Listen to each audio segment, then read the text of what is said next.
Hello, hello. How are you? Thank you for coming in. Let me speak to everybody that just came through. Hello, LeBrag. How are you? Thank you for coming in. Thank you, NG. Thank you for coming in. Thank you. Thank you.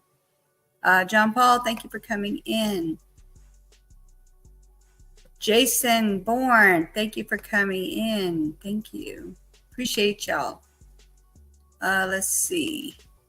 Miss V, thank you for coming in. Thank you, guys. So the first thing we're going to talk about is, so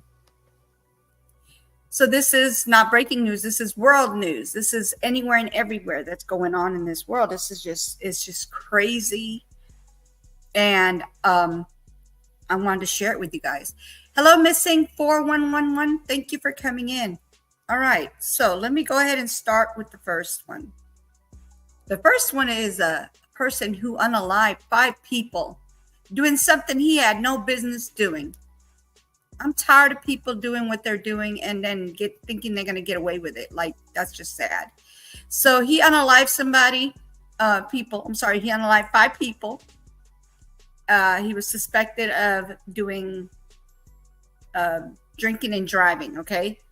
And he had a crash and he unalived 5 people. So this is the video. Did you know YouTube is the #1 streaming platform in the US? Advertising here can help you hit your reach targets faster. Of course, there's an ad. Give me a second. The crash early this morning in Fort Worth that claimed the lives of 2 children and 3 adults. Hello, everybody. I'm Heather Hayes. And I'm Steve Eager, 19-year-old suspect charged with 5 counts of intoxication manslaughter. Police say evidence at the scene supports those charges. Fox 4's Dion Anglin is in Fort Worth this evening with the latest on the investigation. Dion. Heather, Steve, the fatal crash claimed 5 lives, and police strongly suspect, as you mentioned, that it was at the hands of a teenage drunk driver. Investigators say 19-year-old Yes, lock him up. Eduardo Gonzalez is charged with 5 counts of intoxication manslaughter and DWI. Police say he was driving a black Camaro just after midnight Sunday, northbound on Interstate 35W near Seminary Drive. The scene aftermath described as horrific. Initial details of the investigation revealed that a black Camaro that apparently was traveling at a very high rate of speed rear-ended another sedan. The sedan then caught on fire, and 5 victims were pronounced deceased on scene. 3 adults and 2 children are dead. Police say Gonzalez was injured, but his injuries are not life-threatening. He was treated and released, then booked into jail.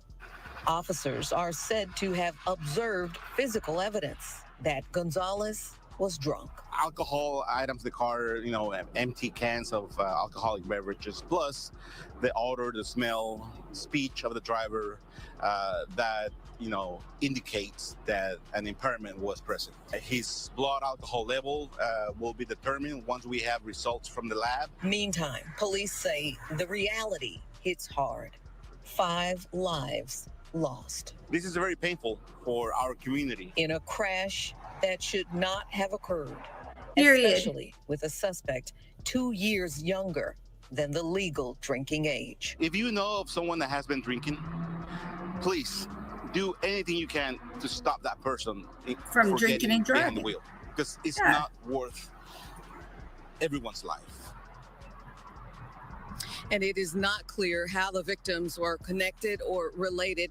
The medical examiner's office has not yet released their identities. Jesus Christ.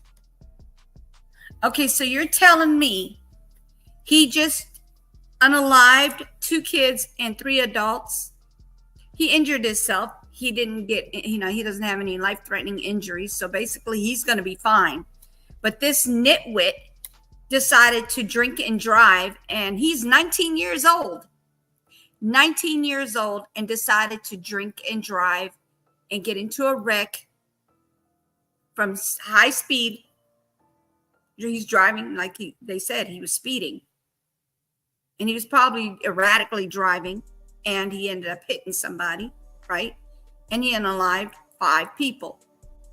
3 adults and 2 children, 2 babies that have not even got a chance to do anything in their life. Like, I don't know what ages they were because they haven't specified that. But are you telling me not only have you just unalived these people, but you ruined the rest of your own life? You could actually go to prison for life for this because you just unalived 5 people. And if they give him like a slap on the hand, I'm going to get very upset. So I'm hoping that he gets life and beyond because of what he did. This is horrible. Like, how are you going to just go and grab go behind the wheel knowing that you're drinking? He was alone in his car? Yes. As far as what they're saying, yes, he was by himself. And he was drinking and driving. They found all the everything that they had, they found everything they needed to say, yeah, he was drinking and driving. There's tests to be done to see how far he was over the limit, but he was speeding. And that's another thing. Speeding, when there's a lot of cars around and, anything could happen. That's a whole nother thing with speeding. Like, slow down. It's not that serious. Wherever you're going to get to it. You might be a little late. Then you should have started earlier so that way you won't be late. I don't understand this crap.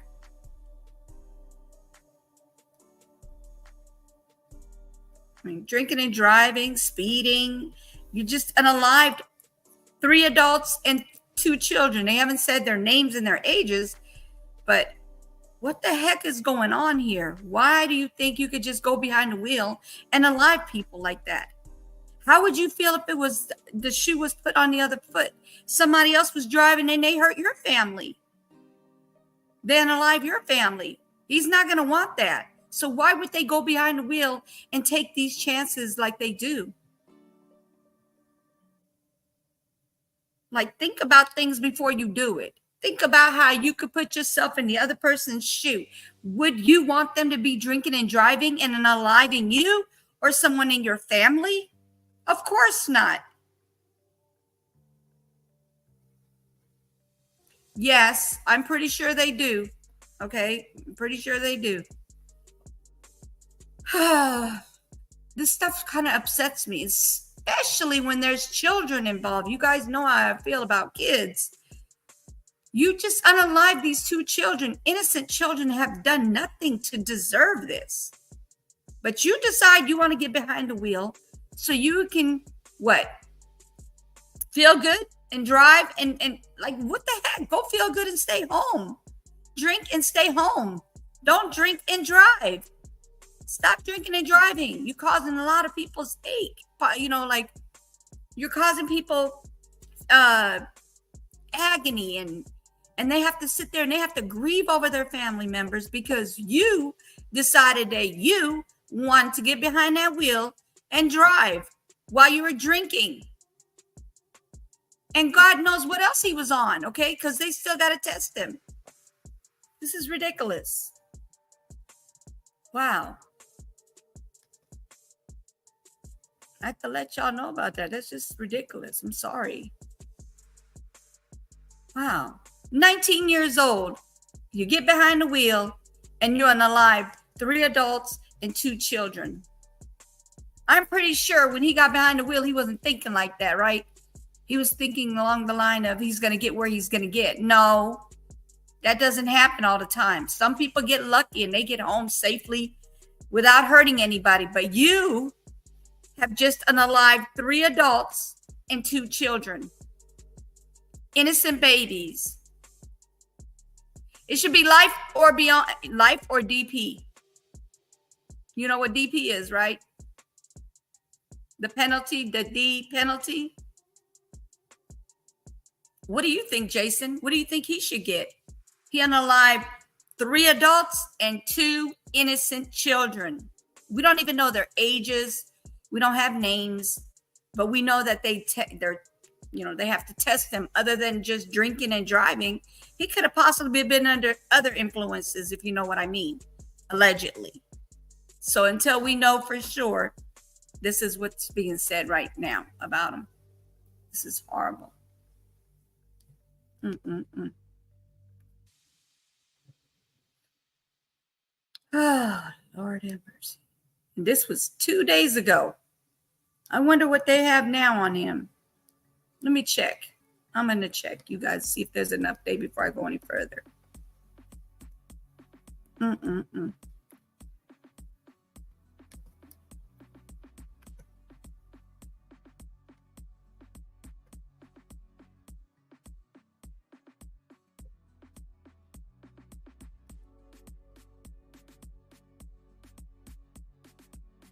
Let's see. Update. Do they have an update?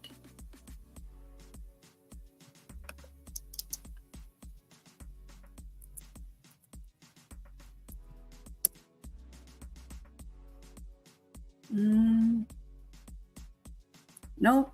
No updates, y'all. There's no updates. No updates.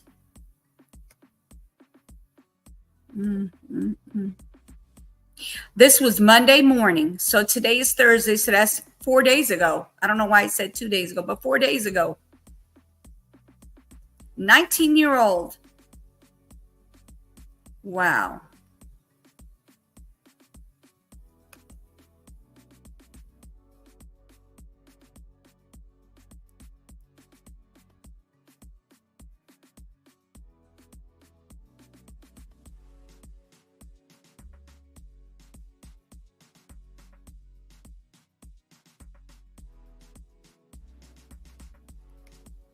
All right, so I'm not in favor of DP for this type of thing. Why not? Eye for an eye. How about that? Eye for an eye. You unalive 5 people. Hello, Lucid. How are you?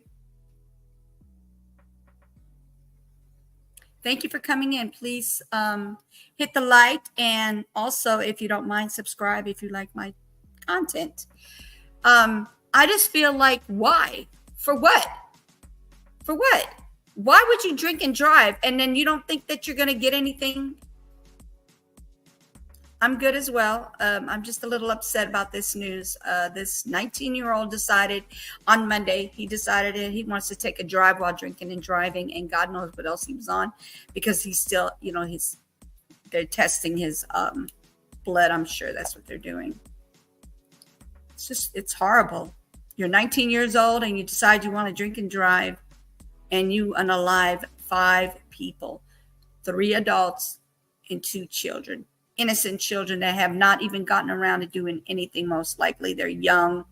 I hope not, but we'll see how this goes. They haven't given us information on their ages. All right, you guys. Let me get on another one before I get really upset.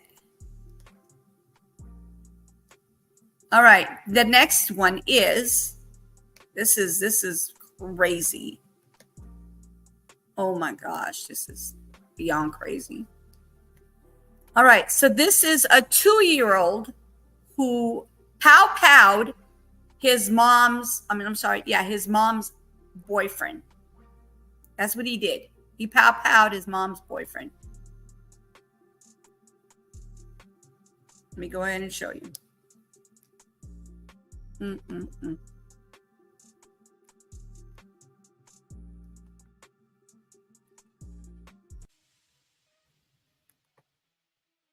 me share. This is crazy.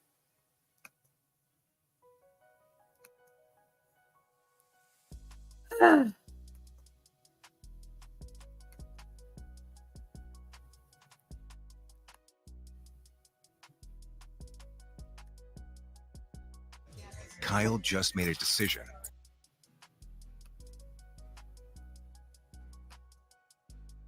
I don't know why it's not opening up.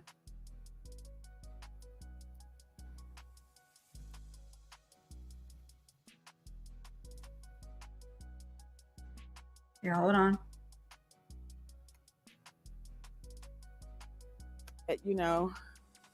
That wasn't good. Just shocking. Reaction from neighbors Monday Just ain't electric to me. as what they describe as this quiet part of Ettrick was disrupted by a large police presence. As soon as I open up the door, I see like 5 Chesterfield cop cars, screaming down the road, slamming on brakes and stuff. Police say the reason for it was that a man inside this home had accidentally been shot by a 2-year-old. It's a freak accident. Police say the man was getting ready to leave the house and put his handgun on a nearby chair. The child then got it and accidentally discharged it. No one else was injured, and the man was flown to the hospital. I am like a second mom to them. Police say the victim was the boyfriend of the child's mother, and Lisa Woods says he also grew up in the neighborhood. Woods says she was at work when the child's mom called her asking for help. She was like, Miss Wood. I was like, what's wrong? She was crying. I was like, what's wrong? She just told me, she said, my son shot. I said, what? After I went into the house, he's sitting there like a normal kid. It's not like, he's worried or anything like that. He still has a smile. People make mistakes, and this is a really big learning experience for everybody. While everyone we spoke to is hoping the victim makes a full recovery, the incident is serving as a reminder on the importance of gun safety, as both Wood and April say they have guns but keep them in a locked safe. Wood says in the meantime, she is focused on supporting the family as best she can. I just want to show them love, because right now it's hard to just say it's going to be okay, because I'm not in that predicament. And I really, really, truly don't know how she feels. But all I can do is give my love.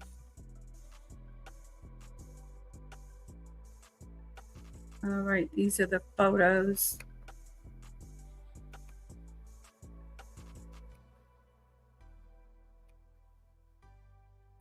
All right, well, so he's most likely being seen.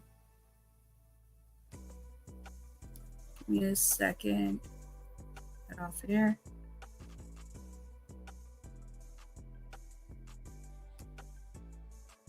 Hey, LeBrag, how are you? Thank you for coming in. Okay, so that's a 2-year-old. And as you hear, the guy had the pow pow sitting down somewhere. I believe it was on the table or on I guess that's what they said, right on the table. I didn't hear anything else. Anyway, so he has the pow pow there, and the little boy grabs it and then ends up pow powing him on accident, right? Why isn't the safety on it? What's going on? Happy birthday. Happy birthday. Why isn't the safety on? I don't understand why the safety is not on. It's a baby. He's 2 years old. Why would you have a pow pow where the baby could get to it and you end up getting powed by him and the safety's not on? I'm just going to say allegedly. I don't think he took the safety off. Did he get arrested? I have no idea who got arrested, because this is something new to me. I haven't gotten any information on it other than that. This happened recently. Yeah. This is it's crazy. So let me let you listen to it again, so that way you guys could distinguish what they said. Hold on one second. Let me put that back on.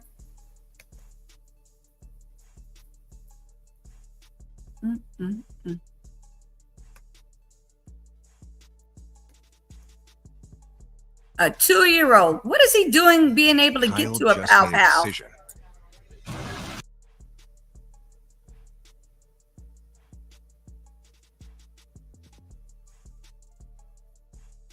Hold on, it's coming.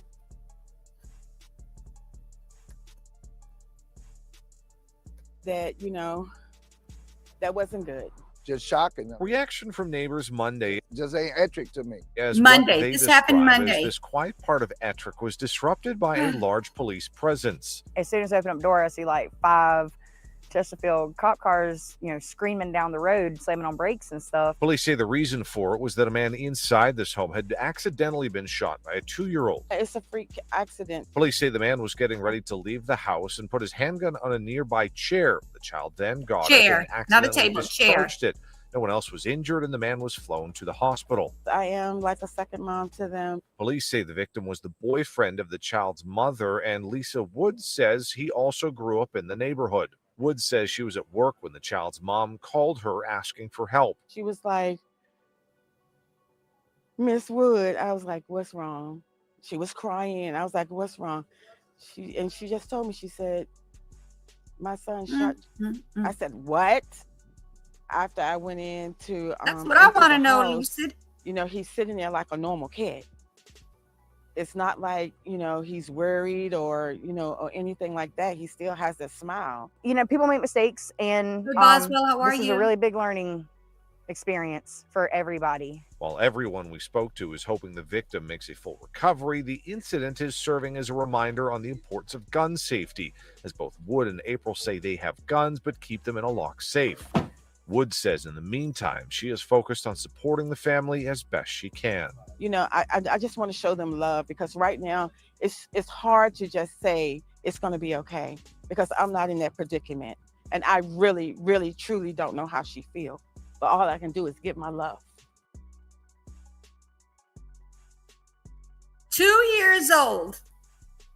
How was he able to pow the, pow the what pow? How would he be able to use that? How would he know how to use that? How is he able to just like pull the trigger? Because literally the trigger, that should have been on safety mode. Not where you could actually grab it and pull the trigger. Like, that's a 2-year-old. Why would you not have the safety on? What if that child had the pow towards himself and was playing around, and then he pow-powed himself? He's 2 years old. He doesn't know what he's doing at the time that this happened. He doesn't know. 2 years old with a pow-pow. And the only way he could have pulled that trigger is to have had the off safety. It was off safety. This is very unbelievable. This is ridiculous. A 2-year-old. You should have it on safety at all times. Yes, this world is insane. You should have it on safety at all times. You should never have a pow-pow off safety. Unless your life is like, so you hear a prowler outside at nighttime or something, and you want to, hey, you got to have you have to have it off of safety to be able to do something, right? To keep your family safe. But this is a 2-year-old. You put your pow-pow on a chair, getting ready to leave, and it was off safety? Why is it off safety? Why is the pow-pow off safety? I'm just saying, this is ridiculous. So now that's 2 crazy situations, 2 different situations. The first one where the guy was drinking and driving, and he unalived 3 adults, 2 children. This is crazy. This happened Monday as well. These both happened on Monday. Give me a second. My dog has to go to the ladies' room. Give me a sec.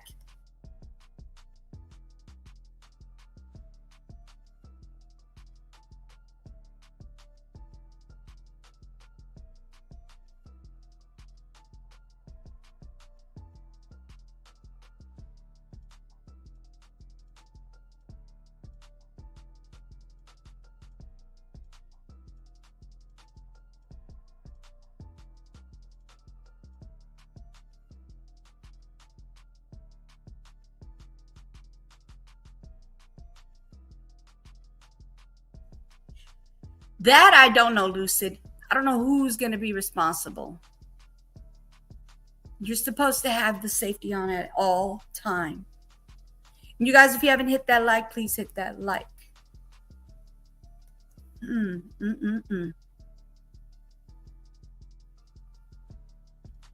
right, let me get you another story. If that's not enough, there's more. I mean, this is just sad.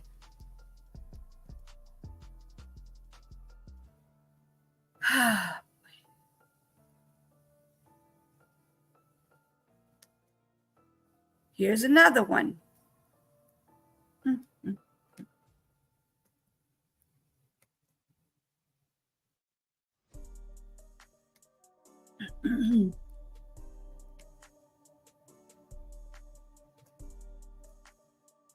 Hold on, let me get this off of here first.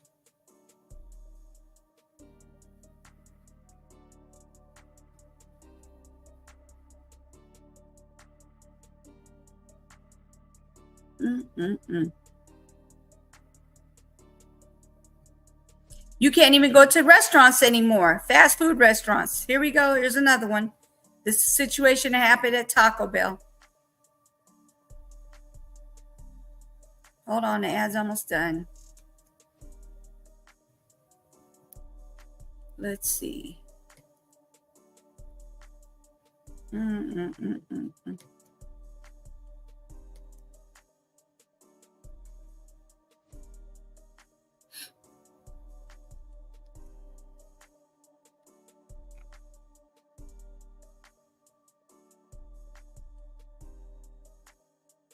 Different approach to gun violence. General is calling on Americans to take a different approach to gun violence. Vivek Murthy issued a report calling firearm violence in our country a crisis. He's asking people to start treating it like a public health issue. Here to talk about this is Democratic strategist Ed Espinoza and Travis County GOP Chairman Matt Makoviak. Ed, why would gun violence fall under the purview of an office that historically advises on personal health decisions?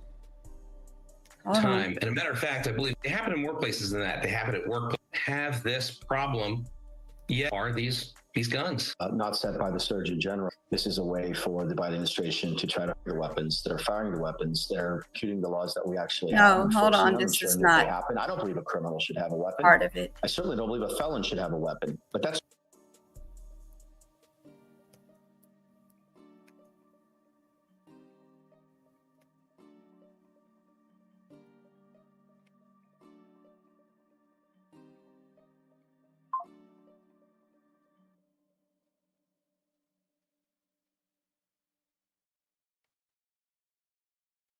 Let me get that off. Wow. This is crazy, y'all. All right, here we go. Lord have mercy. So look at this title here. Ohio graduate was ordering food from Taco Bell drive-thru and another driver shot her unalive in horror murder suicide.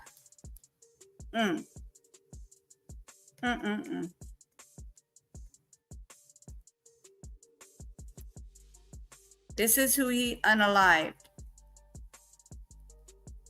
This person right here. This person right here. Oh, shoot. Let me get back. This person right here was unalived. That's why they're saying get rid of the pow-pows. Obviously, that's what they're talking about. Let me see if I can get this thing off of here. Okay, so it looks like I have to read this one. All right. Woman was cowed and unalived while she was picking up food from Taco Bell Drive. Taco Bell drive-thru in Ohio. In what police say was horror murder unaliving suicide.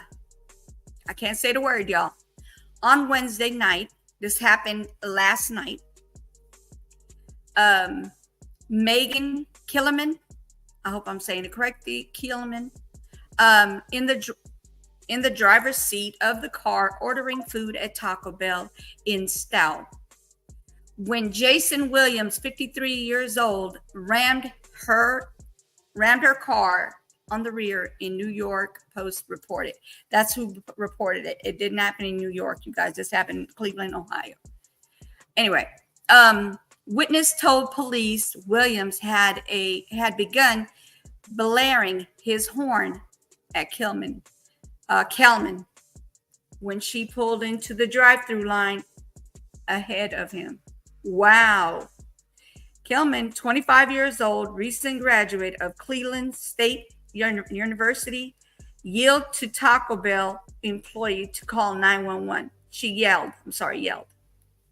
Let me clean these glasses. I'm seeing things that ain't even there. Yelled to a Taco Bell employee to call 911.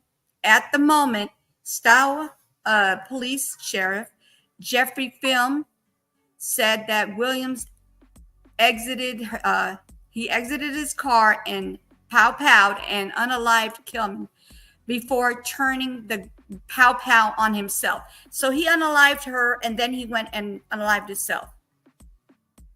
This is a situation of why people do these things. Why do they unalive people if they're going to unalive themselves? Does it make any sense to you? And I'm sure that when they're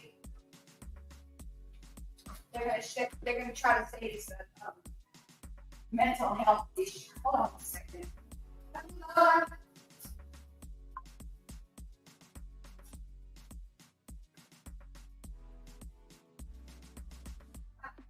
right.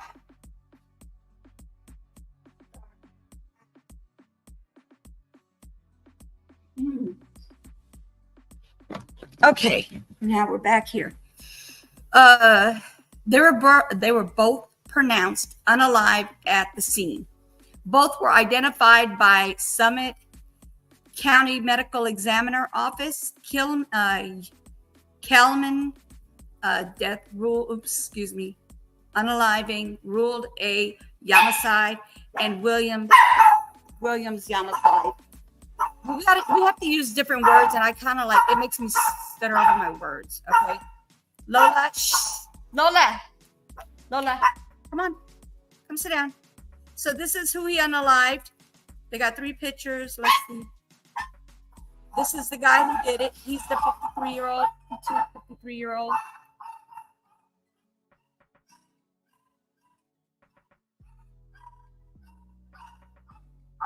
Hold on 1 second. This happening all at once. Hold on.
Sorry, you guys. I had a delivery. Hey, JC, how are you? Thank you for coming in. Where is Ohio? It's in the U.S. Yes, it's in the U.S. Sorry, you guys. I had a delivery. All right. So let me get out of this part, and then we'll go and read the rest. Okay. So, Film told reporters on Thursday that there is currently no known connection between Williams and Kelman. So they don't know each other as far as they can see. They don't know each other. As chief of police and community leader, I would like to say that this is a true tragedy. Not only did Kelman, I don't know if I'm saying it right or not, but Kelman's lost a daughter, but lost a daughter. Okay, so they lost a daughter. They're talking about the family now. But we as the community lost one of our daughters, he said on Thursday. So this is the family and the chiefs talking about it like this. Police found that Kelman had called her father in her final moments. Oh my God, this is so sad. Believed to be after Williams rammed her car. Oh my Jesus, what is wrong with these people? Investigators have not yet determined a motive in the attack. And Film said, I don't even know who, and Film said, I guess that's the people that's reporting this. I'm sorry. Investigators have not yet determined a motive in the attack, and Film said that they may never know why Williams unalived the graduate. I don't understand this. Like, he doesn't know her and he just goes and pows her and alives her? What's going on? So they show the same pictures on both of them. Jesus Christ.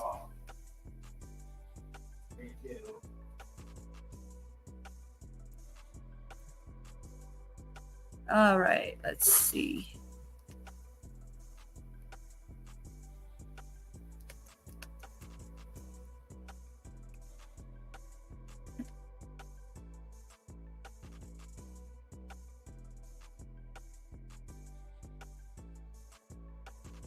It's all right. Okay. Let me get back over here. Sorry, you guys.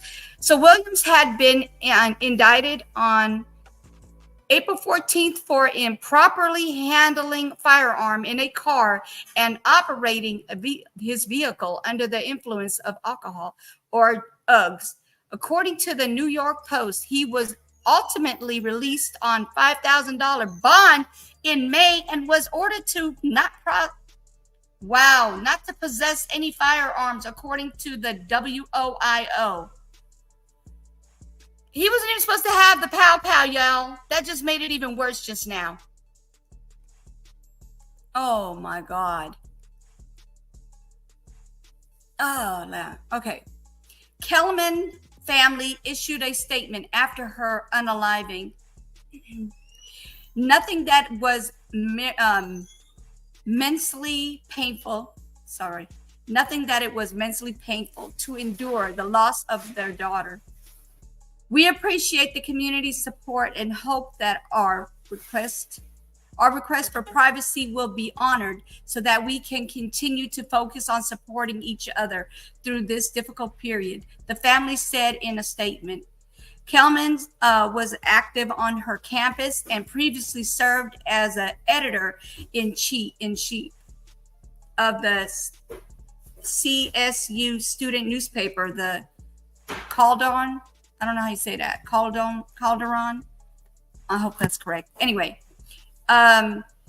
CSU President Laura Bloomberg, issued a statement following the news of Kelman's death. We sent our deepest sympathies to Megan's family.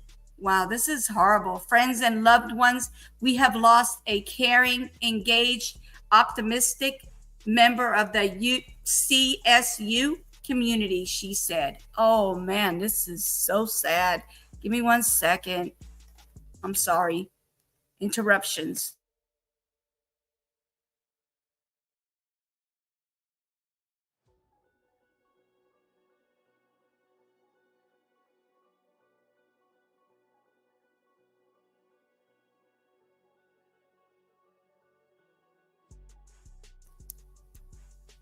Okay.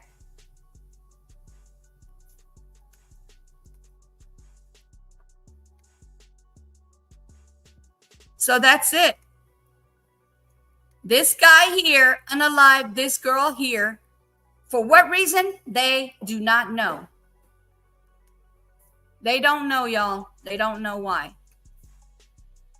They're at the Taco Bell drive-thru and he decides to ram her car. She calls her dad at her last moments of being alive. And then he pow-pows her, and then he goes and turns it back, turns it onto himself, and he pow-pows himself. This is what we're doing now. So instead of him just like pow-powing himself and just leaving everybody else alone, he decides he wants to pow-pow her. I don't know why, but they haven't like given us any reasons on it. But this happened, yesterday? Because yesterday was Wednesday. It happened yesterday. So we don't have any reasons yet why he would have did it. What the motive was. We don't know. This is horrible. Jesus Christ. All right, here we go. Another one. Oh, Lord have mercy. All right. Listen to this one.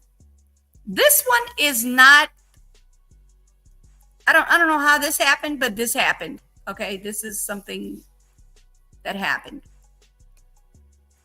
And I believe they have a video on it because this is just crazy. Yeah, they have a video. Hold on one second.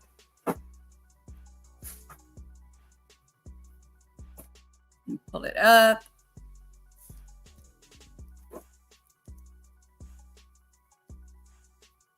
Let me mute it just in case, we have commercials on here, I'm sure.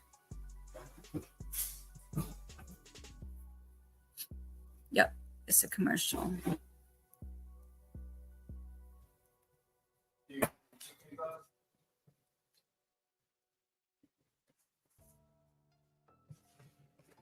What she said? No, put that in the freezer. All of it. I may not be cooked. Oh, hold on one second, y'all. My bad, you guys. Jeez. Yeah. Sounds horrible. It is. It's horrible. It's ridiculously horrible. For what reason? We still need to know about that. Okay, so let me hold on. So this one is not like a serious thing. I mean, it's not serious at all, actually. No one should go to jail for smoking pot. Okay, that's what it's called. This is what they're talking about. Okay, let me go ahead and share it.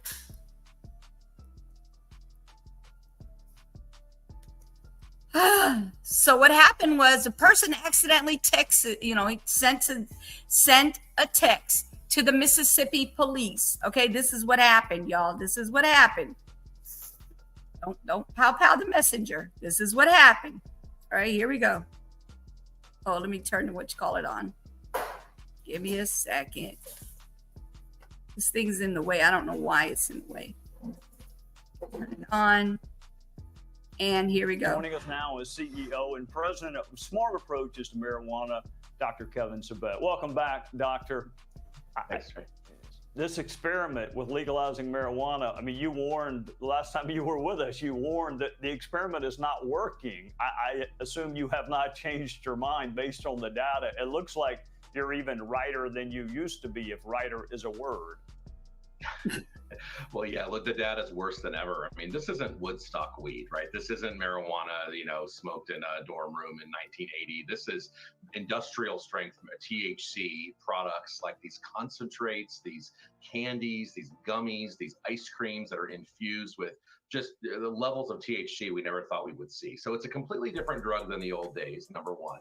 Number two, nobody's in jail for marijuana. That's the good news. I mean, I don't want people to go to jail. I'm not saying we should criminalize adults for using marijuana, but I also think we need to be very careful about stepping into the area of mass commercialization and promotion because of what this is doing to kids' brains, to a lot of people's brains, the psychosis risk, is going up 5-fold. The suicide risk is the #1 drug implicated in suicides among young people in states like Colorado. So legalization, I mean, it's Oh, it making was money my for a fault. I couple sent the of wrong larger one. companies. It's not getting anybody out of prison, #1. Wow. And it's Hold also on one hurting our second. kids. And I think we need to rethink the whole thing. You know, Doc, people are entitled to draw their own conclusions, but they are not entitled to their own facts. I actually, for almost 2 decades, put people in prison, including people in federal prison. I can't think of a single solitary person who is actually in federal prison for smoking marijuana. So I am wondering how Vice President Harris could have pardoned someone who was never in federal prison in the first place. How did that happen? Well, yeah, well, I mean, yeah. Look, it's a talking point. I get it. It's politics. I mean, let's be reminded. I don't know when what she they're was talking about Attorney because this General is of supposed to be California, what I don't happened. necessarily disagree Give with me a everything she's doing, second. but on this issue, when she was that they have done, the administration has both issues. In addition to driving, we should learn from it. And if our taillights are broken, we shouldn't break our headlights just to be consistent here. We should, I'm not saying throw people in prison, but let's have prevention campaigns, awareness, potent marijuana. A drug. I mean, to me, it's irrelevant or not. It leads people to marijuana will not go on to other drugs. So when you make a thing, their babies in the last month are using it every day. Okay, so this is not the part that I thought it was going to be an actual video about what happened. But basically, somebody texts the Mississippi police about marijuana, y'all. Okay, so hold on. Let me see if I can find it again. Give me a second. That was crazy because that wasn't even about what I read, what I was thinking it was.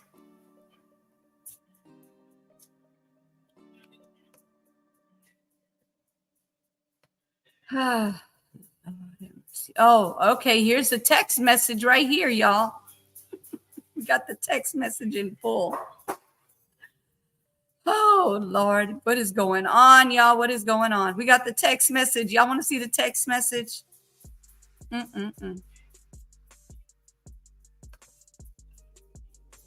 at the text message. It says, yo, sup? What you doing? Chilling. How about you? Want to smoke?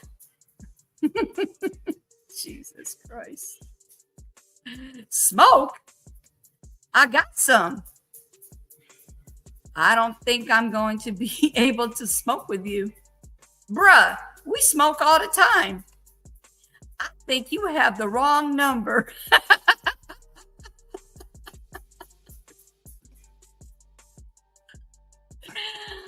Oh, Jesus. Oh, my goodness. Oh, my goodness. Okay, we're going to read that again. We're going to read that again. That was funny as heck.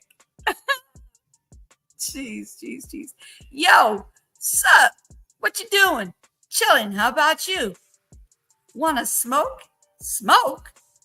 I got some. Sorry, went up too fast. I don't think I'm going to be able to smoke with you. Bruh, we smoke all the time. I think you got the wrong number. Jesus Christ. Oh my goodness. What do y'all think of that one? What do y'all think about that?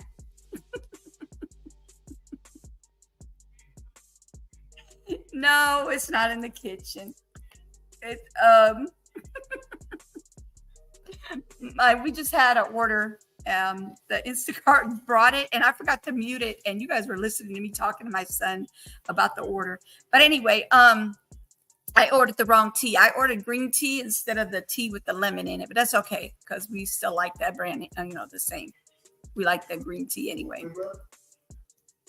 Tax overpriced by state. Don't waste money and pay extra. Hold on one second.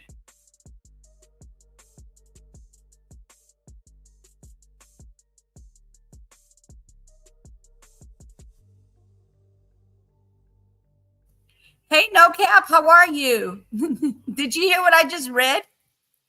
Do you want me to read it again? I'm going to read it again since No Cap came in here. I don't know if you heard it. Let me know if you heard it. If you heard it, I won't repeat it. But if you didn't hear it, I'm going to repeat it because it's funny as heck. Just that part was funny because of the situation. No cap, did you hear it? If not, then I'll repeat it. If you did, then I won't repeat it. It was funny. I was reading a text message between a person thinking he's talking to the guy he texted, but he didn't. He texted the Mississippi Police Department instead.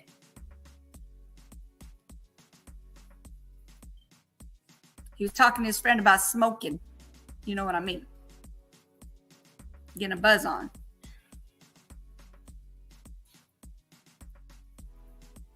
Hello? Okay. All right. So let me see. Thank you for coming, No Cap. Appreciate it. Thank you. All right, you guys. Let's go to the next one because he didn't answer, so he might not be in here. Okay. So.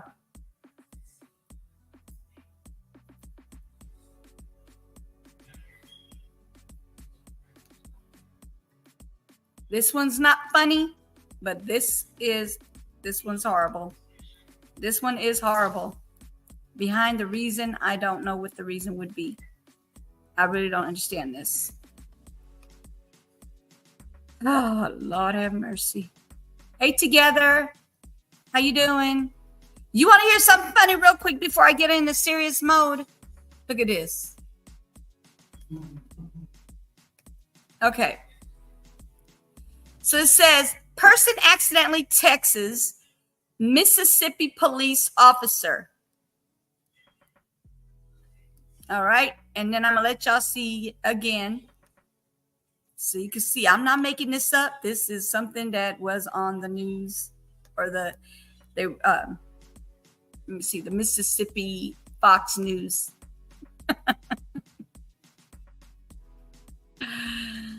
Oh, my Jesus. All right, together. You heard it? You did hear it or you want to hear it? Hold on. Let me see. I'm going to do it one more time because I don't know if No Cap's in here or not. It might be. I don't know. We'll see. So look at this. Yo, sup? What you doing? Chilling. How about you? Want to smoke? Smoke. I got some. I don't think I'm going to, I don't think I'm going to be able to smoke with you. Bruh, you smoke with me all the time. It went too fast. You smoke with me all the time. I think you have the wrong number. You have the wrong number. That's the Mississippi police, the guy from the police station. I cannot with these people anymore. Oh my gosh. Hold on. Now, let me share this one. Now, this one's not funny in any manner.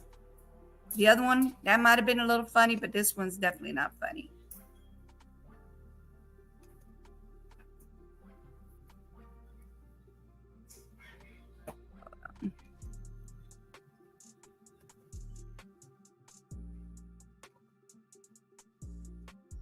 All right.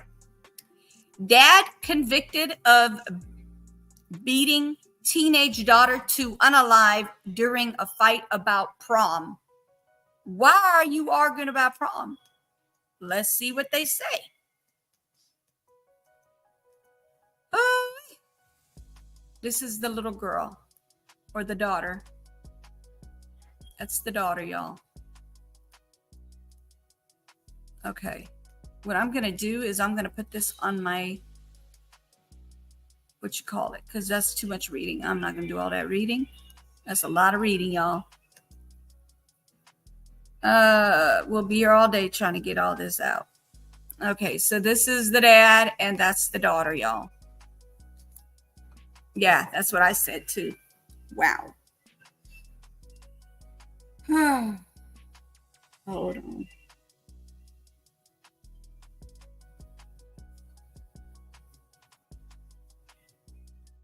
I don't know what's going on with these people in this world, but they're just getting worse and worse by the minute. Hey, Riaz, how are you? Thank you for coming in. Y'all hit that like if you haven't done so yet.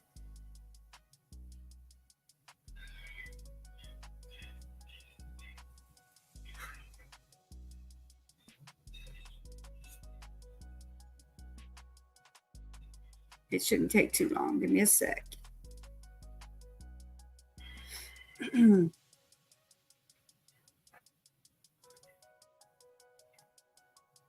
So bad.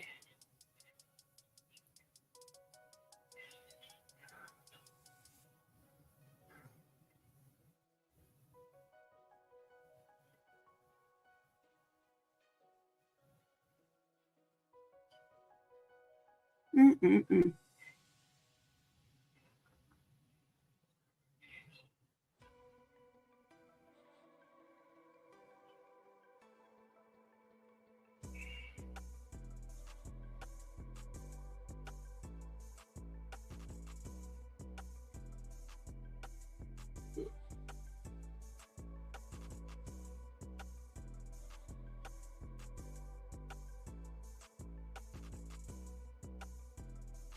Almost there. Give me a second. It's a lot of information. This didn't just happen either. This was in 2022. They're talking about how he got convicted.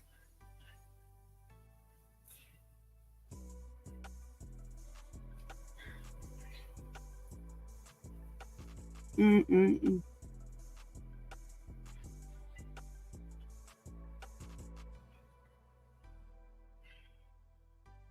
Almost there, y'all. Almost there.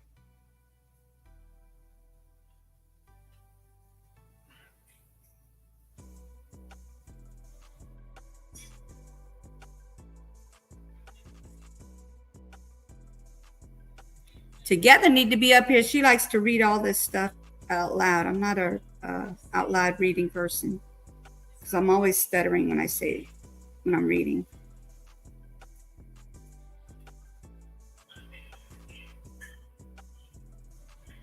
All right, that's the last part I'm putting in. Mm-hmm.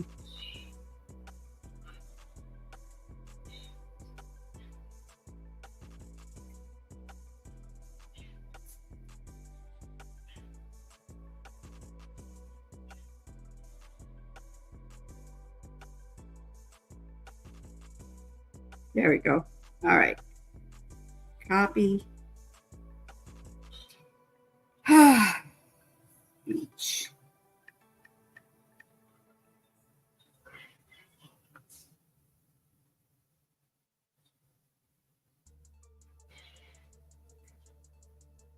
I got it. Give me a second.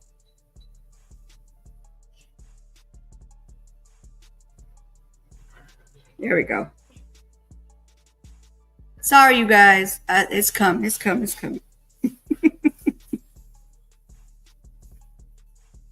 These situations are horrible.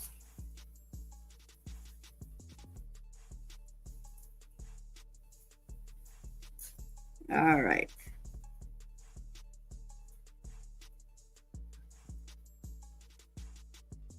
Gotta pick who I want.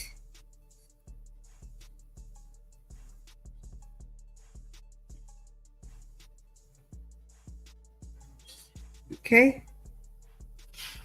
Generate. Okay, you guys, here we go.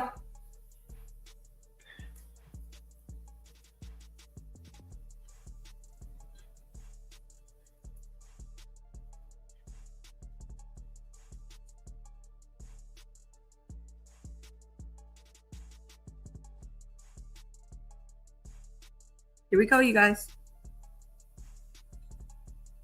An Illinois man was convicted of beating his 17-year-old daughter to death during an argument after he told her that she was not allowed to go to the prom. A jury found Muhammad Almaro, 42, guilty of first-degree murder on Friday after prosecutors portrayed him as a father who believed that his daughter Mia Morrow was hiding secrets from him and that she no longer loved him before he beat her to death in 2022, according to the Cook County State's Attorney's Office. Morrow, who was a senior at Andrew High School, initially got permission from her father to attend the prom on April 29, 2022. But then he changed his mind, prosecutors said. The next day, Almaro's sister, who who was also one of his wife's caregivers, became concerned after not hearing from them and drove by the home on 167th Street, where she noticed the blinds were closed.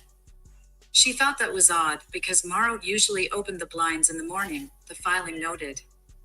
When she returned on May 1st, 2022, her brother answered the door and he appeared to be disheveled.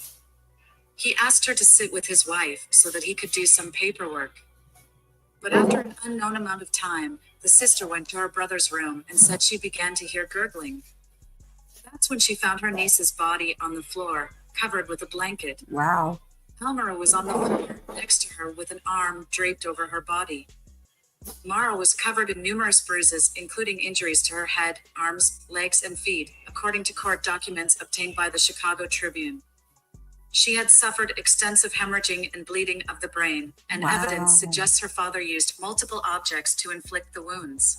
In the minutes before responders arrived at the house, Almara texted his son a photo of himself holding a letter in which he blamed his incapacitated wife for leading their daughter to believe her father no longer loved her, according to the filing.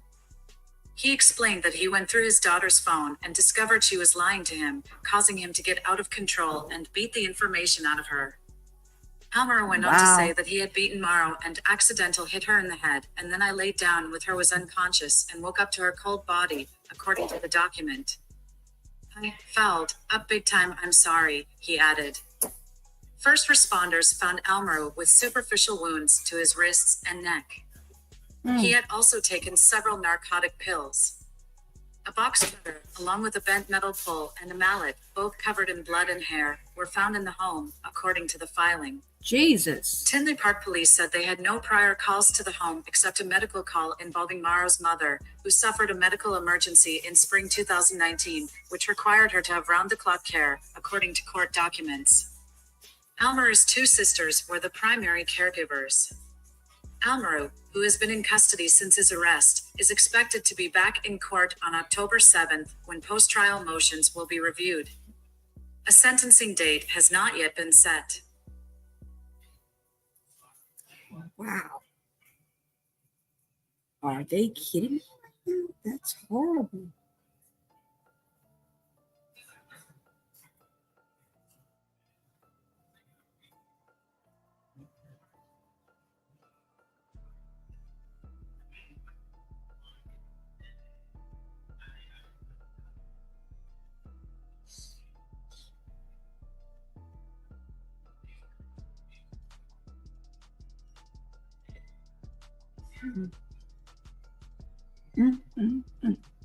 That is horrible.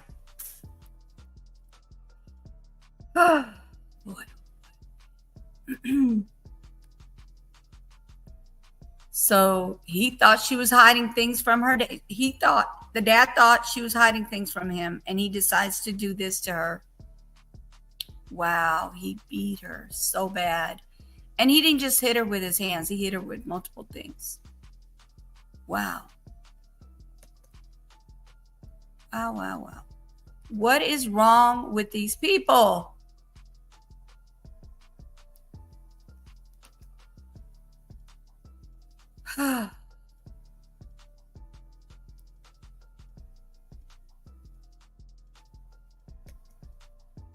Listen to this one.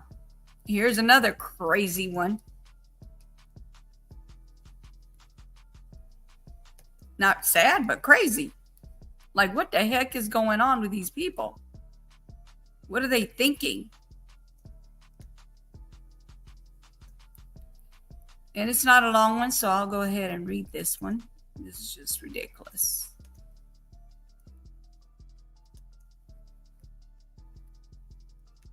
They got so many things up on this thing to delete. To take it off. There we go. Okay. Let me share this one. Oh, Lord have mercy. You see why people need breaks? This is the reason why. It's just so much crap going on in this world. All right, here we go. This man here, okay? This man here. Look at what it says. Man handed 143 years sentence after drawing a pow-pow on a Burger King employee who refused to take Uggs for payment. Really? This guy here, y'all. Oh, wait a minute. Wait. This guy right here. He tried to pay Burger King people with Uggs.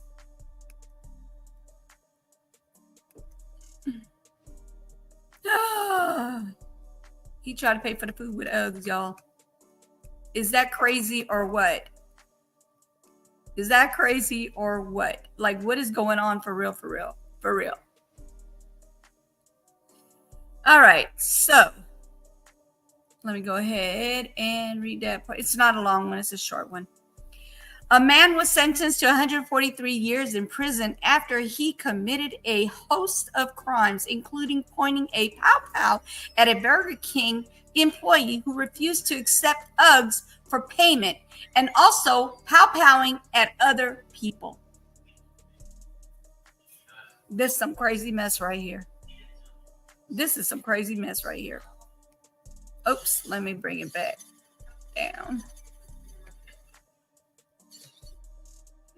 Per the Associated Press, the news of Eugene Robertson's prison sentence was announced by prosecutors on Thursday, August 15th. Robertson is said to have committed the crimes in Aurora, Denver.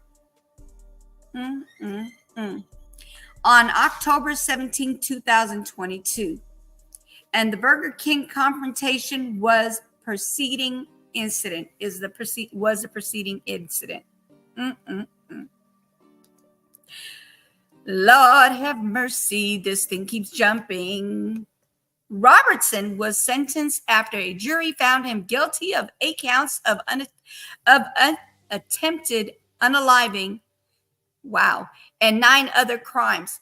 We considered this 143 years sentence justice for multiple victims he put in fear that night. Jurors recognized the severity of the crimes this defendant committed. We believe the judge imposed an appropriate sentence. Eric Ross, a spokesman for the 18th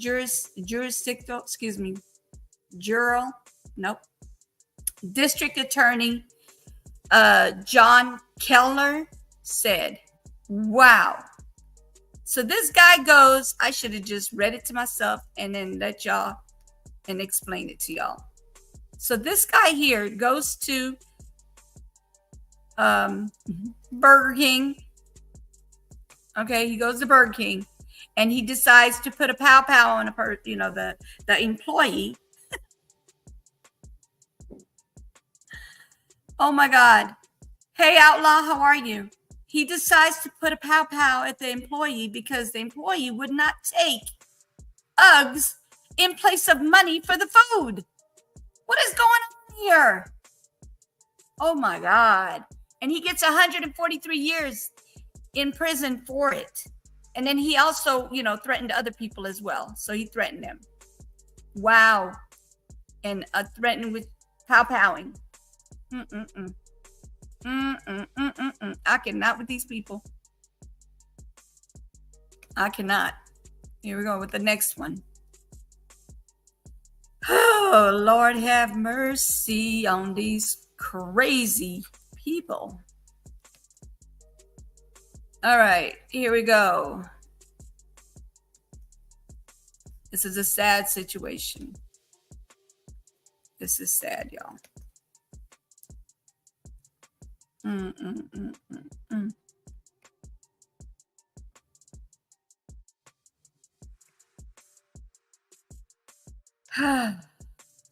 Here we go.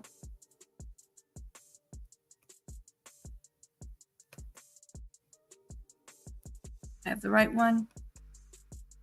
Yeah, I could take this off because it's just read. I don't see any videos on this one.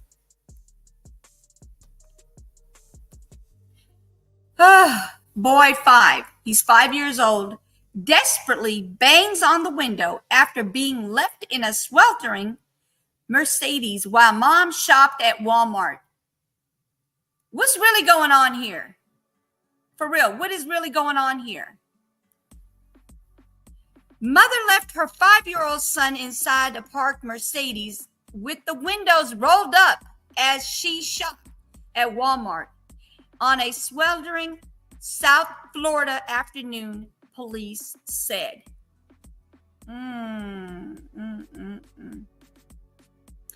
The boy who frantically, knocked on the door, on the window, car window, to get attention of passersby, was eventually freed by Walmart employee. The police report said. Excuse me, give me 1 second, you guys. Let me clean these glasses for real. It's missing my. I can't even see what I'm reading here. Hold on. Doggone it.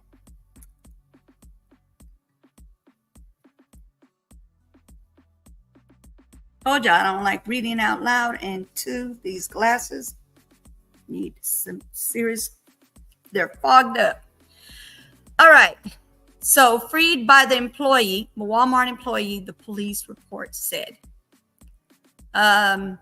Martine Lewis Jacques, I guess that's how you say it, 62, was accused of child neglect without great bodily harm and appeared before the judge on Tuesday, NBC6 South Florida reported. Wow. I'm going to show you guys the Walmart in a minute.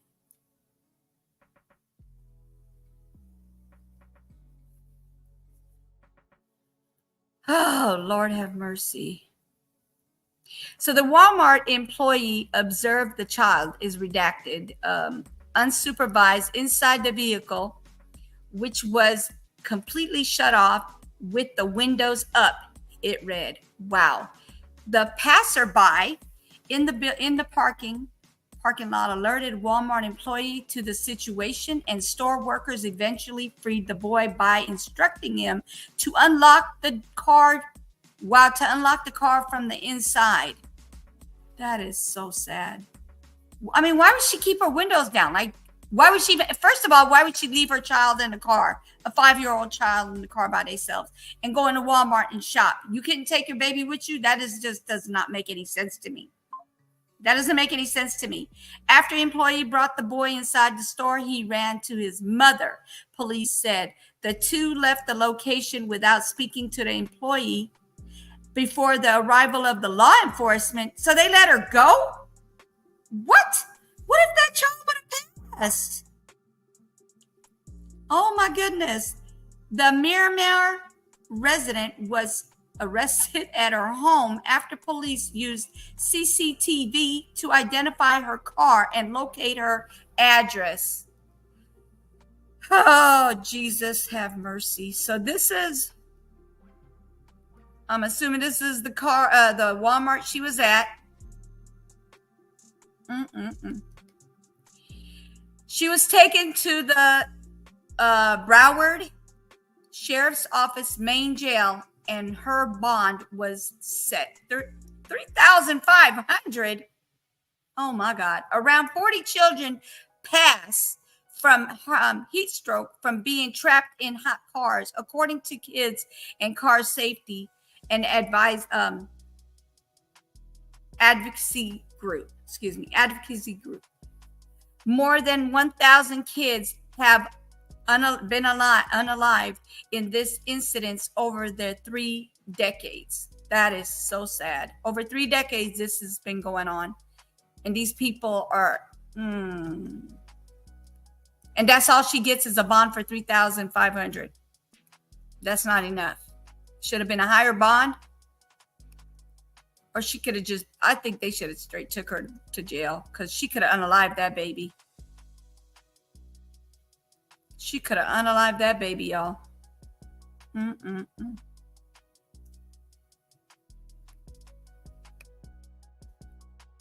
She could have unalived that baby. I'm so sorry.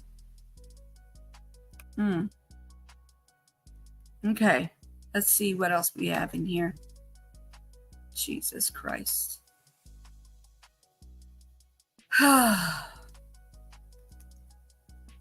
While she's shopping. Make no daggone sense.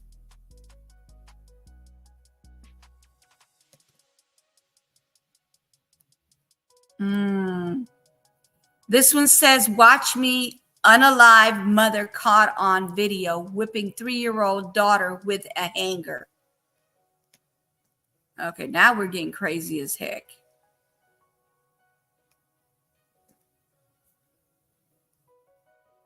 Oh my God. Okay, y'all, this is a video. Hold on, it's got the new ad, of course. Oh, Lord have mercy. What is going on? What is going on? This world is going down with like crazy. Like it's just falling apart. People just doing whatever.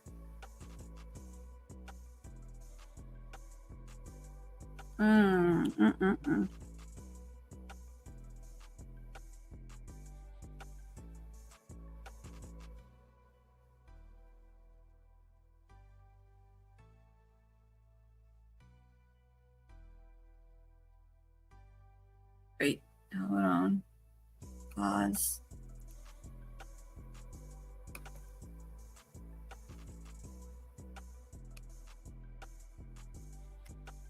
Oh, Lord have mercy. All right, here we go. Here's another one.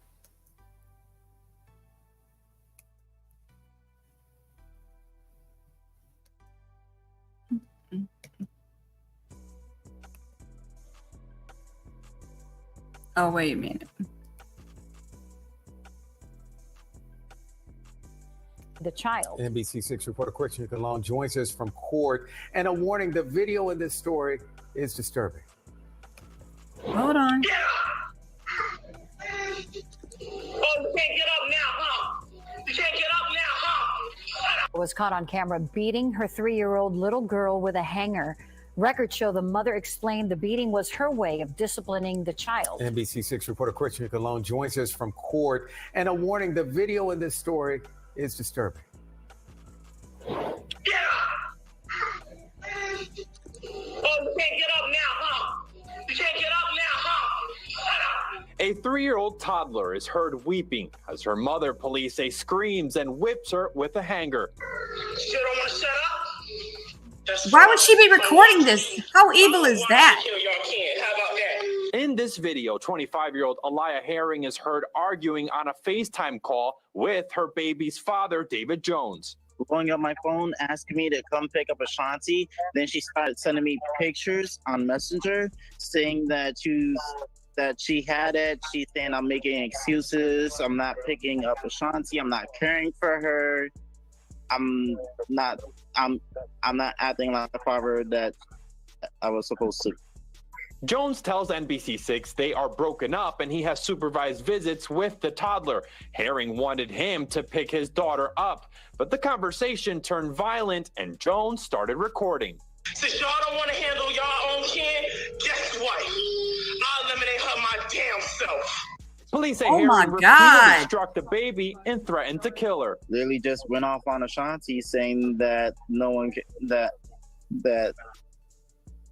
if I'm not gonna take care of her, then she might as well just be dead. Herring was arrested and told investigators she was just disciplining the victim for throwing a remote at her. But then she denied being in the video, claiming her ex used artificial intelligence against her. Understand that, Your Honor. Yes. Hey, Howard, how are you? I know you said AI created all of this in that video. It wasn't you. Which would be a really interesting defense if it were true. And the baby is currently with the defendant's stepmother. Police say that she has no visible injuries. We're also learning that DCF is investigating this case. As for the defendant herself, she could get out of jail, but was ordered to stay away from her toddler. In Miami, Christian Colon, NBC6. Oh my God.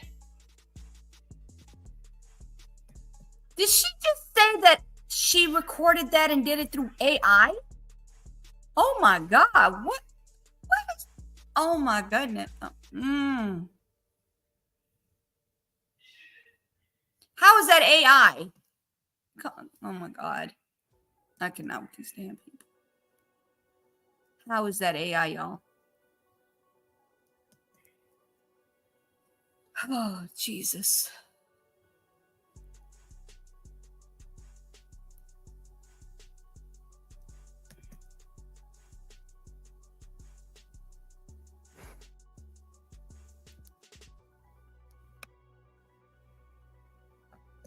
Now, this is another crazy one right here, too. I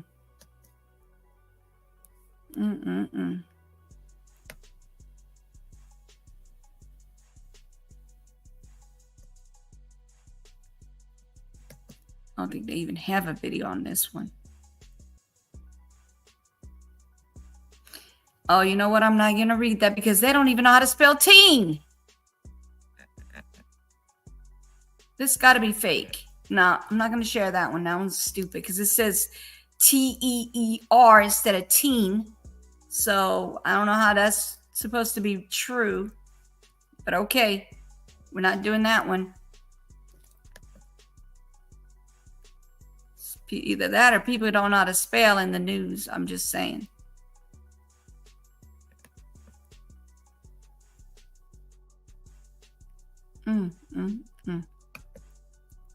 All right, let me take that one off because that's definitely not one we're going to do because that's not spelled correctly and it must not be true.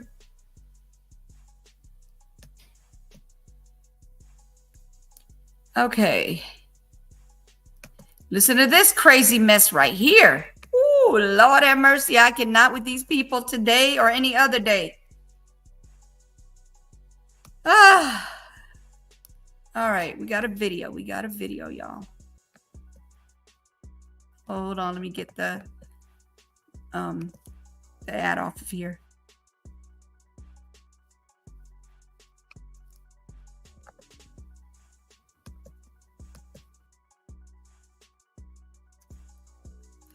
All right, you guys. This is crazy.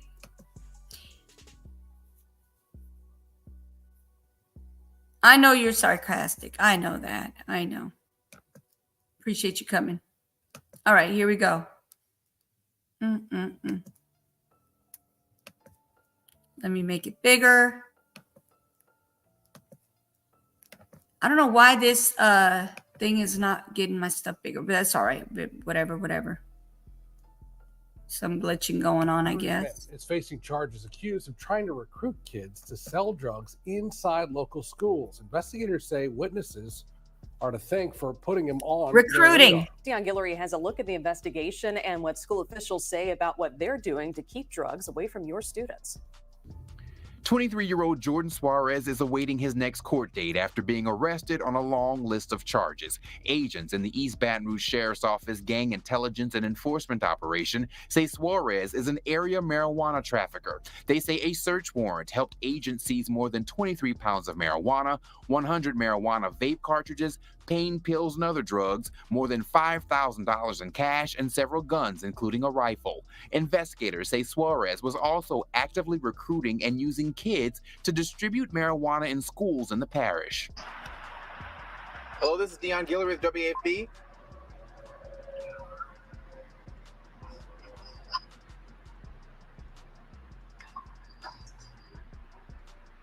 So we came to Jordan Suarez's home, hit the doorbell. No one's talking to us, but take a look at the door for yourself.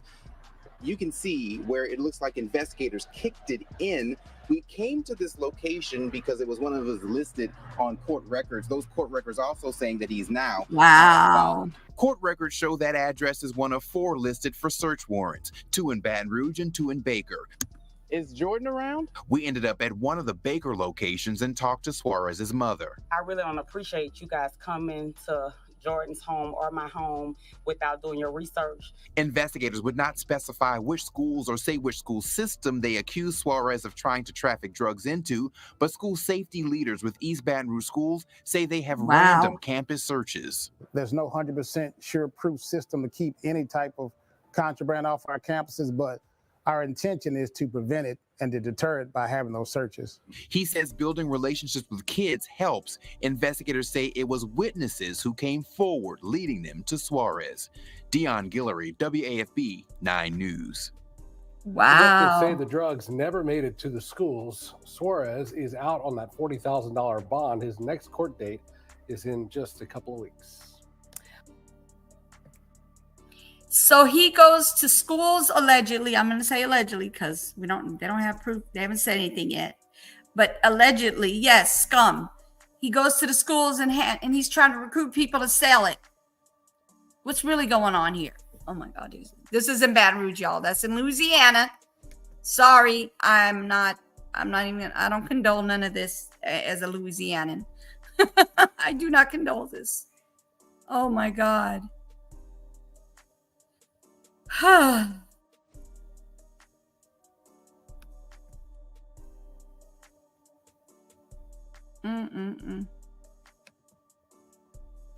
right, next one. Three arrested for alleged acid attack on woman. What's going on here for real? Here's another video. Let me let the ad pass.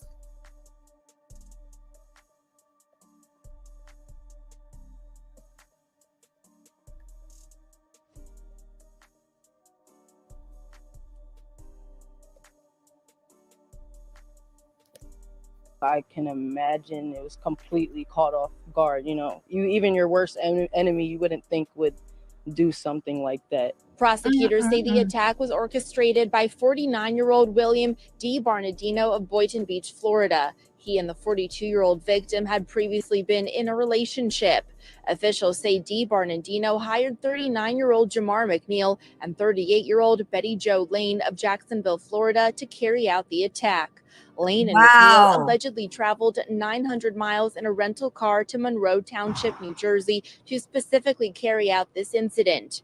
According to police, on July 26, the victim had just returned home from work and had parked in her driveway. As she opened her car door, police say she was approached by another woman who threw a cup of liquid directly at her. That liquid is believed to be acid, which left the victim with chemical burns to over 35% of her body. We spoke to a neighbor who said he heard the woman's screams and came over to help. After I saw the car, the state of the car, that's when I went over and acid. That's horrible. When the rest, then the pieces started to fall into place as to what actually happened. Putting myself in her shoes, I can imagine it was completely caught off guard. You know, even your worst enemy, you wouldn't think would do something like that. Prosecutors say the attack was orchestrated by 49-year-old William D. Barnadino of Boynton Beach, Florida. He and the 42-year-old victim had previously... I don't know why they repeated that over and over. It normally just shuts off, but that just kept repeating. Oh, Lord have mercy. What's really going on? For real, for real.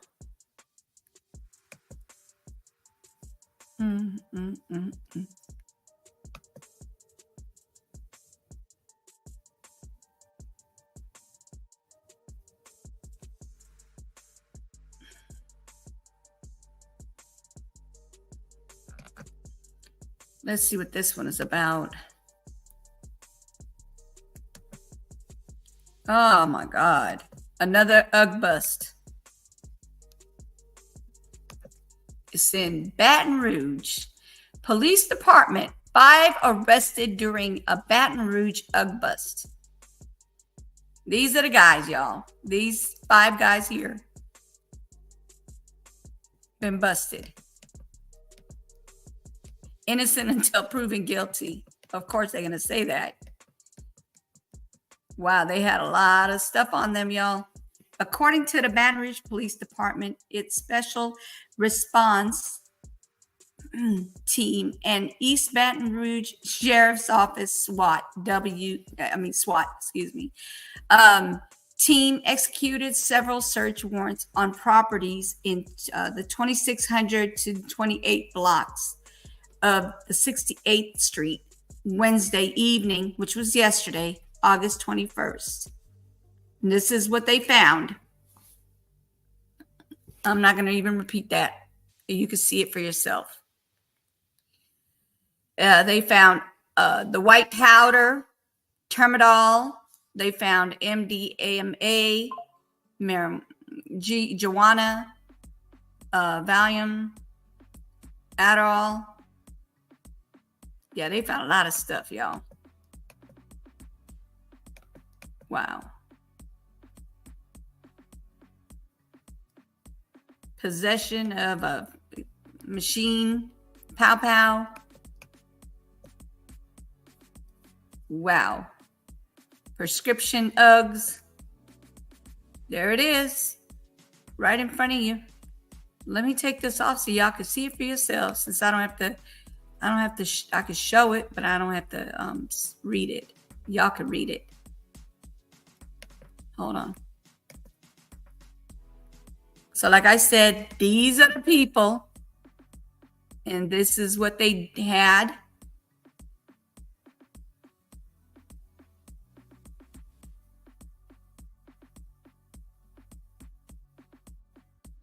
And this is what they each had.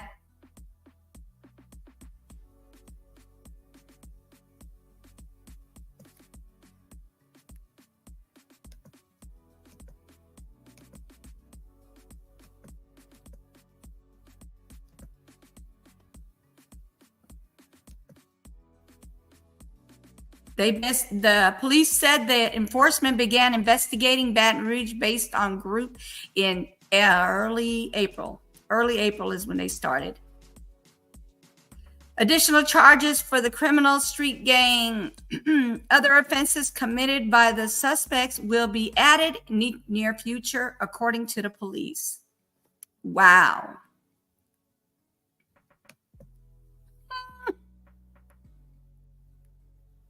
There's that one.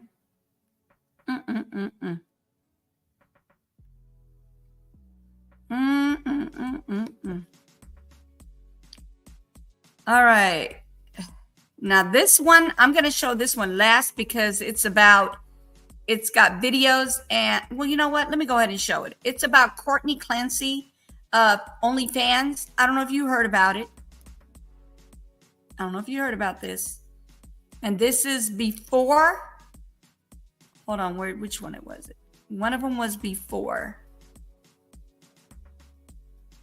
Hold on.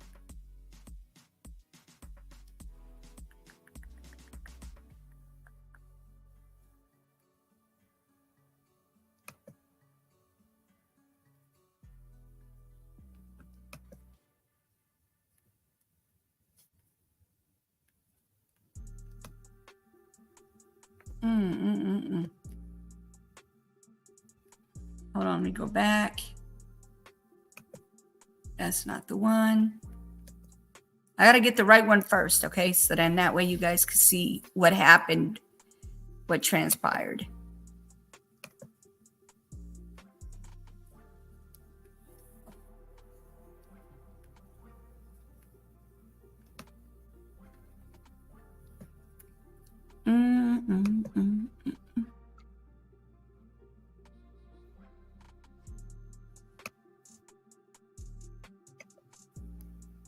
Hold on, it's coming.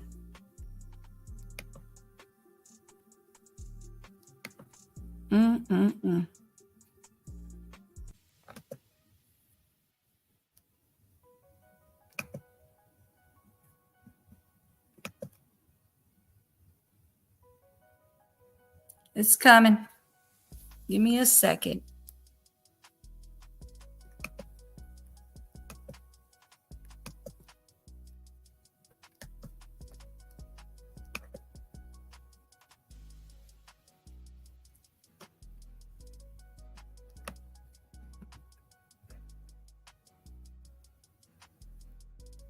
Okay, so this is it right here. This is before the unaliving of her boyfriend. This is the crazy things that people have. Yes, a machine gun. Yes. They all look the same. All right, here we go.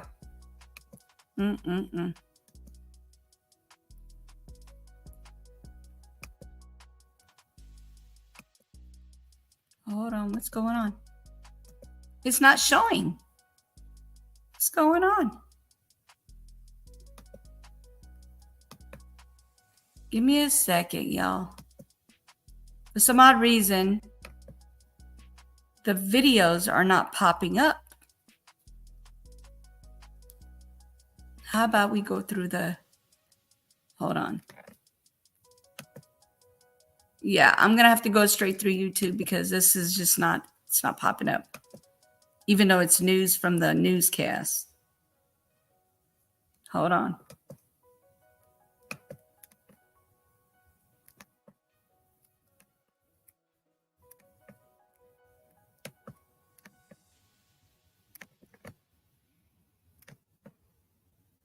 Oh my goodness. There we go. I don't know what's going on. Something going on with the internet.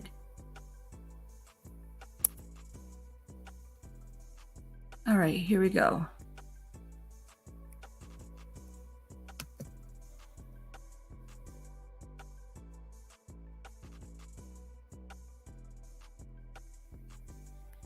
Can't show that one. Month before.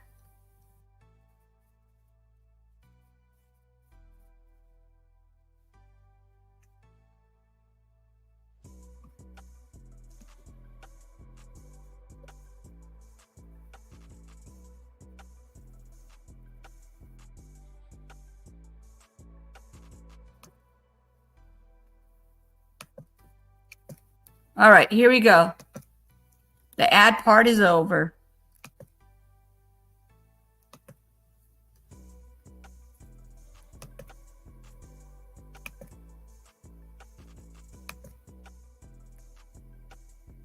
Shut up, baby. Don't do it the next day.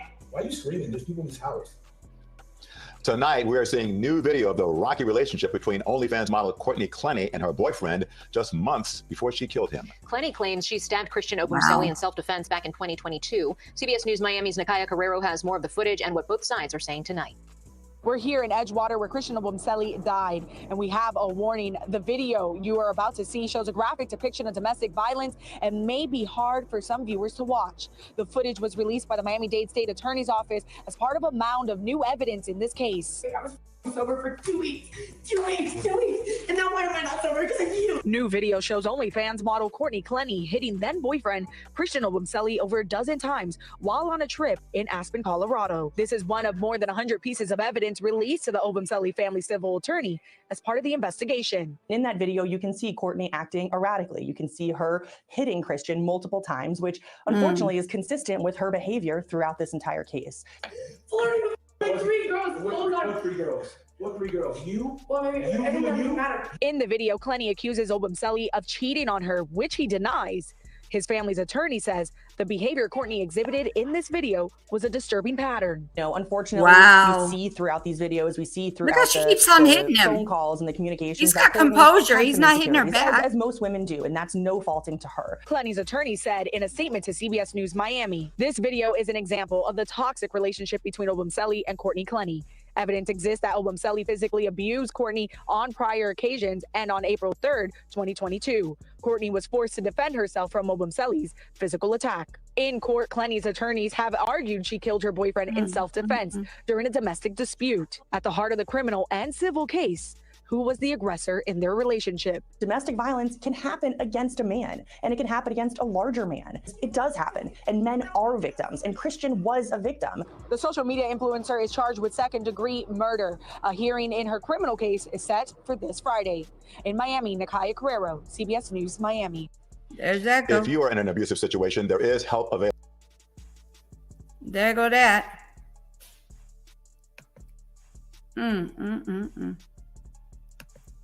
Hold on. They got more.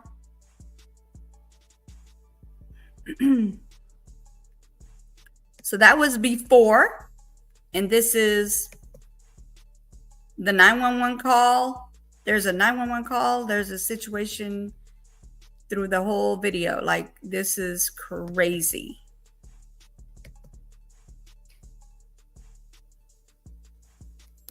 Yeah, I think it's the Google situation is crazy right now. It's acting up.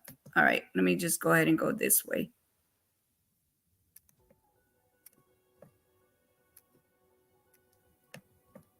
Google is losing its mind.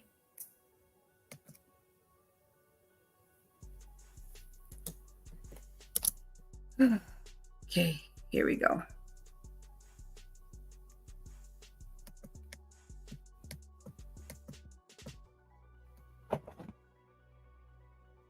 Hold on, I'm looking for the 911 call because I have to go through the YouTube thing because it's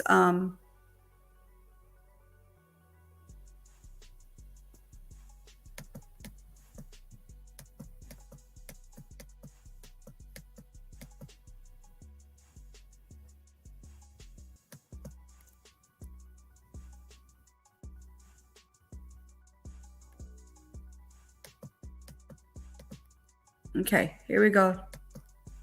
And then I'll let you guys listen to the recording, the 911 recording.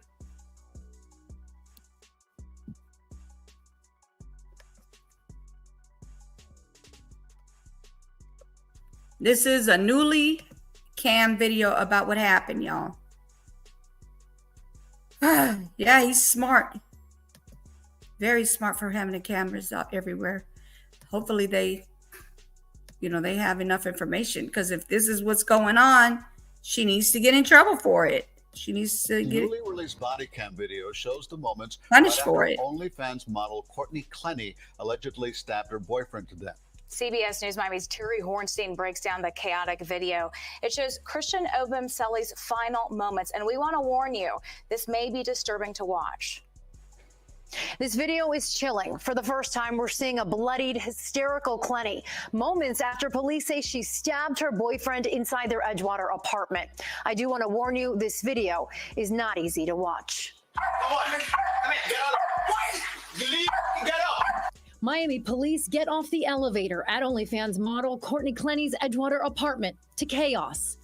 Baby, wake up, wake up. Blood on Clenny, on the floor, her boyfriend Christian Obumseli moaning in pain. The body camera video shows the moments after police say Clenny stabbed her boyfriend in April of 2022. He's not breathing. Paramedics arrive and start working on an unresponsive Obumseli. Horrible. No, we need to save him. I understand that. As Obumseli is rushed to the hospital, investigators move Clenny outside. She asks over and over if he's okay. Sit down. No, that's not a body bag, is it? Sit down. That's not a body bag. Sit down. Listen. Sit down. Okay, no, I'll sit down. I just, you scared me. Sit down. He's not dead, is he? We don't. No, they're taking him to the hospital right now. He's in the hospital right now. I need to be at the hospital with him. No, you're not going anywhere. Detectives question her about what happened before they got there. How many times did you stab him? I did not stab him once. I just threw it because I was scared. You threw a knife? Threw it. You threw a knife? Threw it from across from. I did not I was scared. Clenny says she threw a knife at her boyfriend and was acting in self-defense. Prosecutors say it was second-degree murder. Hysterical, Clenny would eventually be taken from the building. And why am I in cuffs? Because we're going to do an investigation. We tried to determine.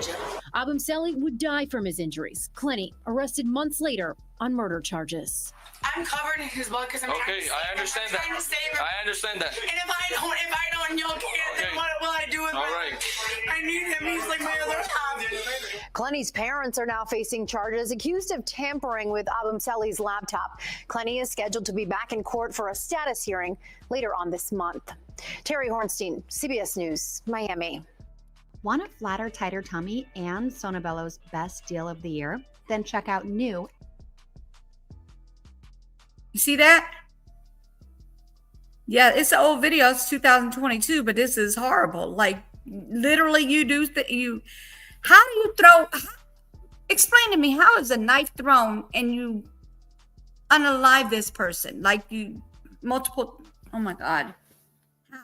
How do you do that? Please, somebody explain to me how you're able to throw a knife and unalive somebody. An abuser thinks that they are the victim. Yeah, I know, but oh my God, this one's cray. Beyond crazy. Like, what the heck? All right, let's see the 911 call, at least one of them, and then I'll find the other one. Here we go. I think it's One calls from a case that has gained a lot of noon. We're hearing the 911 calls from a case that has gained a lot of national attention. An Instagram model charged with stabbing her boyfriend to death at their Miami apartment in April. She was arrested months after the incident. Local 10 News reporter Nelson Bovic joins us live from Miami. And she has those dramatic calls along with some body cam video days before that stabbing took place. Well, Christy and Janice, in this 911 call, Courtney Clenny is frantic. She is heard screaming, at one point even apologizing to her boyfriend, Christian Obumseli. We even hear his voice, what appears to be his final words. Yeah, a professional. It's a panicked and frantic 911 call coming from Courtney Clenny, the OnlyFans model accused of stabbing her boyfriend, Christian Obumseli, to death. You can hear Obumseli in the background saying what appears to be his final words. I can't get my arm. Repeating them. Can't get my arm. Clenny apologizing. Baby, I'm so sorry. Prosecutors say she stabbed Obumseli in the chest with a kitchen knife on Sunday, April 3rd, while he was unarmed, claiming it was not an accident nor done in self-defense. The knife entered Christian's chest in a downward angle to the depth of 3 inches. Clenny's attorney stating otherwise, saying Obumseli was the abuser and that this is indeed a case of self-defense. So prosecutors say that Clenny's self-defense story is inconsistent, that it has holes in it. She is facing a second-degree murder charge, expected to make another court appearance in December. That's the latest here out of Coral Gables. Sanella Sabovic, Local 10 News. All right, Sanella.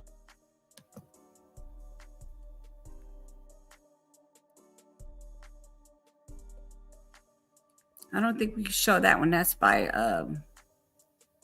Law and Crime Network. I don't think you can show it on there. Hold on, I'm trying to see where that 911 call that I found.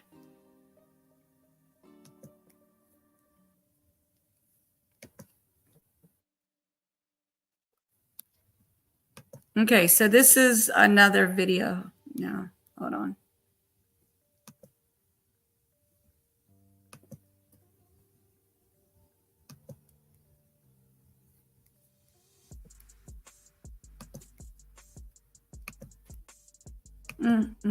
Hey, Renegade, how are you? Crazy. There's some crazy stuff going on in this world. Charged with murdering her boyfriend back in court today, the day after her parents faced felony charges for allegedly hacking into Christian Obumseli's laptop. Local 10 crime specialist Bridget Matter is live with what happened in court today. Bridget. So in court today, we heard from the state. They asked a judge for a protective Jody. order, a gag order. The judge has not made a ruling on that just yet. That will come next week. And all of this comes after Courtney Clenny's parents were arrested in connection to the case. Wow. Courtney Clenny appeared in court today for a status hearing in her murder case. The former OnlyFans model is accused of stabbing her boyfriend, Christian Obumseli, to death in their luxury Miami apartment in 2022. The prosecution is seeking a gag order for the case to prevent information that will not be presented at trial from reaching the public. A docuseries by TMZ is set to be released sometime this month. Obumseli's family attorney says they denied requests to participate, but members of Clenny's legal team participated. Earlier this week, Clenny's parents, Kim and Deborah Clenny, were arrested, now facing felony charges of unauthorized access or excessive access to a computer. The charge is related to what prosecutors say was a laptop that belonged to Obumseli found at the murder scene. Courtney is also facing a new felony charge related to that device. While a trial date has not been set, prosecutors are working to build their case against Clenny and convince a future jury this was not self-defense, but second-degree murder. Local 10 obtained an incident report from the Travis County, Texas Sheriff's Office, which may be used in trial. The report says Clenny was drunk and asked an 18-year-old in her parents' Texas neighborhood to walk her home, but eventually became irate. The report says her mother told police she wasn't supposed to be drinking right now and apologized for her behavior. The run-in with police happened 2 months following Christian's death. Since Obumseli's death, troubling videos have surfaced showing a turbulent and abusive relationship. Video from an elevator shows Courtney hitting Christian repeatedly. And another cell phone video, abusive behavior on vacation. If convicted in Obumseli's murder, she faces up to life in prison. A trial date has not been set as of yet. As for Clenny's parents, they should be transported to Florida and arraigned sometime next week. We're live in Miami. Bridget Matter. The local parents channel. had helped her, right? The parents helped her, really? Wow. Now y'all going to hear the 911 call, the original. Here we go. At least that's what they make it seem like. All right, here we go.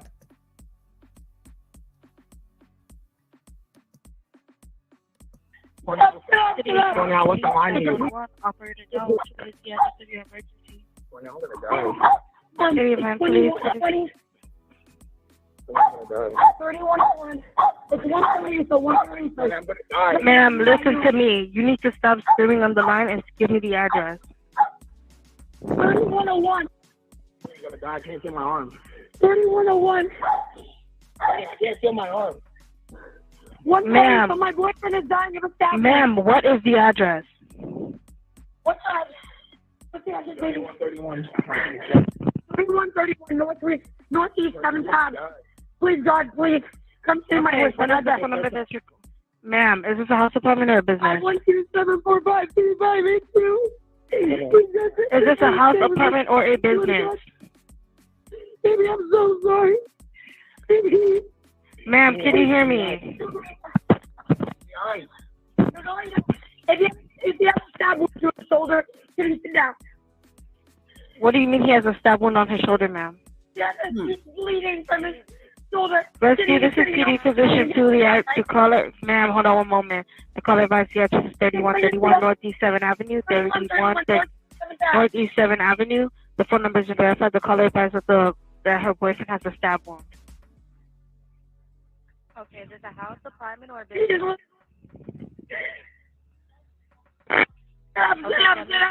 Listen, please, God, please, please, God, Listen, ma'am. Listen, I'm sending help. I need you to tell me exactly what happened.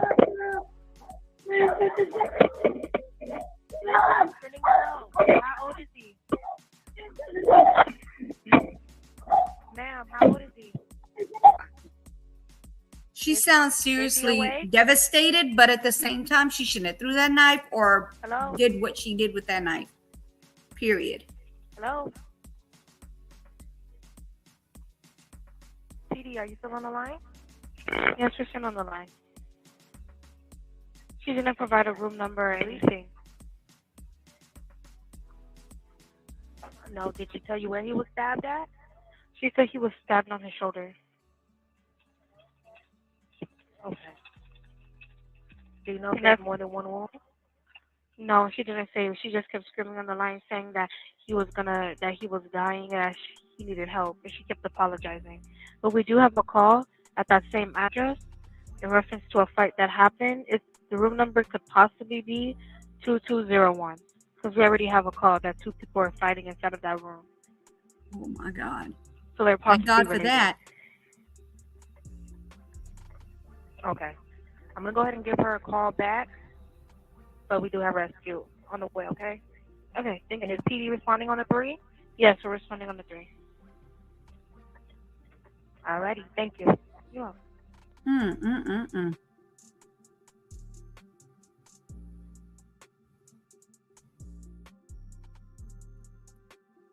Oh, wow.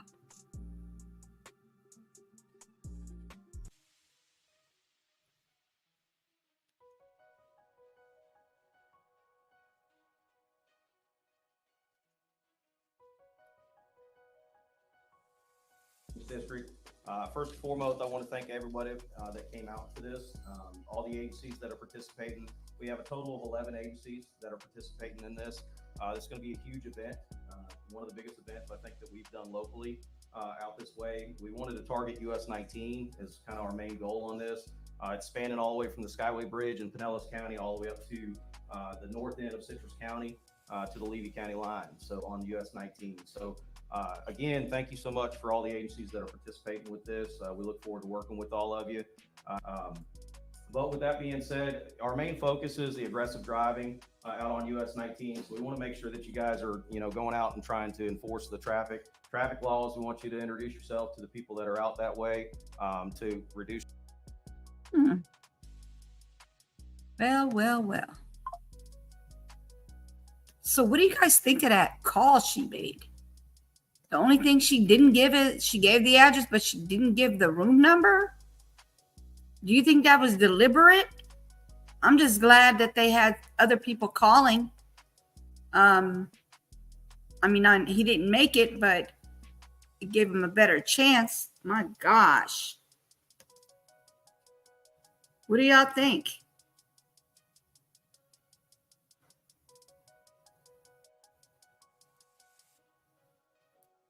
Mm-mm-mm.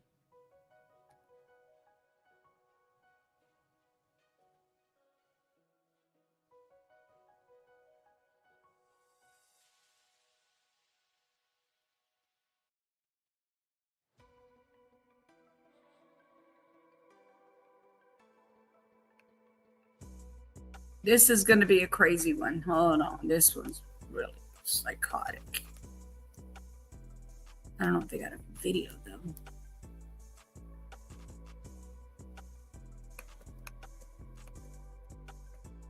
So this one says, Dad hacks database to fake unaliving and avoid child support pay. Come on now. This happened in, let me see what state, let me see, this is BBC News. I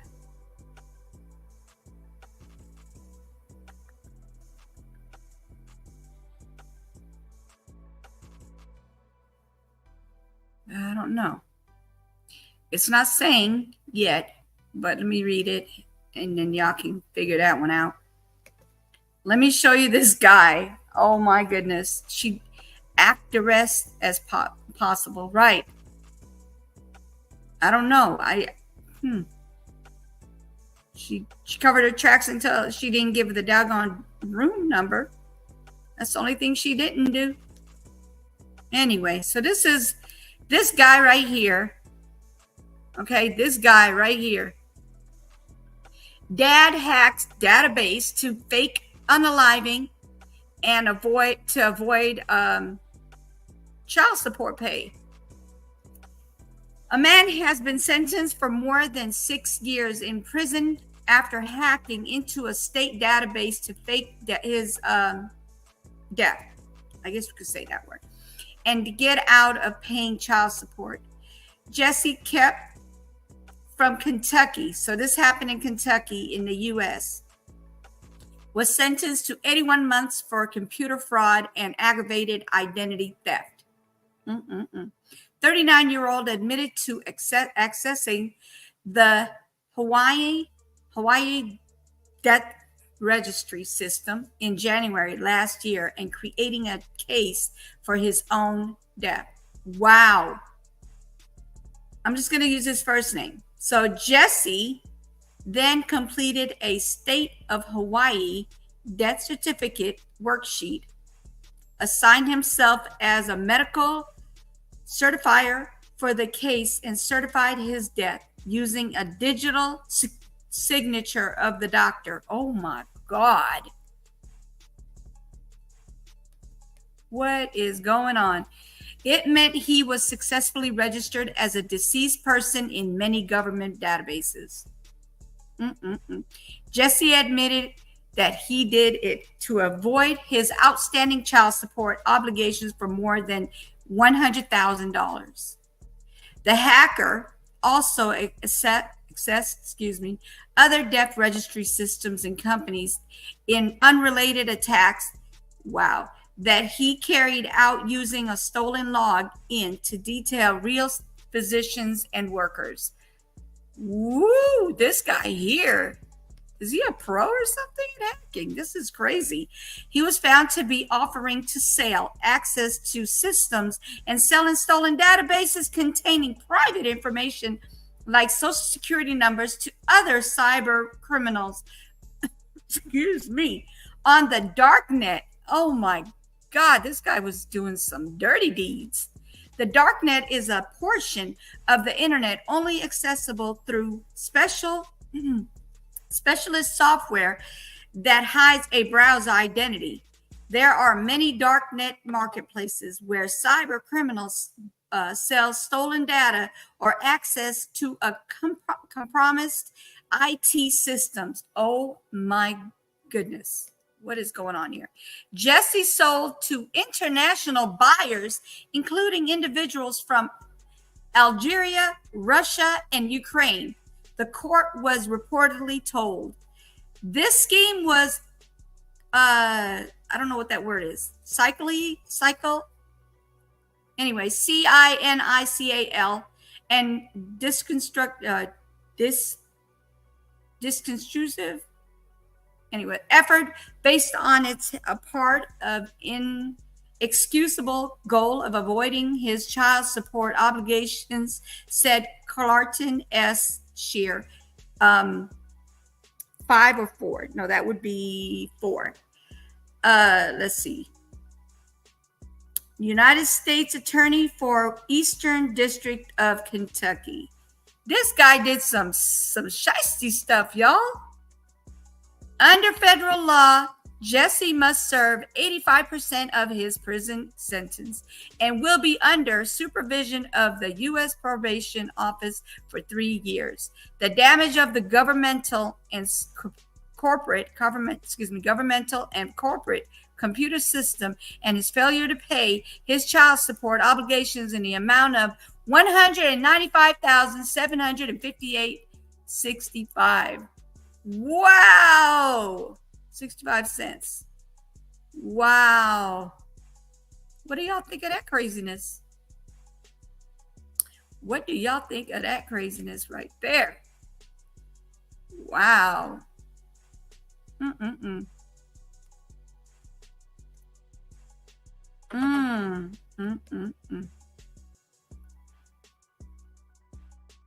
Just so he doesn't pay child support, he did all this craziness and he sold it to people out of the country.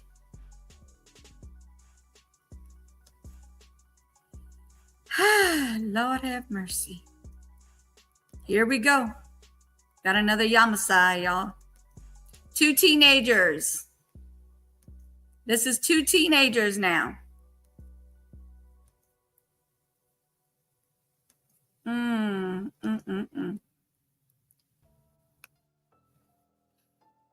Perryville. This is in Louisiana. 2 teenagers arrested for March Yamaside on I-10 in Perryville. From our board-certified pediatrician. Hold on. Of course, there's an ad.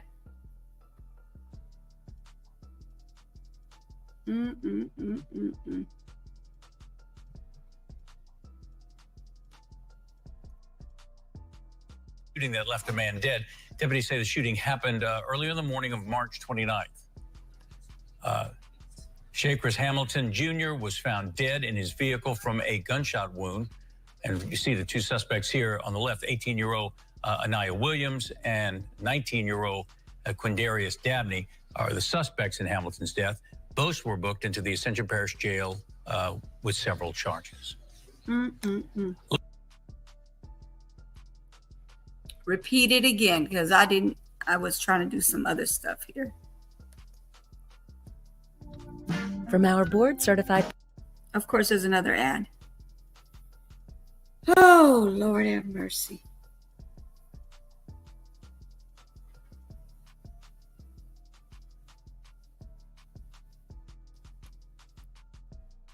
A drive-by shooting that left a man dead. Deputies say the shooting happened earlier in the morning. Now, 2 teenagers were arrested in a drive-by shooting that left a man dead. Deputies say the shooting happened earlier in the morning of March 29th. Shakers Hamilton Jr. was found dead in his vehicle from a gunshot wound. And you see the 2 suspects here on the left, 18-year-old Okay, God bless. Williams Thank you. and 19-year-old Oh, my God. Quindarius Dabney are the suspects in Hamilton's death. Both were booked into the Ascension Parish Jail. All right, I'm going to look it up. With several charges.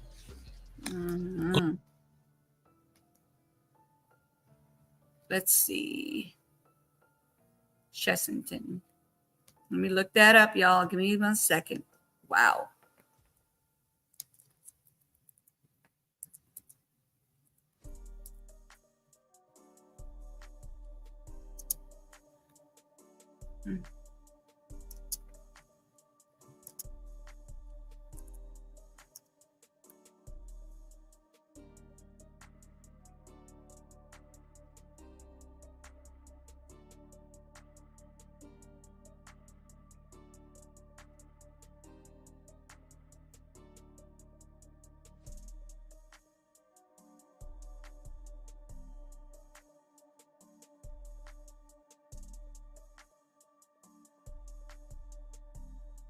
Okay, so this is the one God bless just okay, thank you. I just found it, but I don't know if it's the same one you're sending me. Give me 1 second. Oh, Lord have mercy.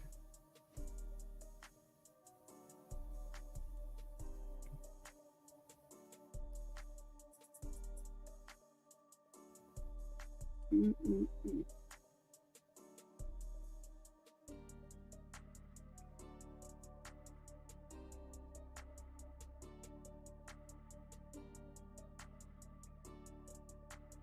Hold on, guys. I'm sending it to myself so I can show it to y'all.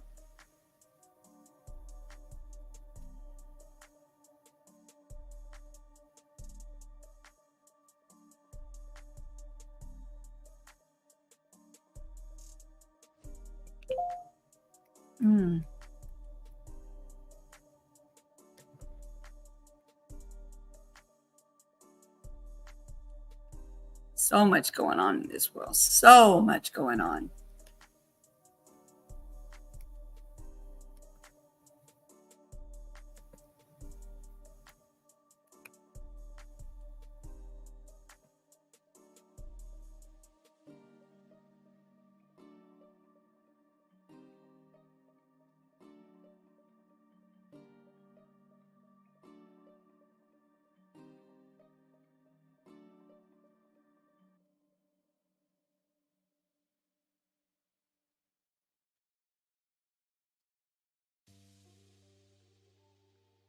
Um,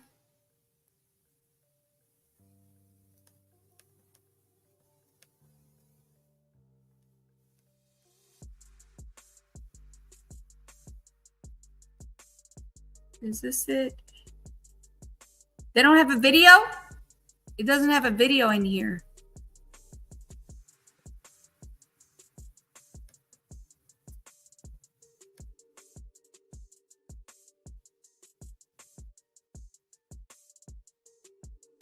Hold on. It didn't have a video?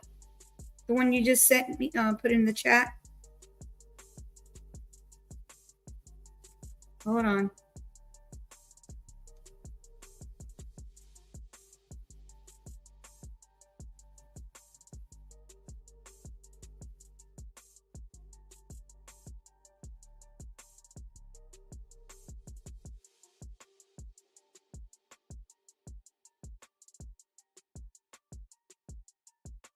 It says, sorry, can't find the page. One more time. It says, sorry, can't find the page. Okay, so I looked it up and I see video. I don't know if it's the same video or not, but it's a YouTube video and it says Chessington attack. Hold on, let me see if this is it.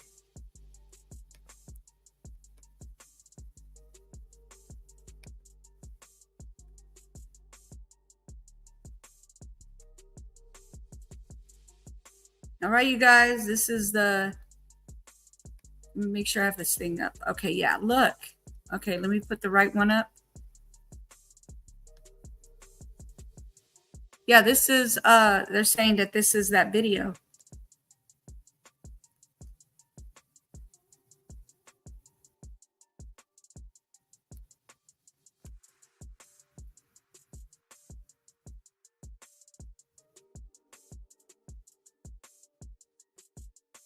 It's hard to see anything. Let me try to do this one maybe.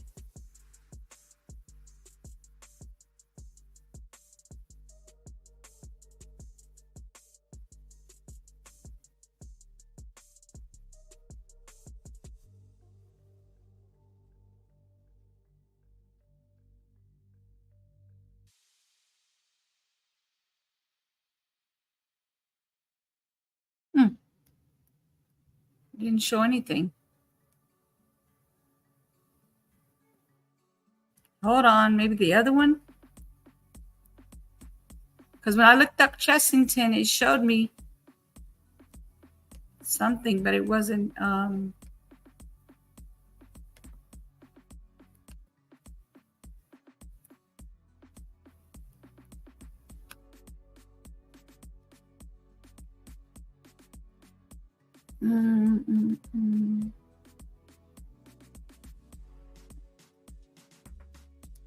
Oh no, that's a whole different video right there. That's an old video. That was in 2016. Hold on, let me see if they have anything else.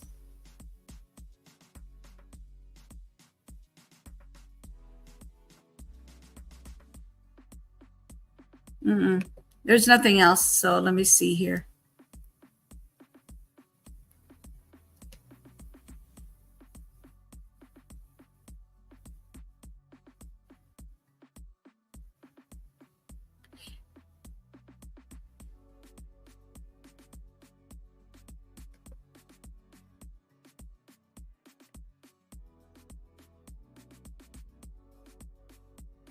Hold on, I'm still looking. So this is what I got from you. And it looks like the one where the guy had stabbed the girl and her mom.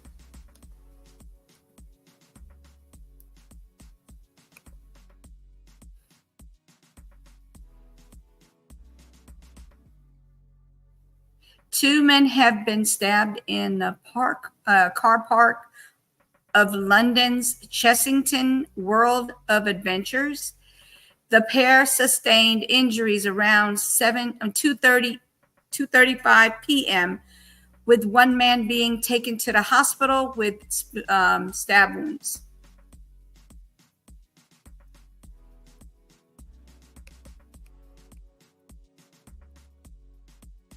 Let me take this down because y'all can't see anything.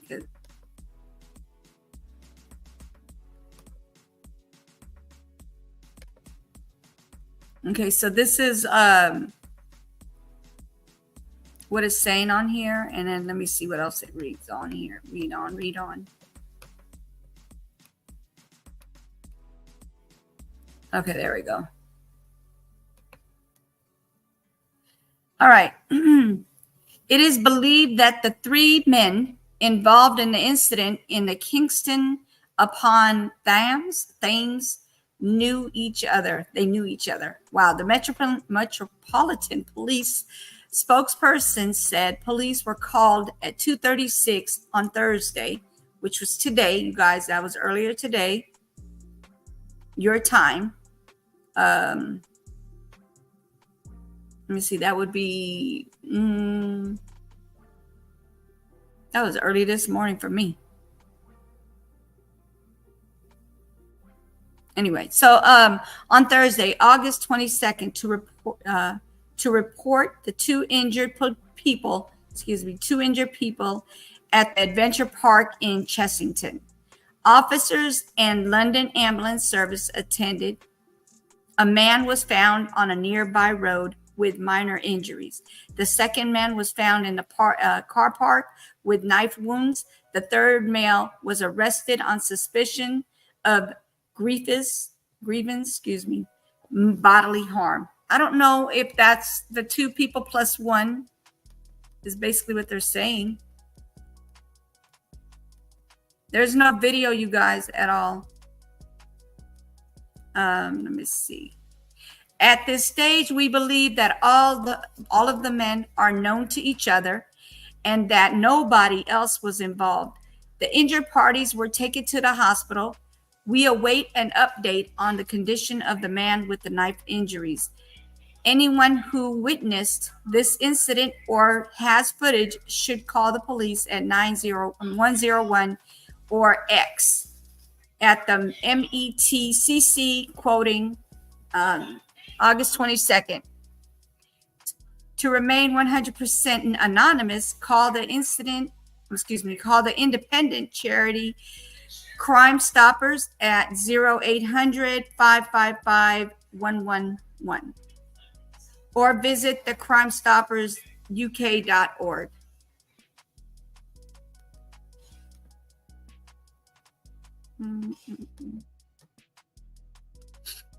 The London Ambulance Service spokesman added, "We were called at 2:43 p.m. on Thursday, August 22nd, to report of to reports of stabbings on the Leatherhead Road, Chessington. We sent resources to the scene, including an ambulance crew, an advanced paramedic, and an incident response officer. We also dispatched London's air ambulance. We treated 2 people at the scene and took 1 patient to a major trauma center. Wow. Chessington World of Adventure spokesperson said an isolated incident including 3 guests occurred in a car park this afternoon. The emergency services were immediately alerted, and resort fully trained first aid team administrated care until the ambulance team arrived. We are fully supporting the Metropolitan Police with their investigation.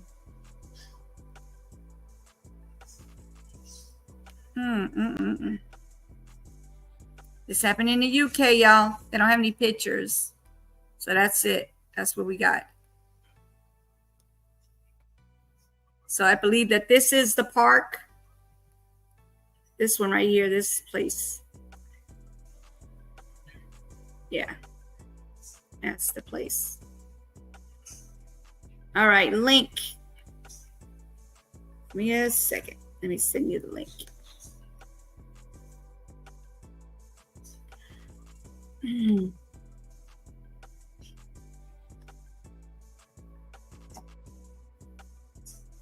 There you go. There's the link.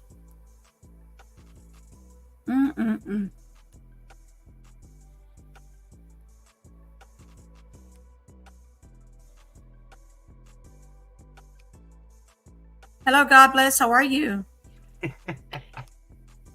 Never as good as you. Silly question. How you doing? I'm okay. I am okay. Yes. Well, I'll be warned. I got my lovely little daughter, Pasha. She's got her friend having. She's got a friend staying over here tonight. They've both got hair down to their hips. Oh wow! Hello. Hey, sweetie. How what are they've you, done darling? I'm great, honey. What they've done is they've done was it twin pigtails, ponytails, but they've done their own hair into each other, so they're like congealed twins. Oh my goodness, they're conjoined. Joined, yeah. Thanks. Yeah, no, she corrected me. Girls, what That's do you know funny. what I think? Oh, God, it's right. They're just raiding me. That's what my kids are like, seagulls. Right? When I'm on a live like this, I'm distracted. Yes. So I keep most of the really goody stuff out here. Yes. They like distract me, and one would be one side. It's like on that Jurassic Park when you've got those little dinosaurs there. Well, one will be in front of you while the other 2 attack from behind. That's what my girls are like. They're like ninjas. Ninja seagulls. Wow. Girls, what are you doing? No, she's having no, you can't coach. No. You'll be up till 4 o'clock in the morning. It's not happening. Why? No, there's plenty of other drinks there. Right. Sorry about this, Uni. What? That's okay. That's okay. It's in the fridge. You're in the fridge. It's in the fridge. Share half a can each then. I'm rude. You're rude coming here to demand it. I took them to the shops because I said I'll make you some dinner. Let's go and choose something. She said, "Oh, can we have some sweets, please?" I said, "Oh, there's plenty of sweets at home." So I goes, "Go on then," and then they like put the stuff on the side, and as I was about to pay, put about another 4 packets of sweets down. I said, "No, I'm not falling for that one." So, girls, get out, please. Well, I'm glad you came because I wanted you to see this craziness right here. Hold on. It's funny because of the situation. Anything left, and that's it. You're in trouble. Hold on. Sorry, Uni. Yeah, this place where the stabbing was just now. Another one. Do you know what? I'm losing. Do you know what? Have you ever been outside a thunderstorm? Right now, if you're going to ask me to say how many stabbings have there been in the past 24 hours or so, and that's like me saying to you that you're out in a tropical thunderstorm, pouring down rain, and I want you to count how many raindrops came down. Wow. That's how confusing it's getting here. Oh, there's been loads of other stabbings as well. I'm losing track. But this Yeah, place, it's horrible. This Chessington is like a Disney World, but for Okay. kids, but for young kids. And it's out of the way a bit. It's not like just by a busy high street. So Yeah. what are guys doing? Going to a theme park with kids, so they look a bit weird on their own, with knives. They're taking knives to a theme park for children. That's horrible. And we know who it's going to be. We've had something today in Swindon as well. Another incident. I've had another incident where I live. I've got a video of it as well. I'll show you it in a little while. Okay. Just happened today. But go Look on, at what thi- did you look say? at this. Look what happened here in Mississippi. They accidentally called text the police in Mississippi. Yo, sup? What you doing? Chilling. How about you? Want to smoke? Smoke. I got some. This guy says, I don't think I'm going to be able to smoke with you. He said, bro, you smoke all the time. We smoke all the time. He said, I think you have the wrong number.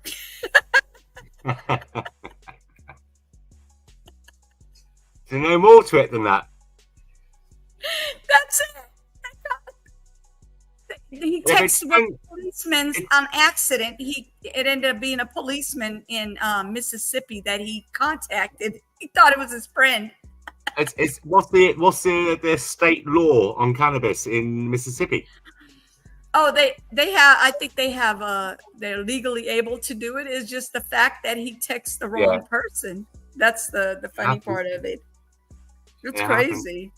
Yeah, it does. It does. So I thought. Good evening together. How you doing, sister? Something to laugh at, but okay. So here we go. The seriousness now. I've been showing a bunch of videos from the U.S. because my first video was about a drunk driver. Yeah. And he unalived 5 people. He unalived 5 people. 3 adults and 2 children. So allegedly, okay, because he was drinking. Most likely they said they found all the, the bottles and things, right? I'm thinking along the line, could it be just that? Or was he on other stuff, allegedly? Yeah. Because he was Sounds like driving erratic. He Yeah. was speeding. It was horrible. Like, it's horrible. They haven't even given out the names or anything. This happened on Monday, this past Monday. When they just passed. Yeah. It's probably been another 1,000 deaths since then. It's That's old news. horrible. What was it? Thursday today. So I'm not making light of the deaths. I'm just like making light of the situation that they're all in at the moment. Yeah. You know? It's hard. It's I mean, horrible. I sent you that link. That's right. London is our capital. Okay. Mhm. And it is one of the most. It's got a higher rate of stabbings than New York Mhm. and knife crime. And that last one I think I sent you. Where was it? You sent it to in my today's email? news. I mean, look, no, I put it on the thing here. Look, hang on, I'll send it again. Hang on a minute, so you don't get confused. Hang on a minute. Right, so Yeah. I'll put I it bet here. it. That is just But it was 3 guys together, and then no. two of them- This is the local newspaper, one of the local newspapers in our capital. Just click on that and then scroll down. This is today's news of stabbings, rapes, in the chat, and he murders. knows I have to go through my phone. I can't even go through my computer on there. Hold on 1 second. I'm gonna have to start fussing at you like I do to Together. Together does the same thing. She sends me copy pictures instead of the video, the links. No, I sent you the link. I sent you the No, link. you in the- sent me the link in the chat, right? But I have to go through my phone, and then I have to send it to my email. If you want it on the PC, you should have told me, girl. I can't read your mind. That's the trouble with women these days. It's like a woman will be sulking and in a pissy mood, and you go, "What's up? Why are you being so nasty to me?" Well, if you don't know, I'm not going to tell you. That's the woman's reply. No, it's okay. I'm already sent it to myself. You're good. You're good. I was just messing with you because I do that with Together. She said, "You're unappreciative," but I do. I appreciate everybody that helps me and sends me things. 100%. Oh, here they come again. All right. So I sent it to my email. Let me go get it. Oh, you're joking. Oh, sorry, guys. It's what. Right, your mother's gonna have to come and pick her up. Sorry, guys. It's just I've just done all the house again today. Get it really? And she really, Pash. God's sake, Jesus help me. So where she's my little 11-year-old's got her mates coming over today. I went round the house and did a really nice deep clean on the house, make it look like a show home. And but in that, 'cause my wife's still not here. Well, my soon-to-be ex-wife, she's still not here. She's still away, and she dropped one of the 15-year-old that has a lot of issues like autism and stuff like that, and she's really quite a handful. Smashes the house up, puts holes in the walls and doors, and she sent her home. So now she just poured this black ink or something all over one of the carpets upstairs I've just cleaned, and it's like beige coloured carpet. She's causing trouble. So if there's any noises going on in the background in a little while or anything, I just understand. You'd have to ring 911 or 999. Yeah. So this is a front page. You know, just like today, you know, or what's just recently been happening, you know. What's been going on, right? So much violence. And this is just one local paper. And when you go into all the other cities and states, as you might want to call it, or counties and towns and villages, you know, you got all this going on as well. It's just so much. No. Dennis. Croydon. I used to live there. See that guy there? Go up a bit. Which one? Go up? Go back up. Scroll come back up on. a bit. There we go. Yeah, jealous Croydon thug drowned a woman. I used to live in Croydon years ago, and I'll tell you what, it was such a peaceful, just a London suburb. Now, if I go there to visit anyone, or I have to drop something in that area, or collect something, if I ever have to go there, I put my tool bag, my toolkit, I wouldn't normally take, in the front passenger footwell with my tools in it to protect. He slashed her wrist to the bone. Wow. Yeah, there's so much of this crime going on here. Evil. Some of these people are just evil. Hey, this guy here, look, see that one there? Hang on a minute. Oh, back up. This thing does that jumping. That one there. North London Football Club manager left a girl. He beat a little girl up so bad. This one she right would here. she had to be put in a coma, and she would never be normal again. She's brain damaged and everything, and he hasn't been sentenced yet. She's 2 years old? Yeah. Oh my God. You don't want to click on it. It showed, I think, I don't know about this one, but it showed a picture of her. She was beautiful. Oh, she still is, you know. You know, there we go. Look. Thug stabbed man through the skull. Hold on, let me see.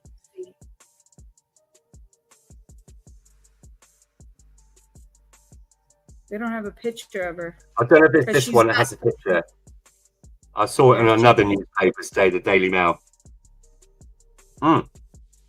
Actually, I might be wrong. Because normally they don't show pictures of the child. Yeah, she's not. She hasn't passed, so they're not going to show it. They don't show kids when they don't pass yet. Yeah, if they haven't passed, not going to. Evening, Boswell. I hope she Good stays evening, alive. Wen. She's okay. Anyone else I might miss? Okay. I said hello. Yeah, I know, just so much. You know, like, look at this guy. What's this one here? Gwen stabbed man through the skull. What's that one there? Next one there. Some guy looking a bit angry. Hunting a knife. See that? Croydon again. Hunting. Croydon has to be the most violent place in England now, they're saying. He threatened a passenger on a train at the train station. Oh, well, that's nothing. The guy got off lightly then. Yeah, the stuff that's out there is unbelievable.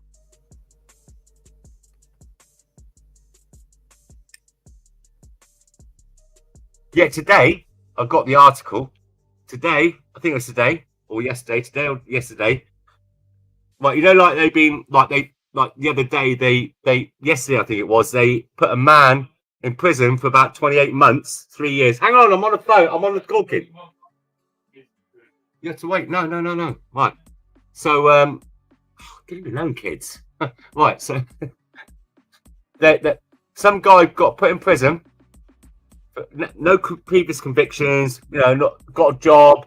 Upstanding member of the public, but he shouted at a police dog. Remember I told you about that one? Mm-hmm.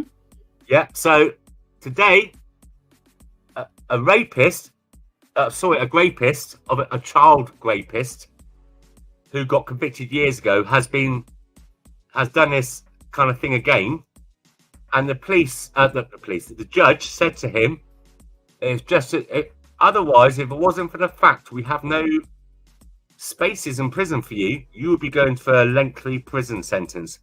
And he gave him a suspended sentence, so he's still walking. He walked. He raped a young girl again. Wow. Raped. I'm saying grape, everyone, by the way. But a guy that stands there in front of the police or yells back will get 2 years, 3 years. Can you see the madness that's going on over here?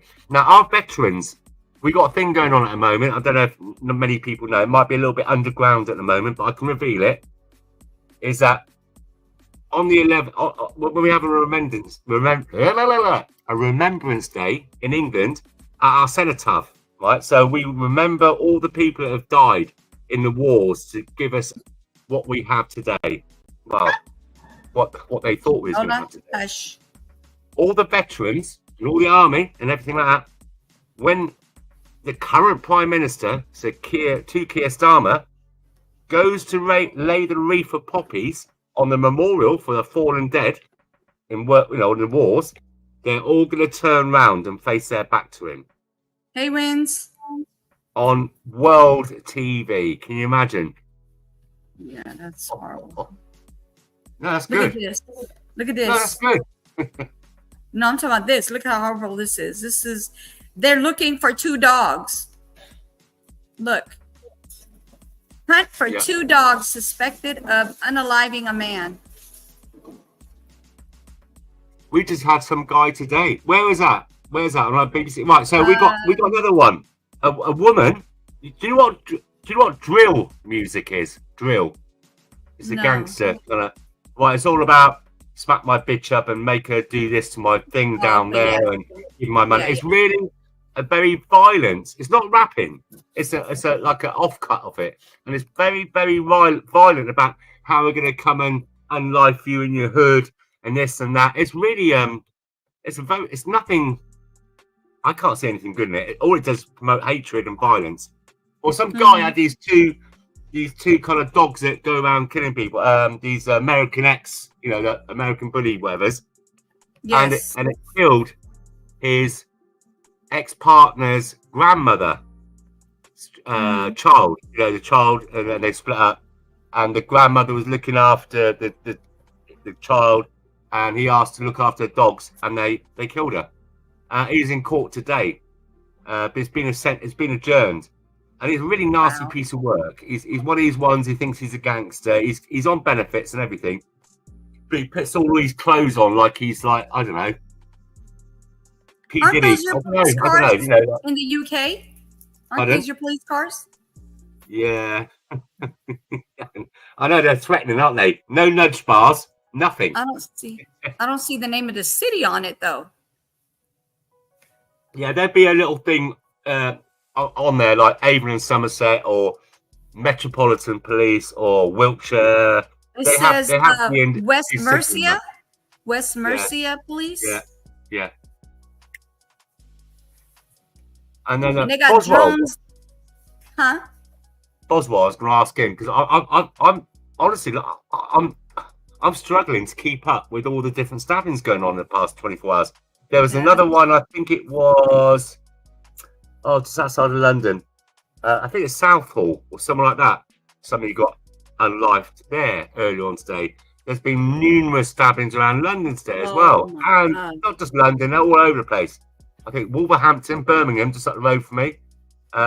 Somebody got unlived yesterday in Bristol. A man in Bristol. That's just down the road from me. I could be there in 25 minutes. Mm-hmm. Loads and loads of them going on at the moment. I mean, it's just...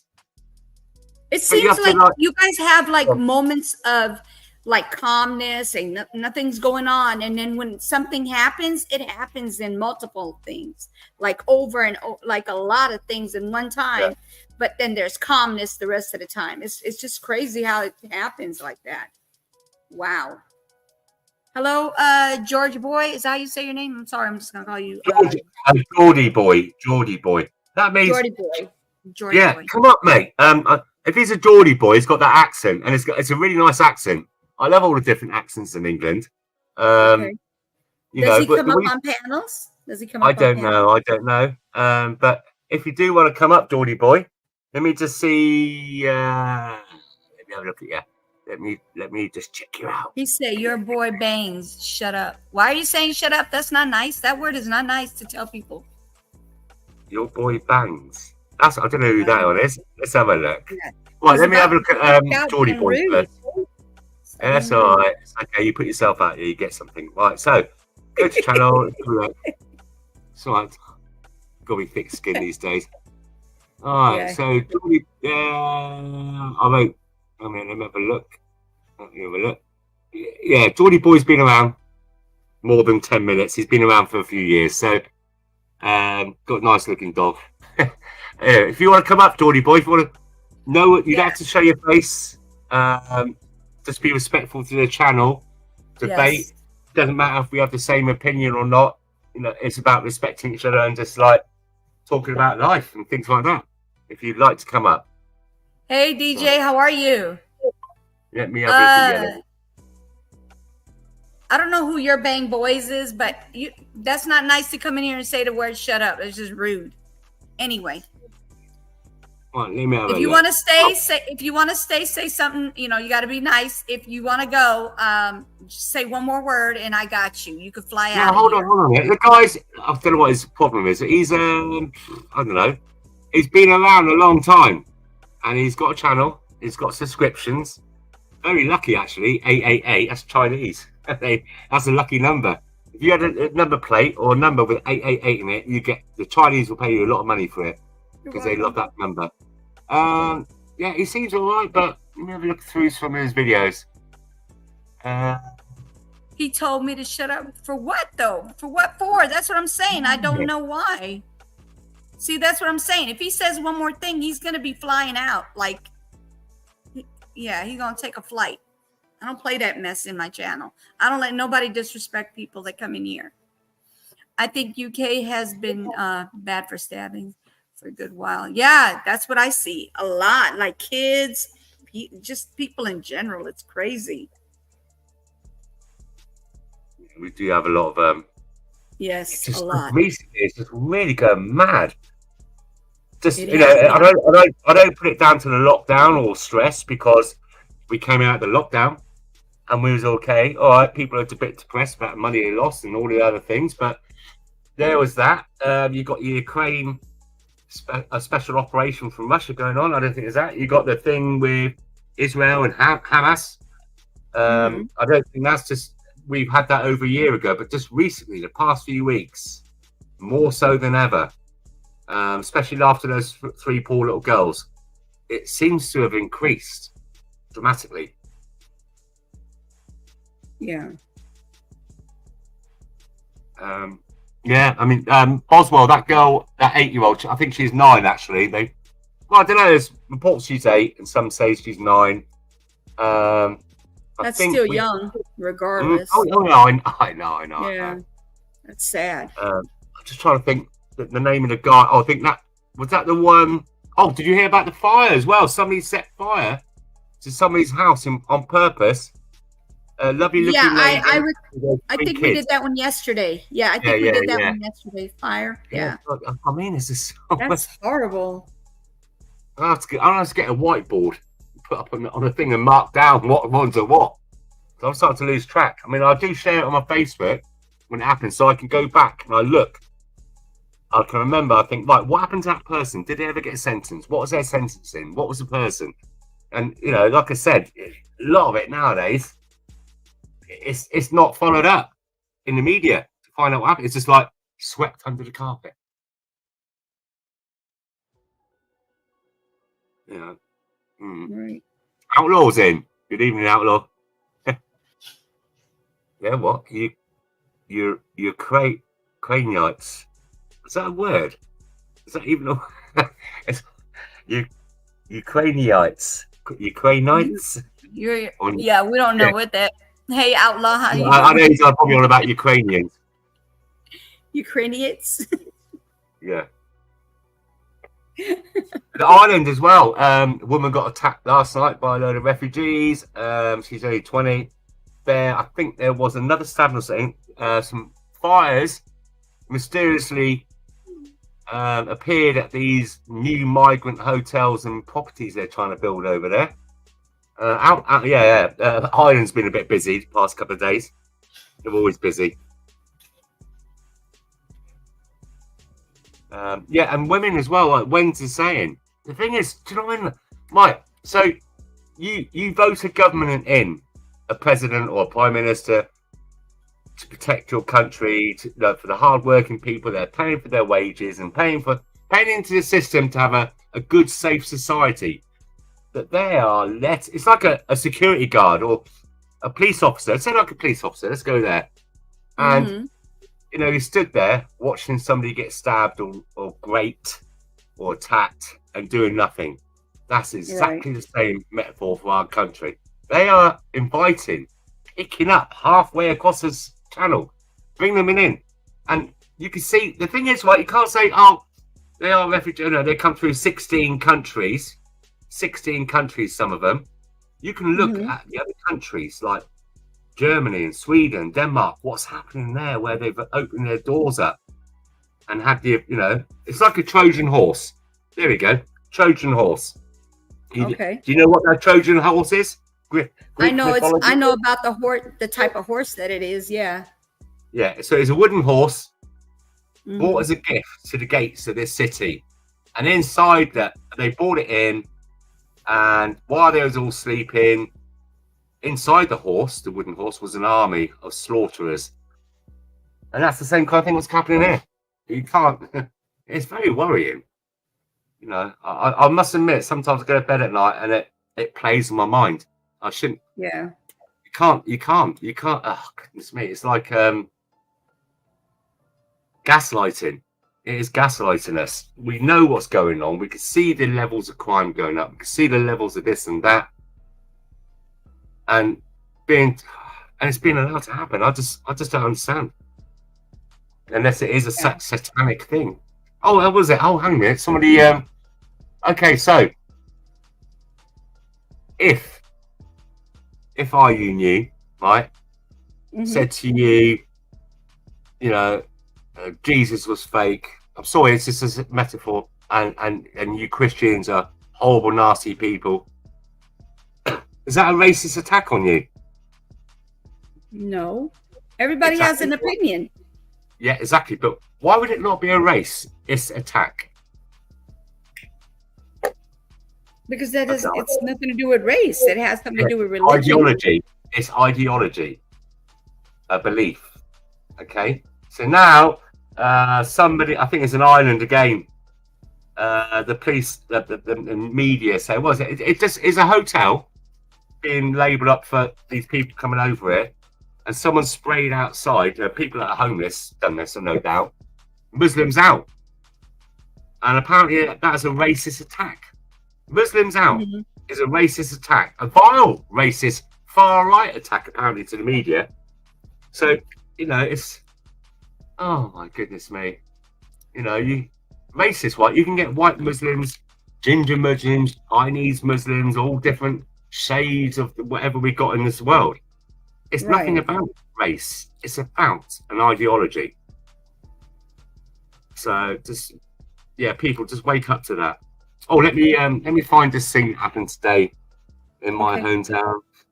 It's always some. I tell you, it's picking up here as well. I just don't. Oh my goodness me, I don't know. So I'll let you look at it. I won't say. Oh, by the way, while we're talking about all these protests and that, do you know the flag of Palestine? Obviously, apparently we're led to believe it predates Jesus. Okay? Do you know when that was invented? When? 1964. So the thing is, right, it was a flag of Jordan, right, which is next. And all the different, who's that? You can wait. Hang on a second. And what happened was, they're Arabs, basically, the Palestinians, right? left Jordan, and they were kicked out of all the Arab countries as well because of certain things. And all they've done is, like, the Jordan flag, if I remember rightly, it has a star on it as well.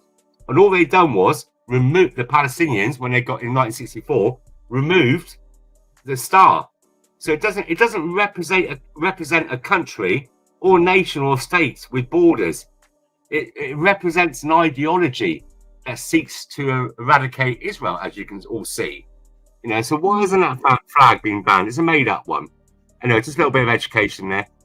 And a second, let me just try and find this thing that happened today. Was it today or yesterday?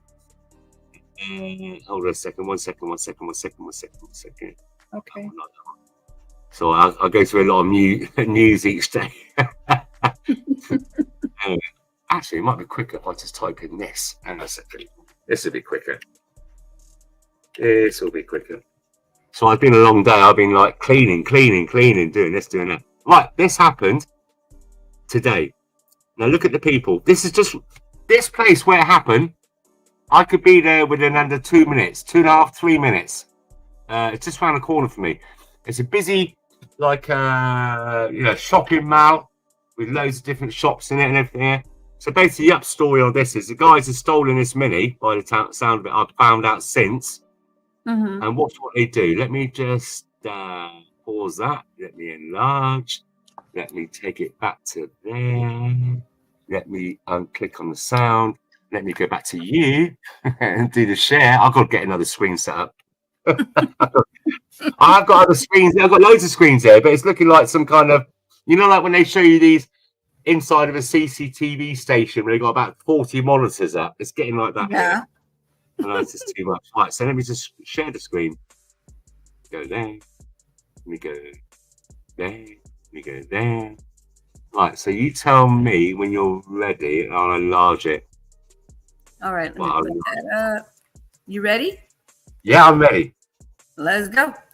Right, so let me know if the audio is not good, but I'll turn it up a bit my end. Ready? 3, 2, 1.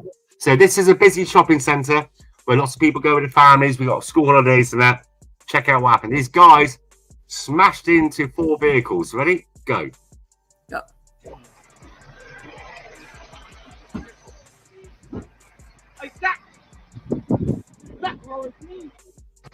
See the guys there? Yeah. Yeah.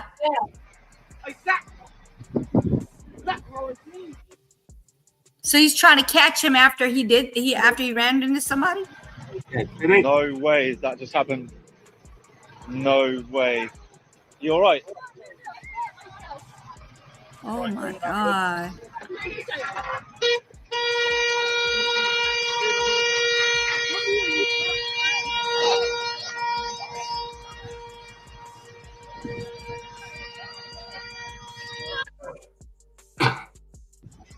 Well then. Oh my God. This is the video you recorded? No, somebody local to me. Okay. That is horrible. That's a bad accident. Yeah, the thing is, they were. Was everybody okay? Don't know. I don't know. The ambulance is there. I mean, it's quite a shunt, isn't it?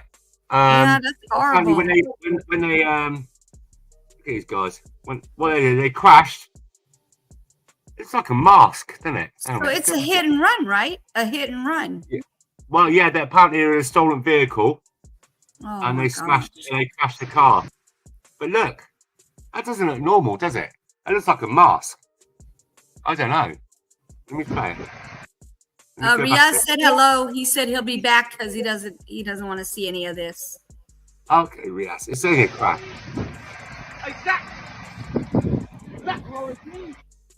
So there you go. Let me stop that screen. I got it, Outlaw. Wow. Way. That's a bad accident right there. And then we had that thing also a day before yesterday or whatever with the Christian guy with the cross. Guy, he got attacked with a machete before. Police did nothing. Didn't get injured. Just somebody pulled it out. And then another guy came up and said, I've got a knife. I'm going to stab you. You know, it just down the road from me. Around the corner. It's horrible. I don't some know crap what's going on on. with this I world. know. Even here, this is like. So this place I'm living in now, Swindon, it was originally built up to be bigger in the 50s and the 50s and the 60s as a London I got it, overflow. Wins. So people that got bombed in the Second World War and up in London and stuff like that, and they were built new houses, brand new estates here. So a lot of London people come and lived here, and it was always been a good town, quiet, peaceful. You could get drunk at a nightclub and spend all your money or your taxi money, and you could walk home from hours and miles and in the darkness at whatever time of night with no problems. Now, oh my word, there's so much violence going on, even here. Look at this. Outlaw just sent this. Oh, we got music. Got to turn it down. Can't have music. Oh, I've seen this. This is one of the migration camps, immigration camps, illegal immigration camps in Ireland. And they're building lots and lots of these lovely brand new buildings with TV, shower, kitchens. Anybody that comes there that aren't meant to be there. And Ireland have got a massive homeless problem for their own people. So many people sleeping on the streets. A mother would say like 2 or 3 kids sleeping in one room with a load of other strangers in the rest of the building. Unsafe places. But yet, here we go. I got one. This is a drone that they're doing. I got a drone as well. Are these like mobile homes? Yeah. Oh, wow. Look how many are there. They just, so all these years, up to about a year or so ago, there's been so many Irish people that are homeless through no fault of their own. Yet you get these invaders come here and boom, there we go. There you go. Instant money, instant housing, funded by the EU, European Union. Sinister. And here comes in another battalion or two of young, fit, fighting males with no women, no children, young men, nice haircuts, nice clothes, good quality phones. Didn't drop those, did they? On the dinghies, like their passports and identification papers. So they can't be sent back. Wow. I'm going to start writing things down. I did one a little while ago, a couple of weeks ago, when there were supposed to be all these 120 protests across England. And I went down to the local area where it's very heavily dense of that type of religious practice. And they were there. I took my drone. Luckily, I'm fortunate enough to have a very top quality, long range drone. It's a good bit of kit. And I sat in a car park, a multi-story car park, a mile or two away from it, and flew my drone over there. And yeah, you can see them all, and you can't hear it. It's a good drone. It's very quiet and small, but it's very powerful. The quality is outstanding. So I'll try and find that at some point soon. I'll have to edit it because I'll take the drone off from the car park, the multi-story car park. You can see my car and registration and everything, so I've got to edit it. Yeah, you don't want no information on for sure.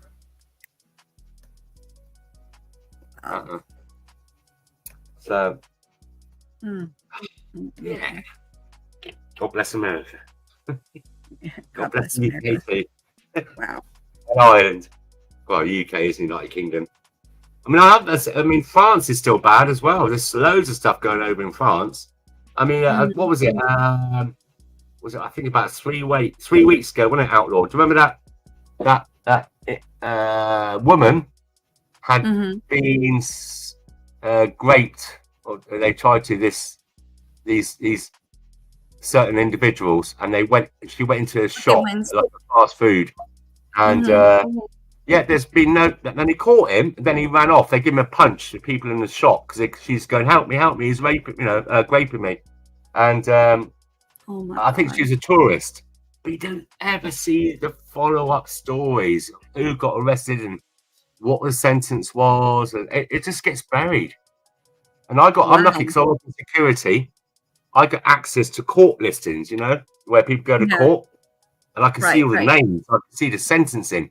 I can see if you've ever been sentenced, if you've ever been involved in a crime, and what your sentence was.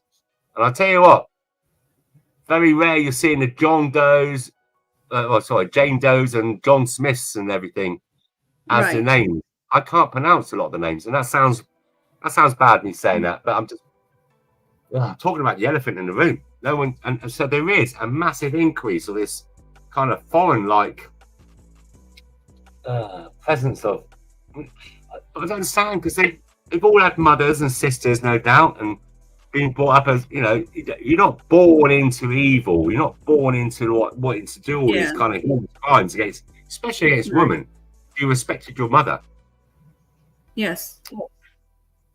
It is what it is. I don't know. It's some crazy stuff going on in this world for sure. It's getting beyond crazy. Like, I don't even know how to explain it. It's just, oh my God. Every time you turn around, something crazy is going on. That Turin shroud I was talking about, with it, where it's got the Jesus imprinted on it, on his last, you know, when he got taken off. Yes. Some guy came out today, and he's an atheist, a strong atheist. Now he's seen the evidence, him as well. He's saying to anybody that can recreate that cloth that covered Jesus when he came off the cross, and it's got his blood on it, and it's like a carbon copy, you know, where the heat or something had got into the cloth. Anyone could do that and give you $1 million. $1 million. Wow. So you got Matt Boswell just said, Slough has the worst crime statistics in Berkshire, with the majority of offences being violent and sexual abuse. Yeah, with a high certain percentage of a religion. Very high. It's very high. But even 20. What's the year? About 24 years ago. In the year 2000, I went up there. They got signs on, you know, like alleyways, you know, like pathways. What do you call it? Where you walk along. And they got signs, big signs saying, "Beware, beware! This is a high risk for mugging and sexual assault." Lord. Yeah, warnings to people that, you know, that I wouldn't walk down there, and it's on a busy high street as well. Busy high street with lots of people, lots of shops, and the local council and police are still warning people about this is a high risk. Be careful. You might get raped. You might get stabbed. You might get robbed. So if they know that, then why don't they bring more police out there? Well, some years ago, we had for crime, a woman called Theresa May that later came on to be our Prime Minister. What a show. A poo-poo show. She sacked 20,000. This is going back a few years, before we had all this migration going on, illegal entry. 20,000 police officers, which was a massive chunk. Yeah, that is. You know, and some. I mean, can you imagine? Say like someone like Houston, and at night time they've only got about 15 officers on patrol for the whole state. You know, that's what it's like here in England. Where I am in Wiltshire, they have to draft in. Sometimes they only have 5 officers patrolling the streets for the whole county. 5 officers, and if anything really kicks off, then they have to get another officers from other counties who are also only on 5 or 6. Yeah. Is that your boy? Yeah, that's my son. He was showing me something about how they're making movies where they're like, Yeah, Tubi is the. Didn't I say Tubi? Oh, anyway, Tubi is showing. He's watching movies on Tubi, and Tubi makes their movies like how am I going to explain this? CGI. Basically, the way they make it is like low budget. Yeah. Yeah, low budget type of stuff. Well, apparently you got mail. Yeah, I got it. I'm Right, pulling let it me up just now. Let me just give me 20 seconds. Just check on the girls. It's very quiet. Not male. Okay. If it's quiet, there's something going on. I'll be back in a sec. He's gonna go search it out, see what's going on over there. All right, so we got 11 seconds. Arrested number off the plane in custody. Oh, okay.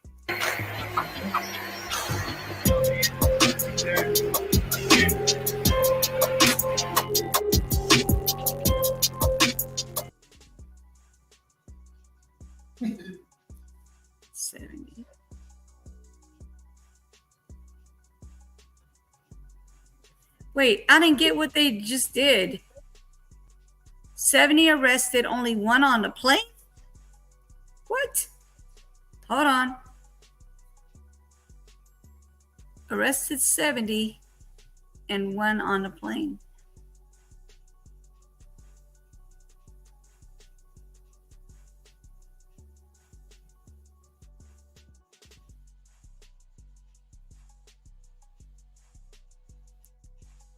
Can you explain that to me? Because it looks like they got 1 person off of there.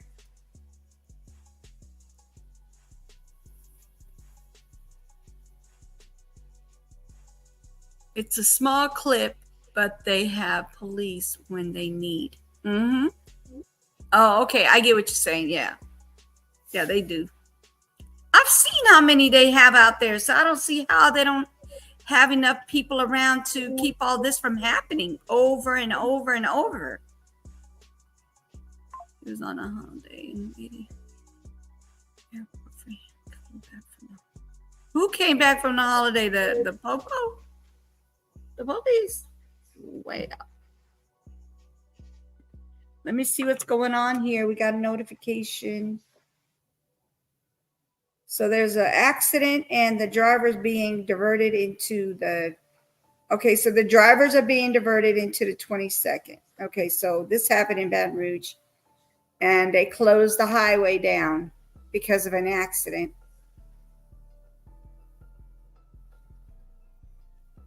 This is Louisiana, y'all. Every time you turn around, they got something crazy going on. Let's see if they have pictures.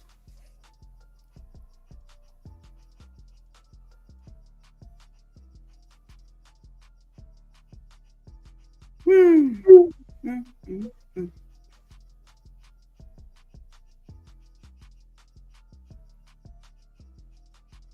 don't have any videos or nothing. They just let people know that the highway's closed.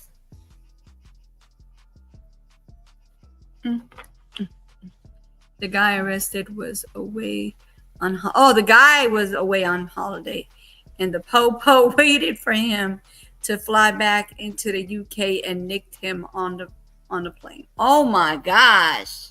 Are you serious, Outlaw? Wow. That's crazy.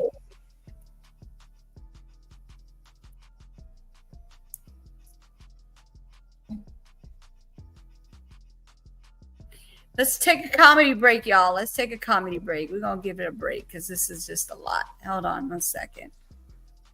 Comedy break. Hold on.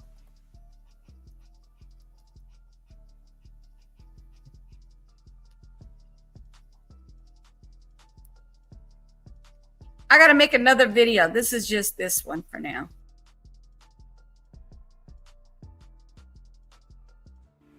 Okay, have you ever been at the store and really needed to fart? And you were trying not to, but then your body's like, I'm gonna do this anyway. Well, that happened to me today at the Walmart.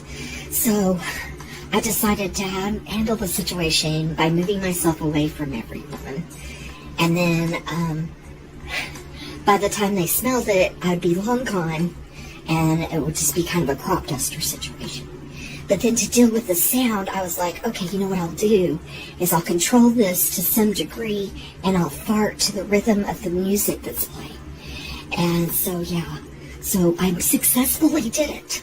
I perfectly farted to the rhythm of the music. And then I saw the look on everyone's faces. And then I realized, yeah, I was listening to that music in my earbuds.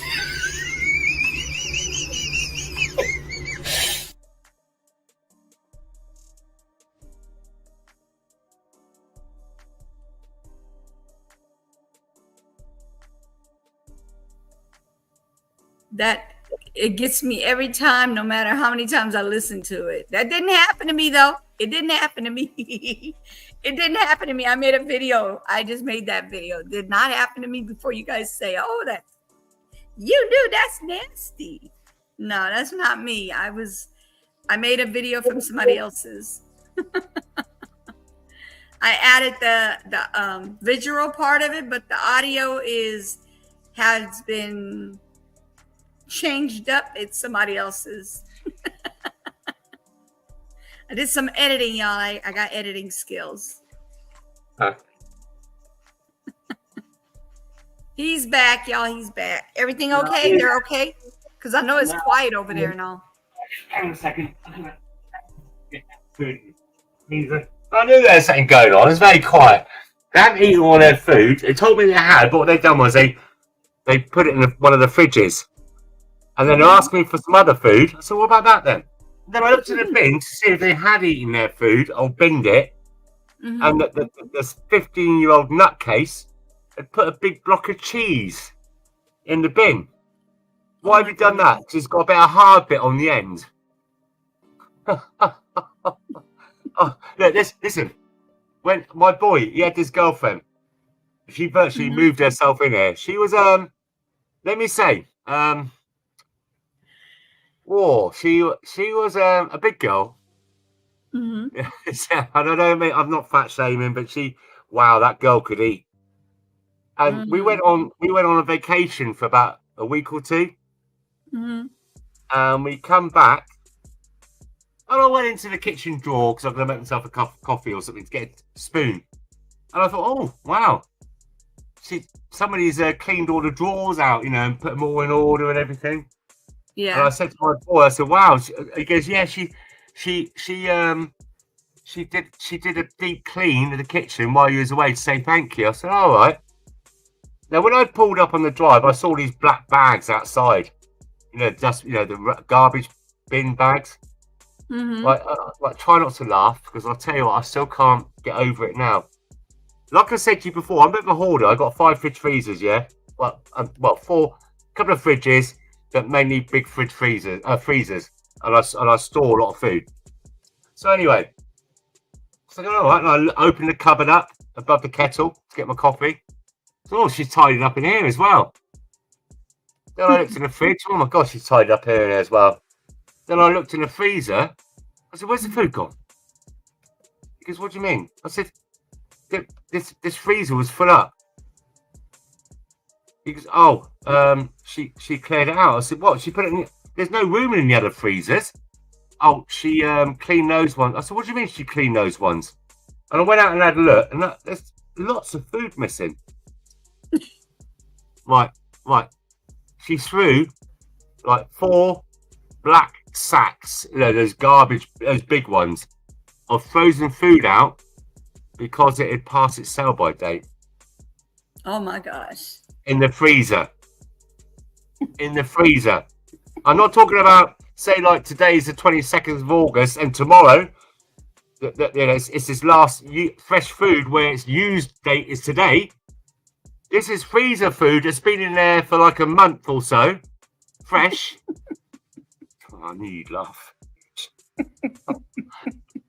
And I went out. Kids don't know no better. Kids don't know no better. Those cupboards, like those cupboards where I go to all different types of ethnicity or nationality specialized shops, like African or Chinese or and I love to buy different condiments and sauces and food, to try different things. She even threw those. They've not even been opened. I just bought them before we went on holiday. No. Like on the top of the tin, you can like press it, the jar, and it clicks, makes it click. Yes. Not even been opened. It still had another like 3-4 years sell-by date on it, and she threw them. Oh my God. I had to go out. I mean, this is how it was. I went out there, and she mixed all the frozen food in, but defrosted, steaks and meats and fish. Been there for about a week in a black bag in the summertime. The smell was not pleasant. And I saw the jars there that had not even been opened. I bought a kettle and I stood out there. And each jar, I bought boiling hot water over it, sterilize it. It's been unopened. It's been unopened. Oh my God. I'm trying not to swear right now. It's okay. You're gonna be all right. Oh, That poor you, I mean- poor you. I don't have a I didn't get anything in the mail. I don't have any email. My last one was the one with the 70 people arrested and the guy comes back from vacation. That's the only thing I got. I didn't get anything else.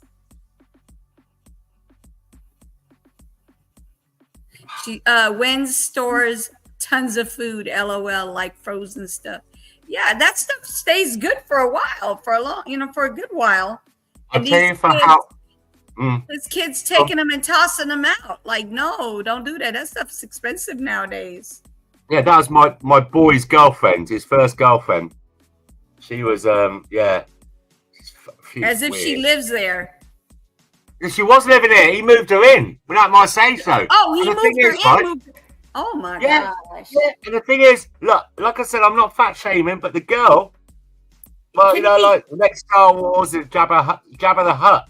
She was huge, and this girl could eat. You know, you could imagine her walking towards one of those eat as much as you like buffets, and they quickly go out there and put the shutters down. No, please. We want business. We want to keep in business. That girl could eat. That girl could Okay, eat. so how long did she live with you guys? About a year. Oh my Yeah. gosh, she ate you guys out of house and home for a whole year? Yeah. Jesus. And he absolutely adored as his first girlfriend, and he absolutely adored and doted on every need. And she said to my boy, go get me McDonald's. Yes, sir, I'll go get you McDonald's. I want to do that. Feed me, Seymour. Yeah, she's like a Tasmanian devil. I just got it. Yeah, she was. Oh my God. He said, feed me, Seymour. Yeah, she. Little Rocky Horror Show, wasn't it? Rocky Horror Show. That was good. Yeah. Anyway, so you know, oh dear, it's just anyway, and I just bought some really good stuff as well. I got some good quality farm raised goat on the bone for my curried goat. I love curried goat, proper one. We're on the bone, and I got all different types of exotic meat, not crocodile rather, or snake or anything, just like buffalo. Things like that. You can't. It's hard to find those meats in England. Trust me. Yeah. You know, and I like to try different ones. I had some kangaroo. I think I know it's a bit cool, but I had to taste it. Anyway, ostrich. Feed me all night Very long. nice. Yeah, ostrich isn't very nice. It's a straw. It's got like a gamey straw, wet straw, like a wet rabbit hutch's straw. The smell, it tastes. I don't like that at all. I wouldn't recommend it, but yeah. How long? I didn't get anything else. The last thing I got was the countdown.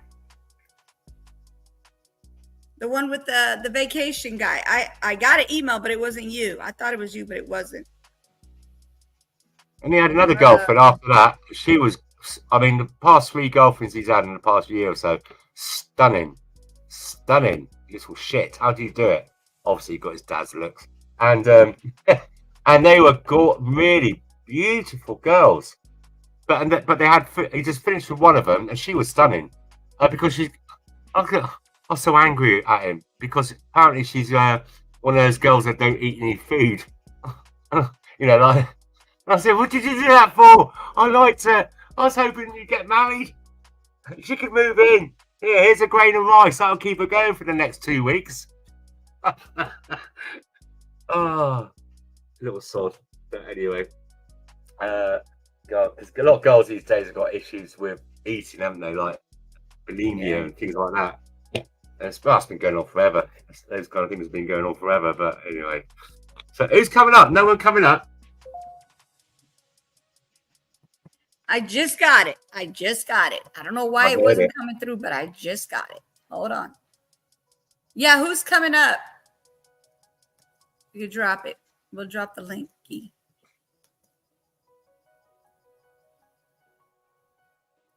All right, hold on. Okay, we got a 29 second. Outlaw loves to send me really short videos. real 39 seconds, 11 seconds, 10 seconds. It must be Twitter. It is. It's definitely Twitter. And people are being told that if they do appear, whether they're pleading guilty or not guilty, they're very unlikely to get bail. And if they do end up in prison, somebody who told me, somebody who knows about these things told me that, you know, any right-wing, far-right protester in jail, well, you know, they can expect a pretty cold reception from what he says are Asian gangs inside prison who will be looking out for them. Wow, and that's on Sky News. Told that if they do appear, whether they're pleading guilty or not guilty, they're very Wow. So that's Sky News, and they are absolutely a load of bollocks, basically. Sky News Australia, on the other hand, are more my kind of people with reporting. But that's Sky News, that's the UK one. Wow. Look, I did say this, Outlaw, if you remember, we said this, that these poor people that are being classed as far right for just standing there saying, you know, protect our children and doing nothing, not just standing there, and they've been put in prison. When they go in there, it's controlled by, it is what it is. Those, what does Sky News say? Asian gangs. They're Muslim gangs. Let's be honest. Let's MDL. And they will have a very hard time. They will be attacked, violently beaten. They're most likely have to go on this thing called a governor's protection. It's called a 45 section, rule 43, 45 rather, where they sit in a cell all day long, every day long for the next two years, with no contact with anybody else except for a prison guard.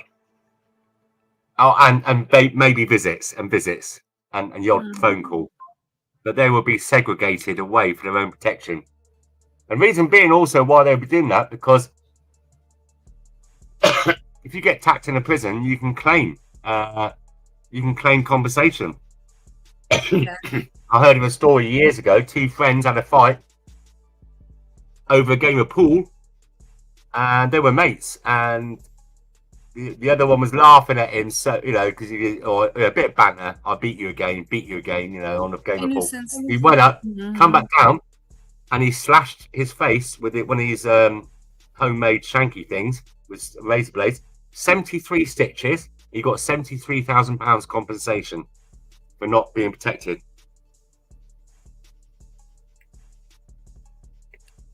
Yeah, it's a very the prisons are out of control. We got. I'm not gonna play it, but there's most of the prisoners in there now got mobile phones. These mobile phones can sell up to it'd be like $15,000 a mobile phone. 15 for smuggling it in. Wow. There's loads of videos. Loads of people got videos, mobile phones in there. And then the drugs are being brought in by the drones or by the staff. The staff bring in drugs. And say something is worth $100 on the streets of certain narcotics, yeah? It'll be worth $6,000-7,000 in there for the same product. It's a big business in there. Now, also, some of these controlling gangs, these Muslim gangs in there, so the new prison staff we got now really wet wipes. They're weak, no authority to them. In prisons before, it used to be ex-army, hard men that you know, don't take no crap.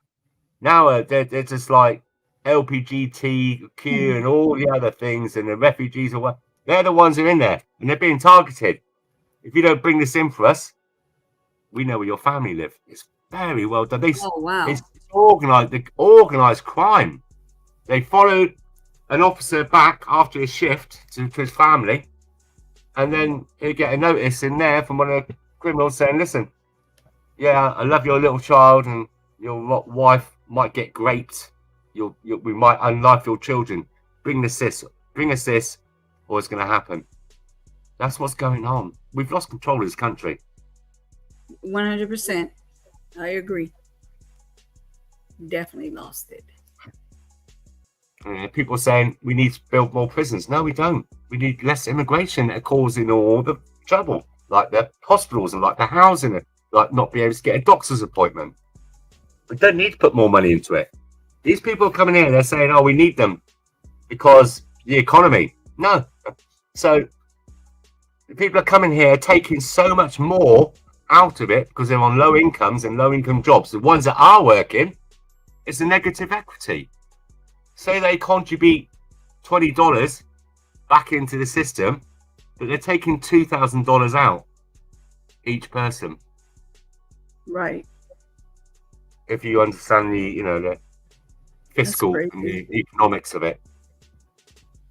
It's negative equity. So, Geordie boy, come up, mate.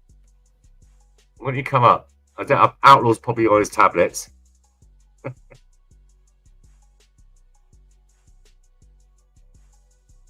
Yeah. I'm looking for oh, this it? I think this might be it.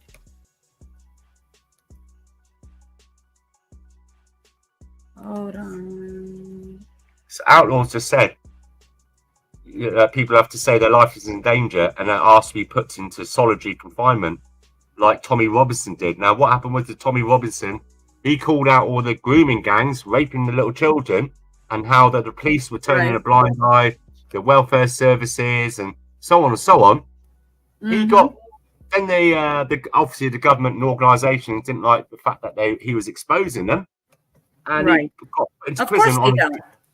He got put into prison on a jumped up charge of something to do with mortgages or something, fraud.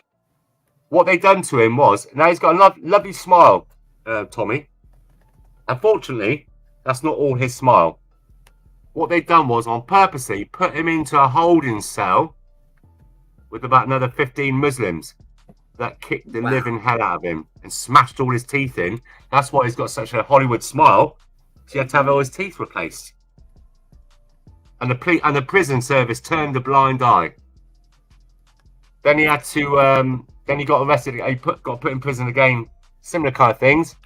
And all he had was this. I mean, this guy's a big. He's not a massively 7 foot tall guy, but he's quite a little pit bull. He likes to train and everything. And he had to have just a tin of tuna a day because he couldn't trust eating the food. He had glass and excrement put in his food, the prison food. So the only way he could survive is to eat his own food, minimalistic, for about a year or 6 months or something. Yeah. Okay. Corruption. So much of it. There's too much going on in this world. Anyway, any good news in the world today, apart from me on the channel? No, nothing. There's nothing good. I don't know what's going on. This world is going hell in a hell basket. And the internet, the Google thing is tripping today. I haven't been able to get these things to act right. I don't know what's going on with these videos. Hopefully Elon Musk will hurry up and get that planet sorted out for us to all migrate to. Right, something. Jesus. Okay, so this video is about deputies arrest female for pulling out a pow-pow in Thibodaux. This is in Louisiana as well. Here it is.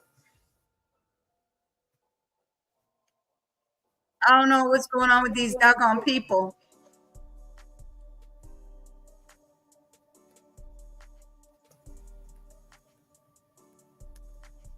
We had the police outside my house today. Well, next door to me, but one. And it's quite a very spread out, leafy suburb. A little plot of land here. And some idiot comes screaming into this little close. It's a dead end. It's nothing. He must have been doing 40, 50. Now, if there's any children out there, he'd have run them over. Yeah, go on then. Bye, honey. Sorry. Bye, sweetie. And there's an altercation with his family, with his mother, and he drove all over her lawn and wheel span, and then the police turned up. What are you after, girls? Yeah, you know what they are. Guess the green song in 2 seconds. What? What? I slowly, I want to have my eyes slowly. That's a Queen song. Listen to this. Hello and welcome to this edition of Bayou Time. I'm your host, Keith Lysite, licensed clinical social worker with Terrebonne Home Care. Very glad you're joining us. However you may be joining us, we appreciate it. And as you know, when we get these updated events, when we have events that are affecting our communities and or when it happens in our schools, we want to make sure that we let you know what's going on. Welcome back to the program, Captain Brennan Mathern, Lafourche Parish Sheriff's Office. Captain, thanks for joining us. Thanks for having us, Keith. We appreciate it. And listen, I know this wasn't during school hours, and anytime we have something that impacts or could impact our kids, it's a big deal. Thank y'all for being so responsive to the situation with this gun. And that's exactly why we took it so seriously, because we never want there to be an incident that occurs in the school. But we did make an arrest on an incident that occurred Tuesday night. In fact, Tuesday evening around 8 o'clock, we had a call and we responded to Thibodaux High School. Now, that is in the jurisdiction of Thibodaux Police Department, but because it was involving the high school and we do have security measures over there with our school resource officers, we responded to assist along with Thibodaux Police. Ultimately, we learned that 2 young men were involved in an altercation that evening. And this all occurred in the parking lot at Thibodaux High School's football stadium, so just right behind the school, but technically still in school grounds. And at some point during that altercation between these 2 men, another party showed up, that being 19-year-old Tylea Adams of Thibodaux. She was not a student at Thibodaux High School, but she showed up. She was related to one of the young men involved. And while she was on scene, she brandished a firearm. And as soon as she pulled the firearm out of her vehicle, people started scattering in all directions and everybody left the scene. So we reviewed footage, we got some eyewitness accounts, and ultimately made contact with Ms. Adams. She was placed under arrest. She was charged with aggravated assault with a firearm and possession of a firearm in a violation of a firearm-free zone. She is actually at the correctional complex after her arrest, and her bail is set at $251,000. So Keith, this is obviously very serious charges when we're dealing with aggravated assault with a firearm, but also the fact that she had it on school grounds makes it doubly as concerning for us. So again, while this didn't involve a student and it wasn't inside the school, out of an abundance of caution, we sent additional deputies to the school today just to have some extra security measures in place. We are continuing to investigate this incident and all parties involved, and the Lafourche Parish School District is also continuing to investigate. Yeah, and so no matter what time it is, it doesn't matter. When we're talking about school grounds, there are reasons why the laws have changed to make sure that we have protection. We have school resource officers. They are there. They are there during the day when school is in session. They're there for some of these after hours or early events that take place. But when things happen on school grounds, rather sacred ground for our kids. And we were going to make sure, because of the efforts and the energy that have been put forth to make the laws the way that they are, to have presence with your officers, to be able to partner with Thibodaux Police Department. We're going to make sure that those areas are really monitored well and make sure that we're keeping that safe zone for the kids. And we want to let people know, whoever's listening to this, whatever it is that you want to do, you do on your own. We never want you to kind of have these kinds of incidents. But if you do, you need to know that if you're doing that on school grounds, that we're going to do everything in our efforts and energy to protect the kids, because that's what that's about. No doubt. Right. And look, unlike a school zone where, the speed limit is reduced only during certain hours, a school property is a firearm-free and drug-free zone at all times. That's 24/7. Right. We do not want firearms anywhere near and certainly not on school property. And like you said, even if it's after hours, with football practices and extracurriculars happening before school and after school, you can never be too careful, as you said, Keith. And so, there's simply no room for drugs or firearms anywhere near school grounds. So in this case, we believe the appropriate action was taken, and we're going to continue to look at it and review it with our partners at the Lafourche Parish School District. And if any other arrests or any other activity comes from this, we'll be sure to update the story. We appreciate that very, very much. And more importantly, you've done the other steps. And again, Lafourche Parish Sheriff's Office, working with Lafourche Parish School Board and with Thibodaux PD, we're going to make sure that we're sending extra officers. I love the fact that you did that the following day, which is today, to be able to show that we are making sure that the kids are safe. And we're going to continue to investigate, right? Because very often somebody knows something else that could have been going on with the 2 individuals that were having the argument. And we're going to continue to monitor. So, stay off of school grounds. Wherever it is you want to have your difficulty, your gatherings, just don't do it on school grounds. And quite frankly, when they do their rounds and Sheriff's Office or Thibodaux PD go by, they're going to make sure that people leave school grounds if there's no reason for them to be there.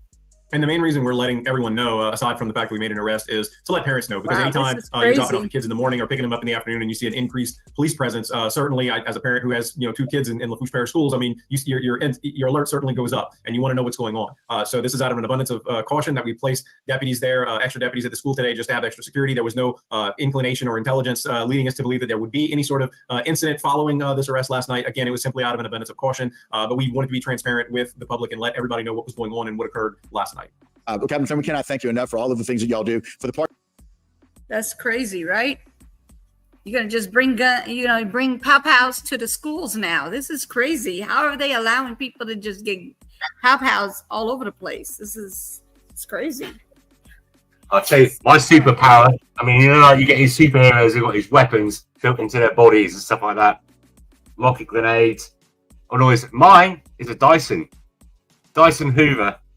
I walk around with it all the time in my house at the moment. He stay cleaning up. That's what he's trying to say. Stay cleaning up. I'm like a RoboCop keeping. I'm like a no, Judge Dredd keeping the streets clean. Oh, these kids make me OCD. I swear.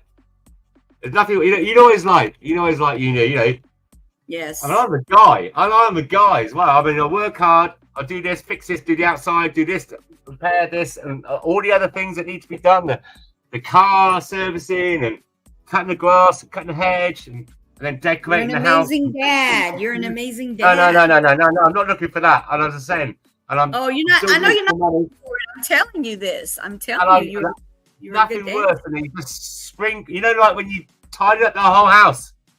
Yes. And then you go from one room to the other, and the kids go in there, and you just thought, "Did I just tidy this room? I'm sure. Did I? I did, didn't I?" Outlaw said he can't come up because his shoulder is spazzing. Yeah. Oh no. Spazzing, I hope you spazzing. feel better, Outlaw. Wow. Boswell said, yes, we're urinating and throwing human waste through his flap. Gross. Yeah. Oh, yeah. Things that go on. Like I said, they've lost control of the prisons. There's no respect for the prison guards. The prison guards, I've seen videos where inmates are filming it. They're sat there having a smoke with them, like a weed. Tobacco is now banned in prisons, yet they're all smoking it. You'll be able to smell it. Howard G, good evening. All the way from Canada. I mean, Canada as well. I mean, Howard's in Canada. I think it's Toronto. I can't remember what he said now. And I see the Toronto, I see the news in Canada. I speak to people over there, and they're having crap as well. All this kind of new world order imported for crime and stuff like that. It is what it is at the moment, unfortunately. But if you try to talk about it, you're silenced with the threat of prison. Yep, it's crazy. As if that's now they're making it that's the law now. You can't even talk without going to prison now, right? It's immoral. It's immoral. It goes against human nature of the goodness in our hearts. Right. This has to be told to step back, and do nothing. Where we are, like we're a Christian country for starters. This country, and America is a Christian country, I believe. Mm-hmm. And it goes against your inner teachings of between good and evil and darkness and light. How can you not be motivated about not wanting this to happen anymore? For the safety of our families or other people's families. When good, like they say, when good men do nothing, evil conquers. So. Did you know that the Ukrainian troops are moving deeper into Russia? Yeah. Don't believe the hype. Nah. Is that a good impersonation?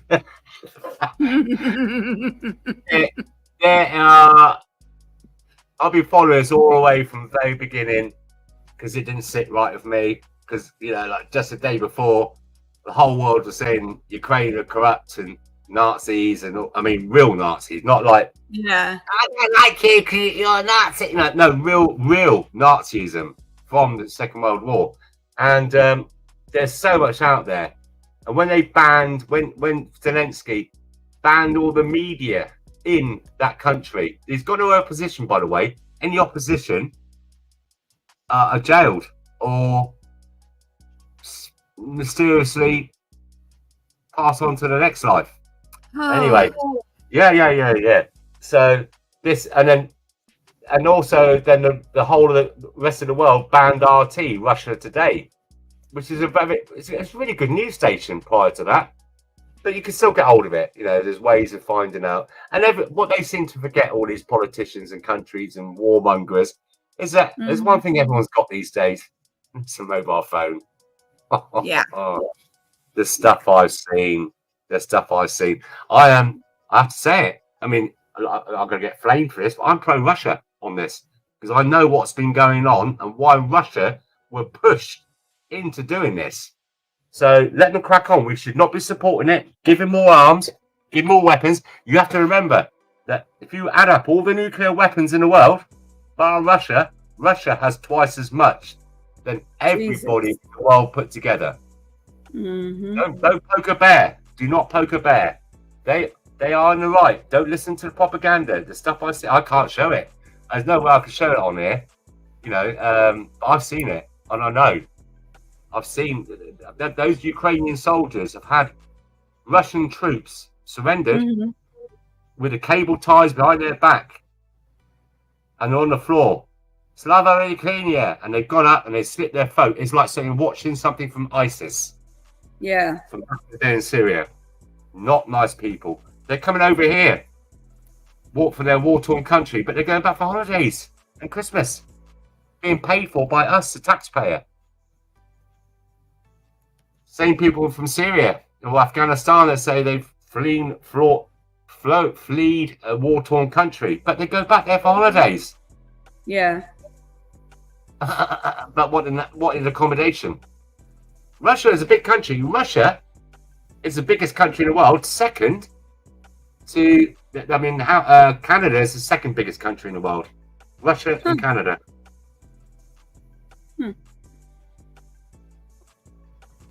So this one is the husband. His wife has been missing, and he's getting arrested. The husband is being arrested. Look at this. 9 times out of 10. A week in Manassas Park, now taken into custody earlier this morning. WSN9 was first to break the news to you right here on TV and on our free WSN9 mobile app just before 11 o'clock this morning. Just over 14 hours ago, Manassas Park police revealed that the husband of Monta Koppelbot, Naresh, was a person of interest in her disappearance in Northern Virginia. Rafael Sanchez Cruz was the first reporter to cover Mrs. Bott's disappearance. He joins us live right now outside of the house. Rafa, get us up to speed on this investigation. Where do we stand right now? Larry, and sorry to interrupt, but we're actually going to start moving, so work with us right now because we're actually getting some briefing right now from officials that just came out of the home. So I want to walk you through a little bit of some of those details. I want you to listen in live as it's happening right now, so just bear with us to get information. Miss Ashworth, do we know where Mamta is? Do we know where Mamta is? This is an ongoing investigation. Is she alive? Or dead? We don't know, but we are working this investigation. We're working carefully, and there's just a lot of things moving very quickly right now. There's nothing else I can say. Chief, last night you said. Walk us through what happened this morning. Walk us through What charges would Mr. Bott be facing, Chief Lugo? We're going to do. If he's taken into custody, where's the daughter? Can you give us that information? We're going to do a release this afternoon. But we saw him walk out. What charges? Nothing at all. But he was taken into custody. Chief, this is the second press event you've done. Larry, as you can see right now, we're not getting much information regarding the charges that Mamta's husband could be facing right now. They're saying they're going to give us a release later on. This just comes after yesterday. Police Chief Lugo said that Mamta's husband, Naresh Abad, was actually a person of interest. I want to play that audio from last night because since day one, people have been pointing at him as a potential person of interest, but it was until last night that we got that confirmation from Police Chief Lugo. Let's listen to what he said. Do you have a person of interest, Chief? He is a person of interest. The husband? He's been a point of interest. Everybody knows that. So you heard that was our Matthew Torres really asking the police chief directly if he was a person of interest, and he confirmed it. And like you mentioned today, we saw that video. We were able to capture the moment that Naresh Bott was taken out of his home in handcuffs. His baby was covered in a yellow blanket following by officials. They are not telling us what charges he could be facing. They're telling us that we're going to have this information, but it's been more than 3 weeks at this point since Mamta Koppelbot has been missing, according to police. And right now, we still don't know where she could be, and we don't know if she's alive or she's dead. And like I mentioned, since day one, since they started working on this story, people always pointed at Naresh Bott as a potential person of interest in this case. But it wasn't until I had an interaction with him outside of the Manassas Park Police Department that really cemented the community's concerns about him. Let's listen to that interaction. Got a fantasy draft coming up? Wow. Here's what you're missing. 3D projections. You'll get the true dimension. Ask them, so like, I'm not authorized or I'm authorized. I mean, I think it's up to you whether you want to get the word out. I'm gonna, ask them. You want to ask police? Yeah. Okay. Because, like, I'm not on the social media, a lot of stuff coming up. So, like this and that. So, like, I don't want to say anything, like, until concerning either police or. Well, we're only using what police has put out. That she hasn't been seen since. So I don't want to disclose everything because the investigation is going on. So. Okay. Yeah. Okay. Could you? I mean, one word. I mean, could you? Why did it take so long for them to put something out? I don't want to say. Like you can ask them. So I don't know. Okay. So I don't want to go that way. Okay. I'm like suffering from a lot. So. I know. Yeah, and we're obviously trying to do our part because it's been so long. And we want them to help find her, like I know you have a 10-month-old. There's a lot on your plate right now, but just anyone's message to help her bring her home if they see her. That's the message? Okay, to help her bring her home. So you wouldn't want her to say, No, you see her? that's the message. Like, I don't want to do something wrong, so that, like, somebody say, like, hey, why you? No, I don't want to talk to the media. Like, I don't want to be the bad person. Like, hey, why you talking to the media? I don't think it would be bad just to say. You don't think, but like, you don't know. But the message. Look at the eyes. You see her. Look at the eyes. Okay, it's up to you. I'm not okay right now. I need to know everything first, Okay. Right. He would say what he was going to say instead of hiding it, like trying to hide out from it. Media. I wanted, obviously, just as a husband, you wanted to be like, hey, I'm concerned about my wife. Yeah. That's so crazy. I tried several times to have him speak to us about his message to the community to help him find his wife. And really what sparked this whole, debate on social media was that he had waited 5 days to report his wife as missing again.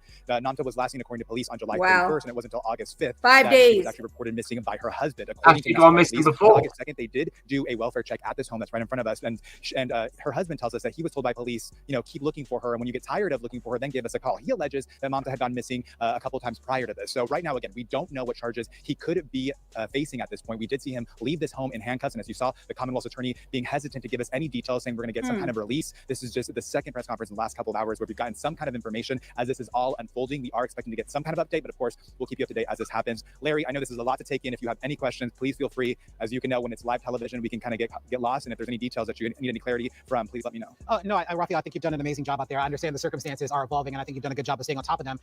To your point about the lack of information, at least coming from the prosecutors there, as well as from the police chief, this has kind of been some of the ongoing frustration, at least on the community side, that they haven't been given a lot of information from authorities about the status of Miss Bott. And as a result, it is kind of leading to more fear, more angst for many of those out there that have been looking for her now for more than 3 weeks. Yeah, without a doubt, Larry. And I want to mention that it wasn't until last night that Manassas Park Police actually held its first news conference regarding this case. And I mean, for weeks, people have been standing outside waiting for some kind of answer and just this growing frustration about any kind of update. And it's not just the people that are here, the Nepalese community that has been involved in this case, her colleagues and her close roommate, but it's also her Did he not think it was going to come out? The truth was going to come out? What the heck? I was in conversations earlier with people who are close to Mamta who were telling me that they were doing all they could to take care in terms of custody of her 1-year-old child, because right now, as you saw, her father was taken out of handcuffs. We still don't know what charges he could be facing, but the question is, what happens to their young daughter? They're working on that right now, and everything was moving quickly as I was arriving here on scene. I'm sure we're going to get more information, and our Matthew Torres and I will be here on the scene giving you a full glimpse into what is going on in the Mamta Kapil Bott missing persons case. Again, the unfortunate part about today is that we still don't know where she is, and we don't know if she's dead or alive. You heard it directly from the Commonwealth attorney and from the police chief, who were hesitant to comment on the matter. Yeah, certainly not giving the family. Hold on, let me see what her name was. I know Manassas they just said it. Park mum. Listen, so Her that's the name area. What's the guy's name? Monta? Can I see it? Kapil Bott missing persons case. Again, the Montequille? That's the places. Oh, Montequille. Yeah, that's her name, Montequille. No, his name. A glimpse into what is going on in the Mamta Kapil Bott missing persons case. Again, the unfortunate part about today is that we still don't know where she is, and we don't know if she's dead or alive. You heard it directly from the Commonwealth's attorney and from the police chief. His name? Certainly not giving the family and or the community any closure in this situation. Of course, a major development now with the husband's arrest, but still many questions remain. Where is Mamta Kapil Bott? Thank you so much. We appreciate the update. Good work out there, Raphael. You can expect more from WSN9 on this breaking news for updates anytime. Download the WSN9 mobile app right to your mobile device. Watch us anytime for free on WSN9 Plus and our streaming app as well. We will have live coverage. Yeah. What it is, it's like we can look at it a few ways. We're not all armchair, detectives, but some of these cultures of a Asian thing, they have a honor. Say, like a father would kill his daughter if she went to marry somebody outside their own religion, or disrespected the family. A mother and a father. I've seen these videos where a mother and father in a certain part of the demographics in the world would slaughter their daughter because she didn't marry the person that she'd been set up to be married to, or disrespected them, wouldn't wear headscarf. It's crazy stuff out there. So his name is Naresh. Naresh. Naresh, yeah, that's an Indian name. Mm-hmm. Or East Asia name. So the thing is, what concerns me is when I looked, the eyes always give it away. The guy was double blinking like you would not believe. A double blink is an involuntary reaction to when you're lying. It's proven. Yes. It's proven. But there's no body. There's no proof yet, and he's been ripped from his daughter. His daughter, his little girl. Misses her mummy, no doubt. But what if he is innocent? and then to leave her without mummy and daddy, I think it's a bit hasty. It shouldn't be done yet. It's been 3 weeks, so unless he's like keeping things from, you know what I'm saying? Like he's not. They ask him questions and he won't answer. Has she been missing before? You don't know. She might have a lover. You don't know. You just don't know, do you? He might be controlling. He might be controlling. You know, like me with my wife. No, I'm sorry, joking about saying that. She, you know, or she just like, you know, oh, enough of you. I've been seeing some other guy at work. Or you just don't know. At the moment, there's nobody. You know, all right, yeah, he's a bit dodgy, perhaps. Who am I to judge? But at the end of the day, there's a little girl there. It's without both parents right now, without any evidence that he is a wrongdoer. Right. Any firm evidence?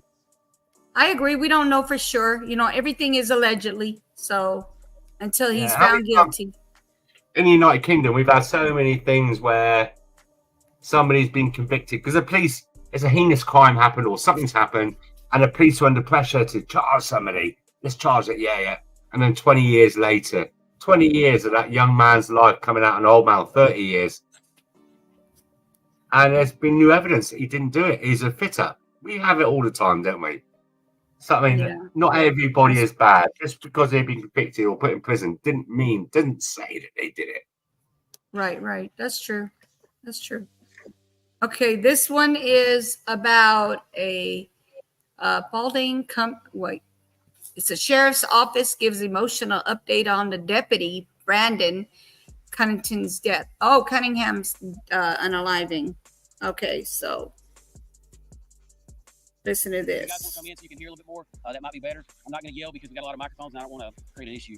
First and foremost, my name is Ashley Henson. I'll be conducting this press conference. I'm going to introduce a lot of people. We'll make sure you get all the spellings here in just a moment. But first, we need to make sure everyone silences or either turns off your cell phones so we don't have any disruptions during the press conference. Once everyone's done, I would like to ask for a moment of silence for Deputy Brandon Cunningham.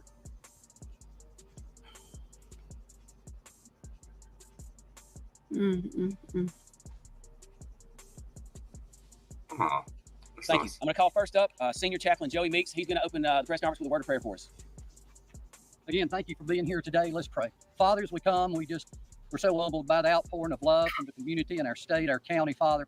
I'm praying today that you just touch the Cunningham family, Father. I pray, God, such a tragic loss, Father. Praying that you just move in a special way. We pray for our community. We're praying today for our deputies, our staff. Lord, that you just build a huge hedge of protection around their mind. I think this is the one where the policeman's got the Holy Spirit of God just wrap them and hold them, Father, and just give them the only comfort that you can give. We love you, thank you, and praise and honor you. In the name of our At the end of this prayer, pause it for a second. Oh, can you pause that for a second? Yeah. I want everyone to take a look behind me. I'm watching this, right? I don't know about anybody else in the chat. What do you all notice? Wow. They're doing a lot like a prayer, a Christian prayer in public with the police, with people of authority. We don't. Oh, that would never happen here. We don't get that here now. I know. Some places you don't get it. Yeah, you definitely don't get it. It says it's a shooting. It's a shooting. Cunningham impact the funeral plans. So it's like, when did this happen? Hold on. What's BG mean?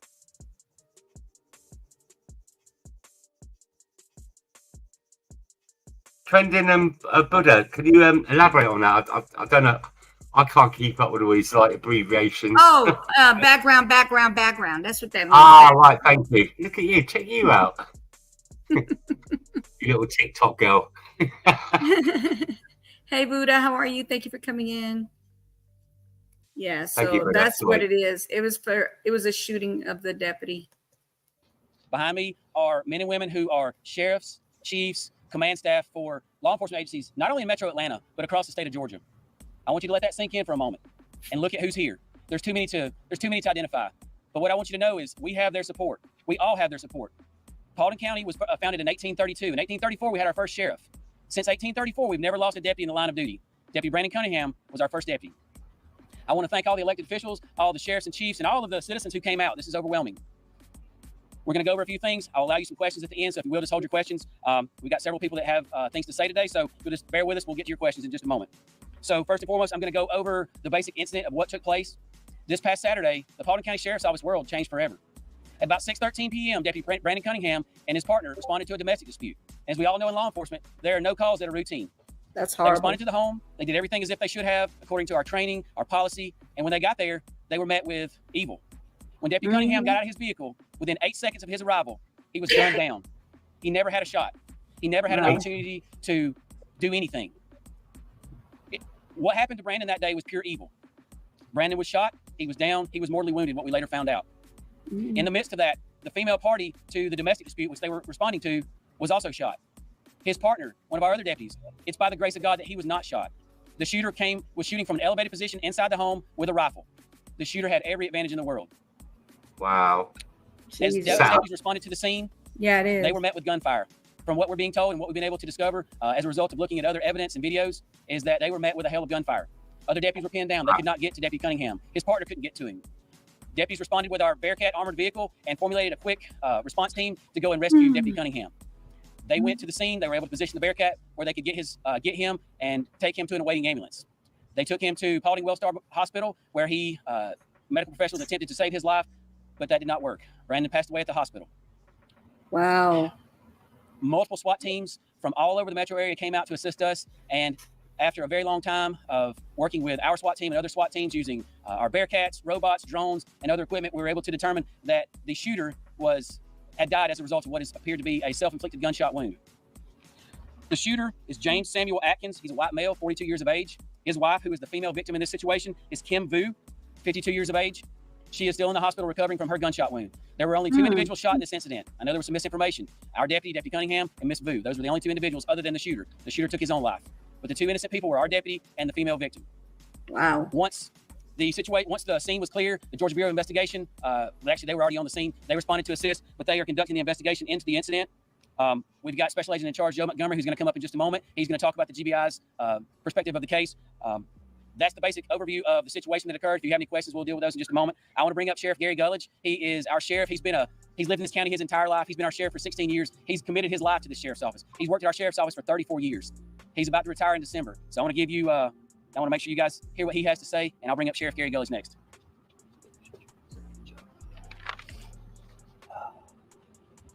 So basically, I have a question, and I know everybody in the chat, you guys probably have an answer to this.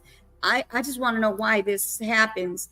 Why do they unalive people and then they unalive themselves? Why can't they just take care of themselves and then leave everybody else alone? God bless. What do you think?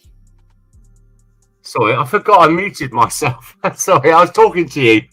It's okay. Anyway, I didn't go, oh, you rude bitch. No, sorry. Yeah, you know what? That's one thing, isn't it? Why do these people always unalive themselves when they do these heinous crimes? I don't understand that. It's like, why didn't you have the conscience? Why is it you've only got the psychological conscience to do that just after you've done that? After all that, it's like hurt. Is it something demonic?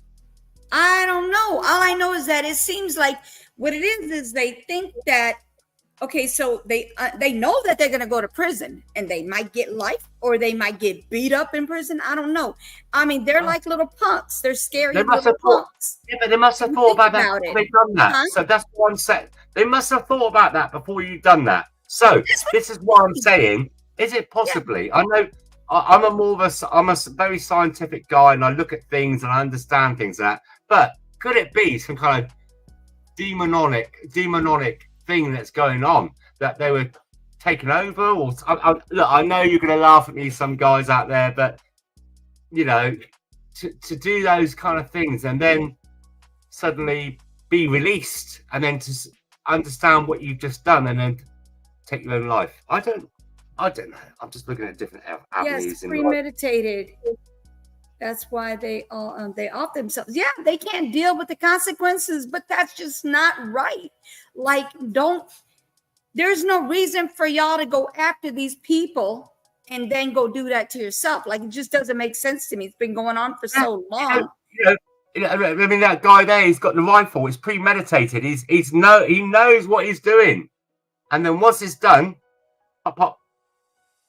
So it must be. So, I don't know. I'm just looking at a different angle because it doesn't make sense, does it? Why would you do that and then off yourself at the end of it? Is it possible? It's we all believe in God and Jesus, a majority of us, and we know there's good and evil. There must be good and evil. We know there's good and evil because we know within our hearts the majority of us would never do these kind of these evil things. So I don't know. Yes, evil, pure evil. It has to be. It has to be something linked. I don't know. I mean, I'm hoping that's what it is, right? That it's demonic or something evil out, because I have faith in mankind, but the devil is a great deceiver. I don't know. Yeah, that's horrible. Hello, Armando. How are you? I just don't understand these daggone people. And I know you said don't try to understand it, but I have to understand because it's just been going on too long and too much of it going on. And if you're going to unalive yourself, then this is what you can do. Leave everybody else. Leave all these innocent people alone. I understand if you go, God forgive me for saying this, but I understand if you go after somebody who just put their hands on a child or they raped a child, and then you go and you unalive them because they did that to your child, and then you unalive yourself because you don't want to deal with the consequence because your child is like gone from this earth. I'm saying, you might do that, but people that don't do nothing. This cop just came to help you. This deputy comes out to help you, and you unalive them. I'm not him because somebody called the 911, obviously, and then the person that he ended up pow-powing is the woman who probably called 911 on this crazy son of a gun, and then he pow-pow the doggone deputy in the process. I just don't get it. I don't get this. See, right now as we're talking, in the past 25 minutes, my little girl, the 11-year-old, and her mate, the 11-year-old, who stayed over. Mm-hmm. They've been across the road from me. We've got this big green and trees. It's, like I said, it's very leafy. And when we moved here, because we didn't have a big enough tree in the garden, I can't stuck on me. We had swings, like swings and everything. You tied to a tree. Mm-hmm. So I put those out there. And anyway, they've been playing out there for the past 20 minutes. I've been watching a couple of people walk past. And one guy walked past and he come back down and he sat in the square nearby them. Oh, it's very remote. But I've been watching the whole time as you're speaking. And I've got something ready for lethal force as well if I have to. That's how I'm to live my life right now. And they just come back in. Where's the thing you got ready? Yeah. I'm glad they came back in because you don't know what his ideas were. No, I'm watching on my CCTV. I've got night vision and everything. I can see everything that's going on out there. It's literally only across the sidewalk, across the road. I can see exactly where they are. I could be there within microseconds. Oh, what have you done? You broke the zip. Right, take your glasses off. Take your glasses off. Hang on a minute, guys. She's got. Take your coat off. She's done a zip. Oh dear. Excuse me. She's just she zipped her coat up. There we go. And she busted the zip so she couldn't get it off. Right, who was that man then? He went back and sat down, didn't he? Right, I was watching it. He's gone and sat. Where the seats are over there in that circle? He sat over there. They were literally right here. Yeah, but I'm watching you girls. I was watching you all the time. I've got my fast slippers on. I've got a knife out. Right. Right, go get your food. Your food. Go get your food. Hash browns that I cooked here. Sorry, guys. I told you that the girls are here tonight and there might be a few interruptions and stuff like that. But I'm very vigilant all the time. Like I said, because the work I've done and the things I get access to on criminal reports and that, it makes me so hyper vigilant. And if I go around someone's house, and we're about to go out. I go around there to pick them up, and we're about to go out. And I said, "Well, where are we going? What? Your patio doors going to your garden? Yeah. What about them? You left the key in them. You left the key in the windows. You know, the locks. You have to. I just so, or I go out in the car with someone and they go to leave something in the middle console, like their wallet or something. I said, "You mad?" It goes, "Oh, what? You left your credit cards, your wallet's there."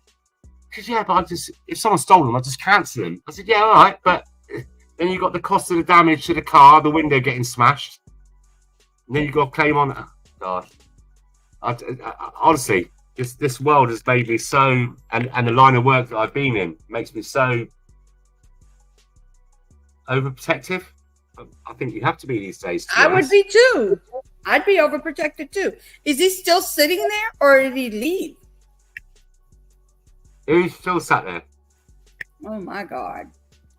So it's all right. It's okay. I've not really reckoned. I mean, I know the people that, because I sit here a lot of the time, and I've got like a big CCTV monitor next to me with all around me, visuals. And I know the guys or the people that generally, as a course of habit, walk up and down, or the cars. I recognise different cars. This is where I am. This guy I've not really seen before, and he walked past, went off, and then about several minutes later, come back again. Remember, I live right by a forest. I live by a big forest and a big lake. We're on the outskirts, and where we are, we've got this there's only 16 separate big houses apart from each other, and they're quite well spaced apart from each other. Yeah, and I know the lay of the land, and I recognise things that are. Oh, what's going on there then? That's a bit different, So I don't know. I can walk into a shop. Scary. That's scary. I can walk into a supermarket or shop, busy shop, and I just got this knack. I did psychology as my dissertation for my degree when I was a kid, and I just got this knack for thinking. I can tell by people's body language. I think, yeah, you're going to steal something in a minute, aren't you? I'm not bothered by it. Let them crack. If people are stealing food, they're stealing it because they're hungry. If people are stealing mobile phones or a new set of headphones, they're doing it out of greed, or looting a shop.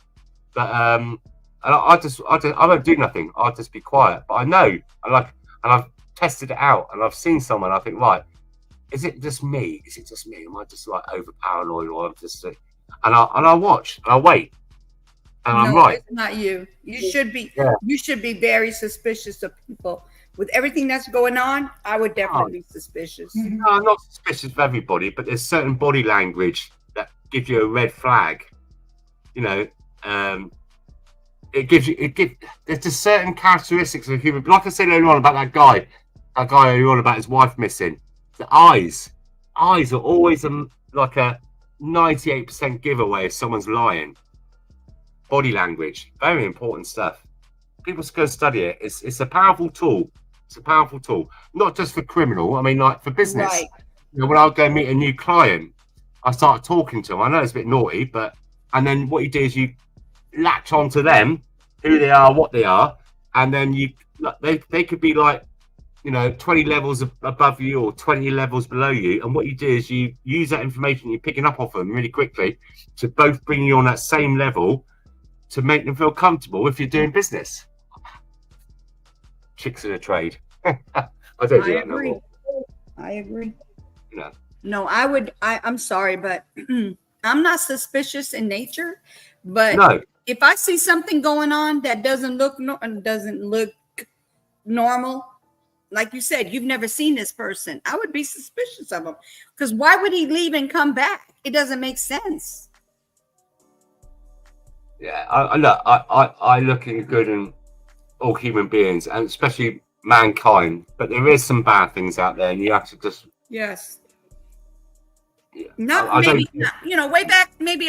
back when, you see something like that, and just kind of it's a fly. It's nothing you have to worry about, or it is, but it may not be. You know what I mean? But now you have to look more like, it's going to happen. So you got to be suspicious of people no matter what. I'm a more heightened alert. Especially if you don't know them. Yeah, I'm on a more heightened alert than I've ever been. Definitely. I agree. Because now I'm seeing it's just like, I'm not seeing like when I was younger, like the world through rose-tinted colored glasses, and I just know there's a big difference. There's a difference there is something evil going on in the world. Yes, it We're is. aware of it, but we're seeing the signs. I know. Mm-hmm. I don't need to harp back on to like Jesus and everything, and all the things that they're finding in Israel, all the Bible stories that a couple of thousand years old are coming to pass, are being shown to be real, shown to be true. And you can't, even if I was atheist, that's something I can't ignore. I can't say, You can't deny it. You can't deny it. It's there. You can't deny it. In your heart, you can't deny it. In your soul, you can't deny it. And even in your brain, you're full intelligent. You'll be a fool to ignore the signs that are happening right now. There's something going on. Definitely. We sit and wait. All right, let's see what these people have to say. This is a day I hope never happened, but it did. I first want to thank the Paulding County Sheriff's Office deputies here, our staff, and their families for standing beside all of us together. We'll get through this. We'll be stronger for it, but it's not going to be easy. I also want to thank all that have supported and assisted us throughout this difficult time. The surrounding sheriff's offices, the police departments, the GBI, our public safety agencies all across the metro area, EMS and fire, Paulding Hospital, all their doctors, nurses, and staff was fantastic. Our district attorney's office, our judges, our chaplains, our peer support team members, everybody has been and stood up and went above and beyond. I can't leave out our public. This county has always supported this agency, has always loved us. They've always stood behind us. As you can see around here today, they are. If you look at the monument, the public is showing their love to us and to y'all. Deputy Brandon Cunningham was a very hard and dependable worker. His supervisors all loved having him on their shift. He had a bright future and a career at this agency or any other agency that he would have chosen to work for. He's a tremendous asset to this agency. He was always in a good mood. His smile was contagious and would light up whatever room he walked into. A little personal about Brandon, he enjoyed gaming. Wow. He enjoyed going to see our Atlanta Braves in good and bad, as we all must do. He was a huge sneakerhead. If you look at pictures of him, it's tennis shoe this and tennis shoe that. I don't understand it, but he was a sneakerhead. He was a humble servant as a deputy, as he was at home and around all of his loved ones. He had the warmest heart, and he gave his whole heart to his children and those that he loved and cherished. And he had kids. The supervisors that I've talked to all have one opinion of him. They all wanted him on their shift because he never complained. He was always had a smile on his face. He was, give me the call, I've got it, I'll go take it. I also want to thank this community, as you can see standing around us. And I know they will. Time to keep silent, time to speak. They will support us. They will stand behind us. The amount of food, water to the family, to the sheriff's office family is almost undescribable. They're always supported us in prayer. All the churches in this community are standing behind us in prayer. I want to thank the community for all your calls, the cards, the food, the flowers. And I also want to pass on our condolences for everybody that's come and placed something on Brandon's memorial vehicle. I think it'll help our guys a lot to come out and see that this community does, in fact, stand behind us, as we all know that they do. Thank you all for coming out today, and I appreciate your support. Next up to speak will be our Chief Deputy, Colonel Chad Hunton. Colonel Hunton is another lifelong resident of Paulding County. He's been with the Sheriff's Office 27 years, and he's got some things he's going to tell you about Brandon as well. Colonel.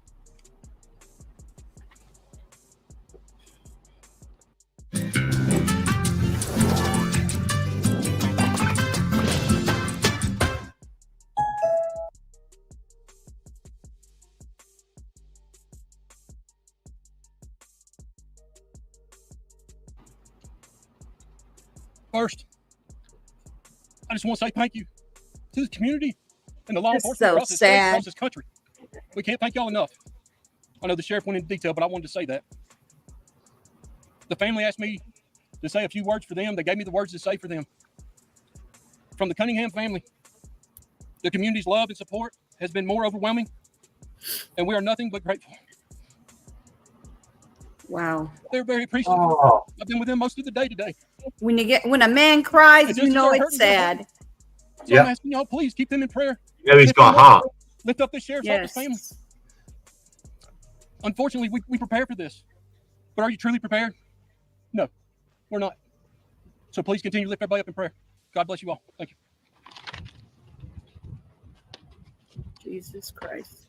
Next up, I want to call Special Agent in Charge Joe Montgomery of the Georgia Bureau of Investigation. He's going to speak to you about aspects that are dealing with the GBI.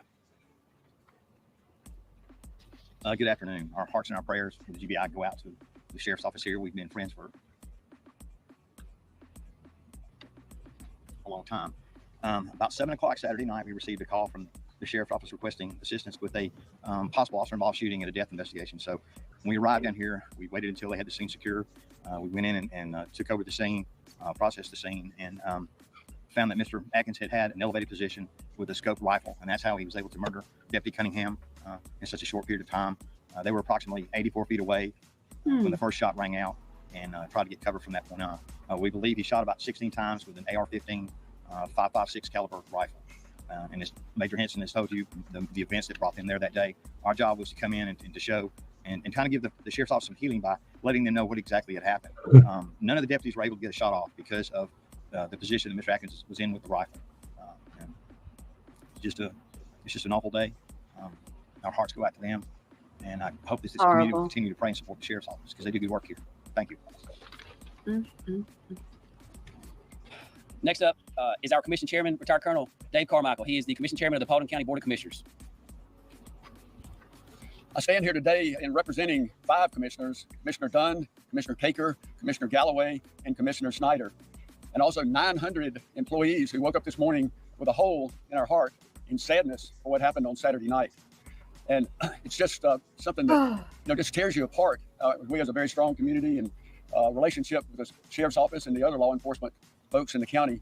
Work together all the time, day to day, and we do pray for each other and lift each other up. But we would never think something like this would happen, would we? But I know no team of law enforcement could be any more prepared than our team is here in Paulding County. But the loss of life of a young man who was getting ready to be married, and he also had 2 children that aren't going to have a dad, and his parents aren't going to have a son, and I could go on naming other forms of loss that Deputy Cunningham is never going to experience. Never experienced the blessing I've had having a lot of grandchildren. He's never going to be able to do that. And we just mourn with the rest of the group here, and we also take the time to thank our law enforcement for the tremendous job that they do and the readiness that they are day in, day out, 7 days a week, 365 days a year. And also we'll continue to lift up prayers for the entire public safety element around Paulding County. Thank you. We got a couple more things, but something that hit me earlier and I want to share with you guys because it means something to me. So I wear this pink bracelet on my wrist, and I wear it for a friend of mine's daughter who was senselessly murdered in Valdosta. And he texted me earlier and he said, "I'm praying for you." And he said that Deputy Cunningham was the one who came and told him that his daughter had been murdered while she was at Valdosta State University in college. And Brandon was met with the same fate his daughter was met with. And it's just unbelievable irony. So I don't know. It's very difficult. This is very difficult for a lot of people. But I thought that was important to share because he was such a great guy. So we've got a few other things we want to go over. We've had such an outpouring of love and support from the community. As you can see, the memorial is growing. We've had a lot of people want to donate money. And we've also had people wanting to profit from this. Scammers are wanting to profit from the death of Deputy Cunningham. So we have partnered with Paulding Public Safety Appreciation. I want to call Jared Ison. I'm not sure where he is. I know he's here somewhere. He was. Is he back here? Jared, if you would come up. He's going to say a couple things. But Paulding Public Safety Appreciation is a nonprofit, and that's who we partnered with. I'm actually a part of their board. But Jared's going to say a couple words about how we're collecting money and where the money is going to go, and that this is the only approved location for you to give money. So I'll call Jared up here to say a couple words. Thank you, Major Henson. My name is Jared Ison. I'm the president of Paulding Public Safety Appreciation here in Paulding County. If you want to donate to this cause, you can go to our website, which is www.pauldingpsa, which stands for publicsafetyappreciation.com. All of the money that we raise, 100%, will go to the family. We as an organization will absorb any cost. I hope so. Processing or anything else. We also have t-shirts available, bracelets, and we're working on a challenge coin as well. But again, at www.pauldingpsa.org for Paulding Public Safety Appreciation. Thank you. Ready? Excited? All right, here we go. What? What was that? That was a commercial. Oh, wow. Do not donate. It's not Paulding PSA. Do not donate, okay? So a couple of things. What you call a commercial for somebody who went and got delivered some funeral information. So preliminarily, and I don't know that we have times yet, the visitation and funeral will be at Westridge Church on Friday, and I'm not sure that date, but this Friday, and I don't know the times yet. He will be buried at Kennesaw Memorial Park. It's on Georgia 120, just before you get to Marietta Highway on the left, as you're going east. So the service will be at Westridge Church. Clark's Funeral Home will be in charge of the arrangements. The service will be Friday, and I don't know the times yet. We know the times? No. We don't have the times yet, but it will be Friday at Westridge Church. He will be buried at the cemetery over in Marietta. He has currently been at the GBI where an autopsy is being conducted. He will travel back to Paulding County tonight. The escort will leave the GBI headquarters at 8 p.m. He will be escorted back by numerous law enforcement. So if citizens or anyone wants to stand along the roadside, he will come back via US 278 to Clark's Funeral Home. So that is welcome. But he will be back at sometime between 8 and 9 p.m. tonight to the funeral home. We don't have any of the times yet, but we will put all that out. We'll put all the information out for our law enforcement partners, for our community partners. But as you all can imagine, this is a very difficult time for us. I want to thank everybody for coming out. We've got time for a few questions if you have any. I think we've got the right people here. So if you have any questions and you would like to ask, that would be fine. And if not, we certainly understand and we appreciate your attention and your time. Did Atkins have a criminal history with you guys? Have you ever responded to any domestic violence events in the house? So from what we've been able to discover, and this is all preliminary, we do know that Atkins did have an extensive criminal history. We have quite a few calls for service at that residence. We do know that he was convicted in Cobb County for a robbery back in, I believe, 2011. So he was a convicted felon. And so obviously when that's being said, we got to figure out where that gun came from. So our detectives, along with GBI agents, will be working into that avenue of the case to determine where the gun came from, how he was able to possess it, and things like that. But from what we've been able to discover preliminarily is that he did have a criminal history. So he shouldn't have had a gun in the first place, or a pow in the first place. I don't specifically remember them. I've sworn in every officer that works here, so there's over 300 of them that I've sworn in. I seen a picture of myself, and as I said earlier, it's like he's standing in the room. The room's brighter because he was in it with a smile on his face. Everybody I talked to, from the trainers at the school, everybody says the same thing about him. He's a leader. He was going to be a leader here, and every supervisor that ever had him wanted him, and every one of them says the same thing. And me personally, as a sheriff, I wished I had 300 just like him, and I'd have a whole lot less problems here. So, so this guy should not even had a pow to be able to pow anybody, right? If he's got all these convictions.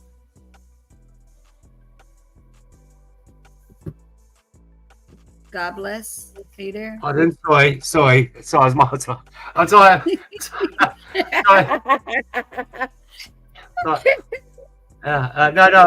here. I'll just send a message to the squatter that normally lives here.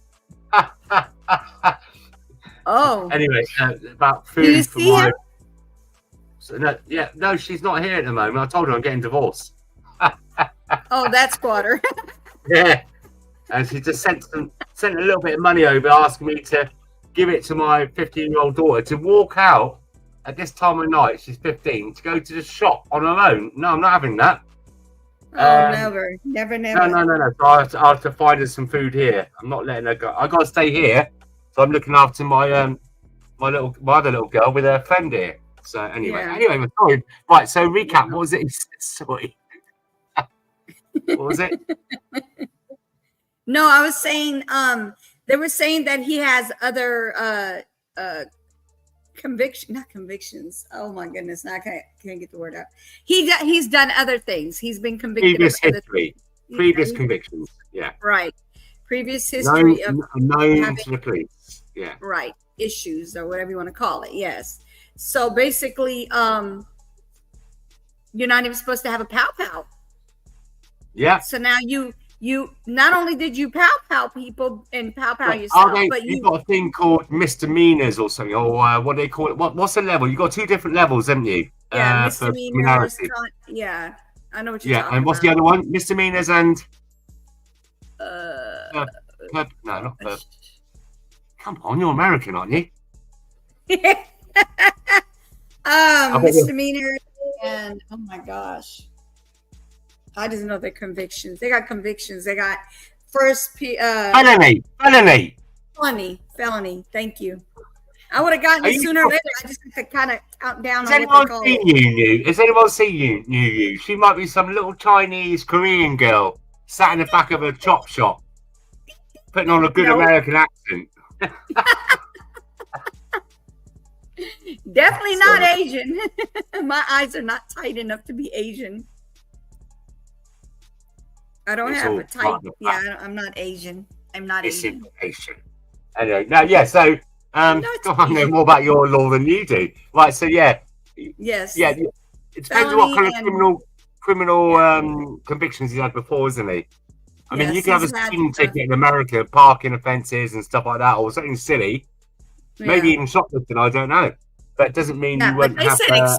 They're saying like extensive amount of reports on him. So he's got a lot of things, robbery and other things that they didn't mention. And now he goes and pows a deputy and pows the girl that called the 911 on him.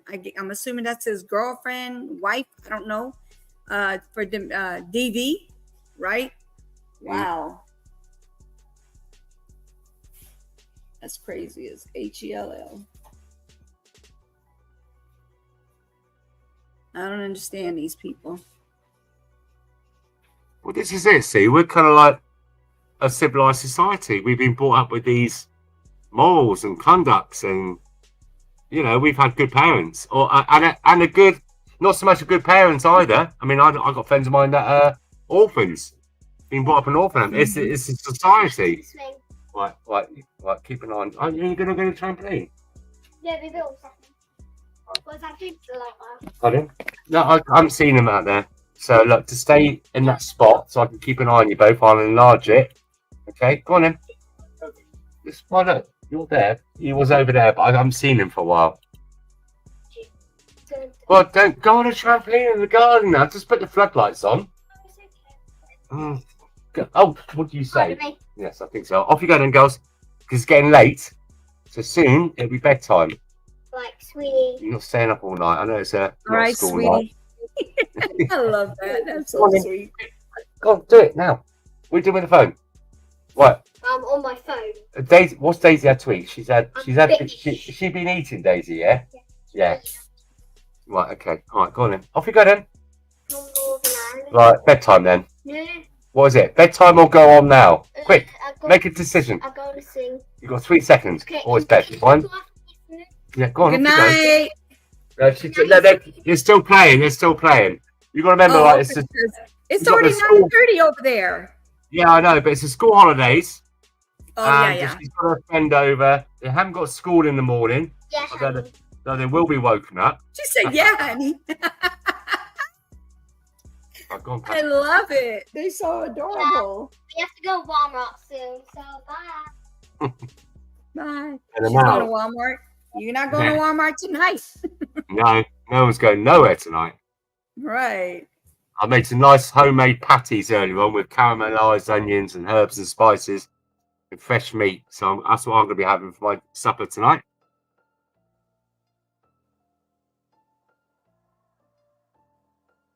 Oh, I didn't think it was that bad. Yeah. She said she's going to Walmart. Y'all not going nowhere. You're going night-night. She's joking. We don't have a Walmart over here either. We have a Asda, which is that Walmart sold in England, but they're doing really badly. You guys don't have a Walmart there? No. But you have an Aldi's. No, I'm not. No. Girls, well, hang on a second, right. My dad's Right, going this to is- chase the guy if he comes Right, here. yeah, well, but listen, listen, no, you're not. Right, listen to me now. Have you had any other fizzy, what drinks you had? The green Coke. Yeah, it's organic, is it? It's not, Yeah. right, okay. And sweet, how many sweets you had? Barely any. Look, you could come Well, I in. don't know, you're a bit hyper at the moment. Okay, I will do in a minute. Right, so, no, just go. Just go to bed now. Because you're too hyper. You either calm down and relax, or you go to bed. What do you want to do? Right, I've got to mute this. Sorry. Right. Yeah, right. Hurry up. You've got 10 minutes. Let me give you 30 quid. Right, hang on a minute, guys. Okay. Armando, I did the OF. Is it OF? Yeah.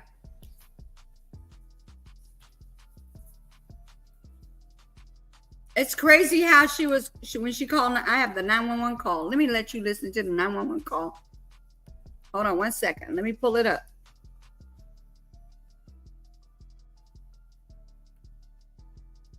Hold on.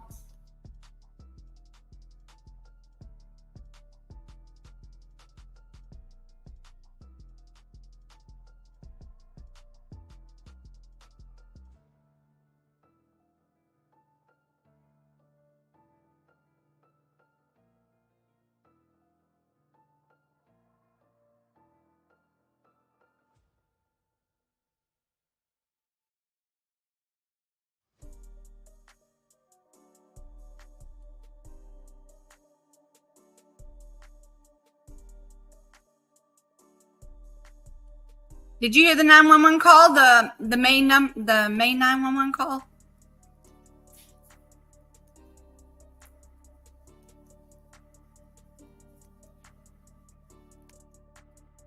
All right, here we go. Let me share it.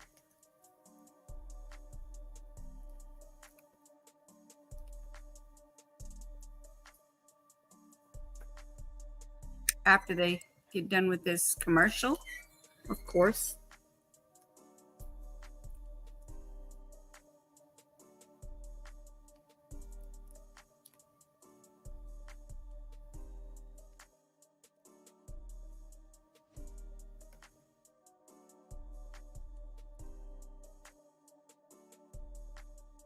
This is a long commercial.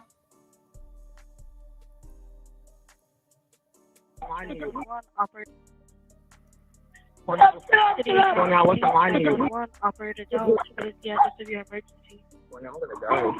Hey, man, please.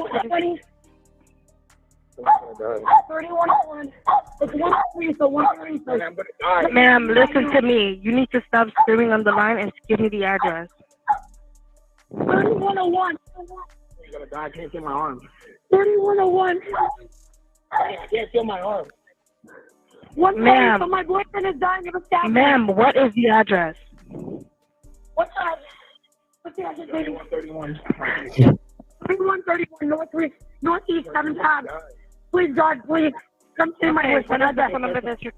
Ma'am, is this a house apartment or a business? 513-745. Please, I need you. Is this a house apartment or a business? Baby, I'm so sorry. Baby. Ma'am, can you hear me? If you have a stab wound to his shoulder, can you sit down? What do you mean he has a stab wound on his shoulder, ma'am? Yes, he's bleeding from his shoulder. Rescue, this is PD Physician to the caller. Ma'am, hold on one moment. The caller advised the address is 3131 Northeast 7th Avenue, 31 Northeast 7th Avenue. The phone number is verified. The caller advised that her boyfriend has a stab wound. Okay, is this a house apartment or a business?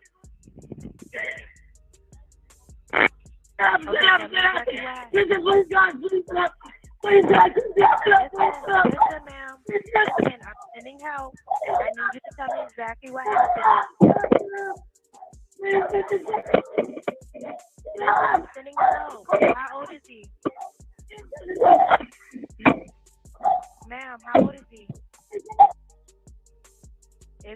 Is he awake?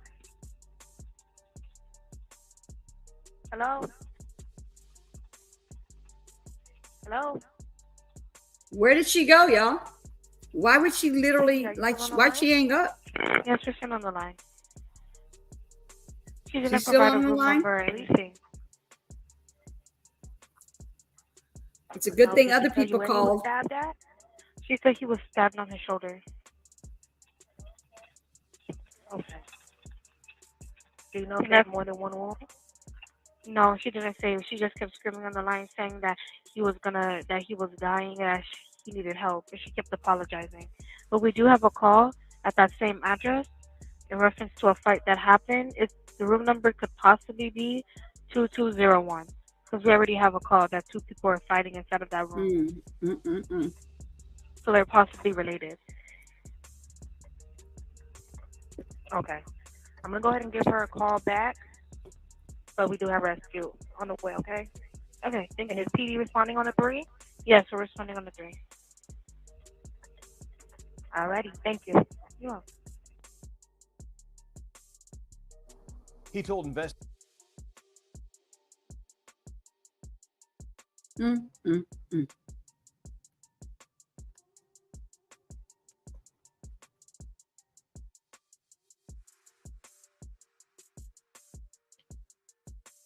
Well,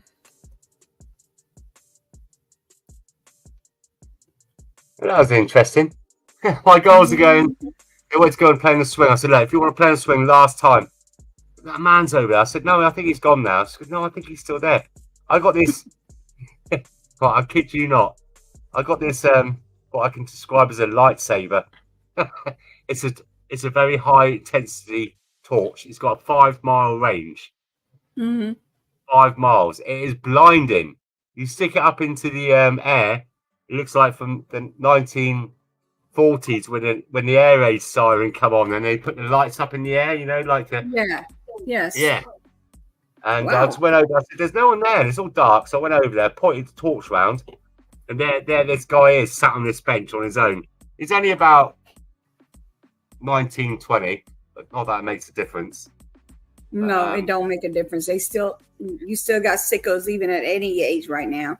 Oh yeah. We had this thing. Oh, how many years ago was this now? These two boys, the Venables, that killed this toddler who's 2 years of age. They unlived him. They were only like 8 or 9 years of age. A pair of them. They took him away from a shopping mall, enticed him, took him to somewhere deserted. Wow. And wow, dude, just evil comes in all ages. Yes, it does. And it's a shocking thing back then. What, Daisy? Yes, face mask is lovely. What are you doing, you freak? Right. What are those girls doing? Take a picture. No, what are they doing? No, I'm not taking a picture. I'm on a live stream at home. Hello. Hello. This is Daisy, the psycho one, the banshee. Yeah, I get it from my father. You get it from your mother. My mum is. Oh, okay. This is the kind of things I've had to deal with her. She does all these kind of like special person things. You know, like at the barbecue, you buy that cheap processed cheese, like you get on the McDonald's, yeah. It's nasty, isn't it? It's nasty. It's not. It's all right in a burger, you know, like you got all people coming around and that, but it's processed crap. And I had a pack of 40 slices in one of my refrigerators. This is what she done. She found them. You know, they come in individual strips, don't they? You have to unwrap them. It's not easy unwrapping them either. She went round with all 40 of them, unwrapped them, and stuck them on the inside of the windows in the house. For what? Yeah, I know. 2 years old, I'm still asking. And the thing is, you try to get, you know, like you get a paint stripper, you know, a wallpaper stripper, you know, the blade. That's what I had to use to get them off. Go stick one on your window. What was she thinking? I don't know. She's crazy. I've told you. She does all these mad things. Mad, crazy things. Honestly, oh my gosh. You have no idea. And the thing is, then once you scrape them off, and it's like they're super glued to the glass. Honestly, try one. Anyone out there that's listening to me, thank you. Go and do one and try it. And after I've got this scrape off, then you've got to use alcohol, neat alcohol, and a microfiber cloth to get the rest of the residue off. Wonder what it's doing to the inside. You know when you bite one, you know, a burger, and it sticks to the inside of your jaw and gums, isn't it? It's like right. Anyway. Wow. What? There's loads of stuff. I could go through. Right, what those girls doing? Can you go up and come in? I got to go in a minute, girls, guys. Well, whatever, however you identify. Gendering. Misgendering. Go on, off you go. Goodbye. Oh, have you got any bottles of cans or anything in your bedroom? Because tomorrow is recycling day. Go and check this. Look around the house. Really likeable. So every week we have I mean, in Spain they do it every night, but every fortnight we have our food, you know, like our recycling, like the garbage, and they do one fortnight where it's the general waste, and then you got one fortnight where it's bottles, glasses, and tin. We're lucky here, but in some parts of the country they have several types of different bins you have to fill up. If you don't do it right, don't put the right recycling materials in the right thing, you're going to get a big fine. My girls, why is everyone coming in here all of a sudden? You've got a whole big house, you've got the garden, you've got the trampoline. Isn't there a guy sat by there? Yes, there is. See? Right, so go in the back garden where it's safe and secure and the lights are on. Go on, off you go. I've got to or you can go to bed. Got to ask. Yes, or you can go to bed. What do you want to do? Trampoline or bed? You got 3 seconds. I've One, got and I want to see you go. Go what? What? Do you like Roger Taylor? She doesn't know who Roger Taylor is. You just not know who Roger Taylor is. Yeah, I know, but they're Americans. She's American. Yes. Do you have bright orange Fanta? Yes, we have orange Fanta. Can you send me some? No, American Fanta is like actual orange, like neon orange. Yeah, it's orange. I don't know about neon, but it's definitely orange. It's Yeah. neon. It looks disgusting. So the trampoline and the garden's going to close in 3 seconds or bed. 3, Blood is short. 2. I know really well. Come and lock it all up and you have to go to bed. And you're upstairs in bed. Upstairs in bed. It's Freddie Mercury. But do you know who Freddie... Oh, she probably does. Do you know who Freddie Mercury is? You knew? No. You don't know who Freddie Mercury is? No. You want me to look it up? God. No! Yeah. Thunderbolts and lightning, very, very frightening. Freddie Mercury. Queen. Biggest rock band ever in the world. Oh, I don't know their names. I know the music, but I don't know the people's names. I just know them by their group. Veterans. Oh, okay, I see it. And what you don't know is he was Indian. Really? Yeah. Michael Jackson. Come from an Indian family. Yes, I know Michael Jackson. What? Oh, what? I'm knocking up my bed now upstairs. Come on then, let me take you upstairs. No, I'll take you up there now. What? Stay there. Take you to bed. All right, you guys. What? That's it. It was a display of aggression and parenting outside of a Lilburn grocery store, and it's landed a Gwinnett County Listen man to in this. jail tonight. That's after video of what police say was a case of child abuse in a Kroger parking lot went viral on social media. We do want to warn you, it might be difficult for some to watch. NewsEdge reporter Joy Dukes has more. Yeah, it was a disturbing sight for many shoppers who were here in the parking lot of this Kroger on Five Forks Road Wednesday afternoon. A man repeatedly hitting and screaming at a small child. Now, a bystander recorded video of the incident that has since gone viral. We do want to warn you, it may be difficult to watch. Shut up! That is totally uncalled for. What I saw hurt me. Cell phone video of a Wednesday afternoon visit to this Kroger in Lilburn has become a trending topic online as it appears to show a Snellville man's aggressive parenting style on full display. Shut up! In the video obtained by Fox 5, 44-year-old James Collins can be seen striking a 3-year-old child in the backseat of his truck and yelling at the toddler after he'd apparently had an accident. Wow. Gwinnett County Police say it has been viewed and shared thousands of times online. Amanda Martin, a frequent shopper at this Kroger, says she saw it in a Facebook post. It was completely heartbreaking. I can't imagine a parent getting that upset with a child. A bystander who saw what was happening recorded the video before calling 911 out of concern for the child's safety. In the video that lasts just over a minute, you can see another shopper try to step in. Collins then telling her to mind her business. Martin says she was glad someone spoke up. Never want to put yourself in danger, but obviously, they were afraid for the child. Shopper Elena De Brazil says she would have done the same thing. And myself, I would have blocked his car, called 911, stayed there until the police came. Yes, you don't assault the child like this. Gwinnett County Police confirmed Saturday they were aware of the video and had assigned the case to a detective. Within hours, they announced Collins had been arrested and charged with first-degree cruelty to children. Now, Gwinnett police say the child suffered minor injuries and is currently being cared for by other family members. The Department of Family and Child Services was also notified. Collins is in Gwinnett County jail custody. In Gwinnett County, Joy Dukes, Fox 5 News. All right, Joy, thanks so much. Yesterday I went shopping. I took my little girl shopping into the town centre, and we was in one of these department stores, and there's a lot of headscarves in there. must have been a cold day. Anyway, and there's one family. She's got a headscarf on and about 10 kids, and this little baby must have been only 6-7 months, screaming like you would not believe, like someone just stuck a hot iron underneath its toe.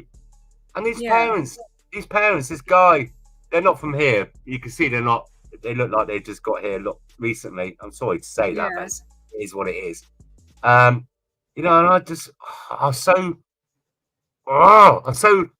to go over and say, look, just give the child some love, give them a cuddle, give them a hug.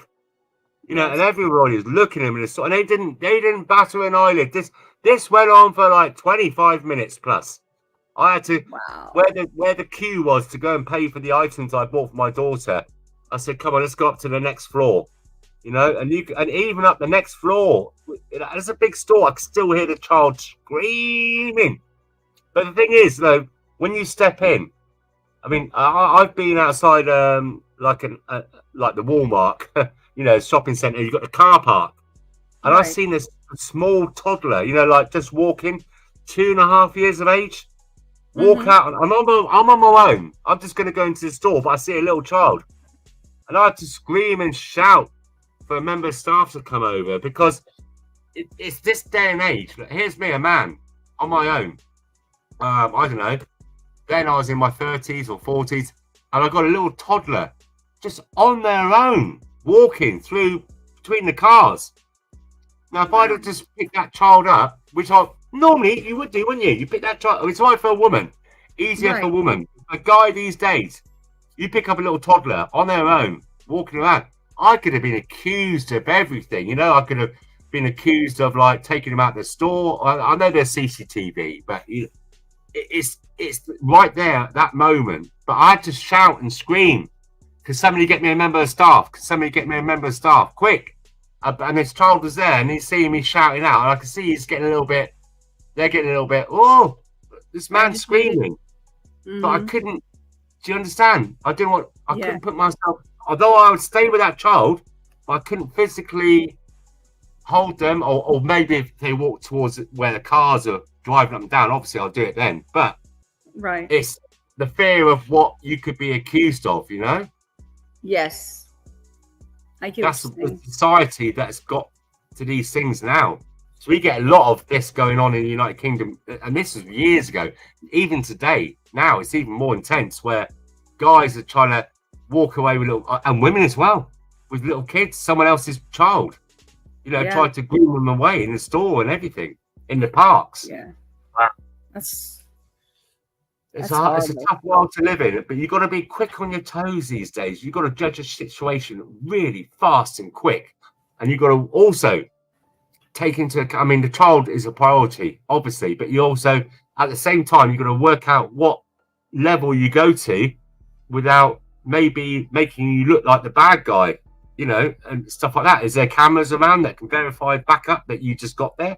And that it was the child who come out by themselves, and you've got to calculate so many risks all in a blink of an eye. Yeah, I watched the video. It's been a while now, maybe 2 years. I'm not sure. The mom was with her daughter in the store, and a guy was trying to take her out of the store while her mom was in the store with her. But they were like away from each other, not too far away, but far enough for him to try to grab that little girl. That's why you got to be very careful nowadays. Like, it could happen at a blink of an eye. You moldy egg and it's cracked. I'll come and deal with it. Go. I'm dealing with it. I will deal with it. Go. Not yet. Go on. Go play on that trampoline, because you've got to bed in a minute, girls. I don't know what you're thinking. You're not having an all-nighter. It's not a rave. You'll go to bed soon. It's because your mum's not here. I'm the dad. I'm a bit more traditional, you know, like kids, you know. Not the kids should not, you know, seen and not heard. Yeah, we had some things. We had about 2 years ago. Some guy from a particular religion went up to a woman with her child, a baby in the thing, and spat in their face, saying you white bastards or something like that. And he didn't go to prison. He didn't get nothing. He got suspended. Are you serious? Because here it's a battery. It's assault and battery in the U.S. That's assault and battery when somebody spits at you. I mean, some stories as well. I just remembered one I was going to mention last night. I told you I'd put things on Facebook so I can remember them. There was a guy in France that stabbed the baby in the pushchair in a park and went around stabbing kids and that in Paris or France. And I've got the name and everything from that time because I posted it, you know, what happened. But you never see a follow-up story about did he get sentenced, did he get caught, and stuff like that. This is what I mean. Guys, you know, we got like so much going on in life, and we're like becoming like goldfish, where goldfish have only got a 10-second memory. And people forget about all these things, you know, they just carry on like lemmings, you know, like just moving on in life. That's why I'm saying we're so being made to be so desensitized. It's not right. We should keep remembering what's going on to try and fix these things to move on and create a safer society again. Right. You know, And instead of getting used to it, they need to do something about it. Yeah, especially the prisons and the courts and the governments. We're the ones that pay their wages. We're the ones that get them voted in. I know, it's silly, isn't it? Like, Is it what? I need a thing that goes in the piano. So I've got a music assessment as soon as I go back to school. Yeah. First day. Which you should do tomorrow. It's very late at night. Oh, I need to start doing it now. No, you don't. It's 10 o'clock at night and the girls are sleeping downstairs. Sorry, All right. Posh man, I'm going to get private piano lessons like you did.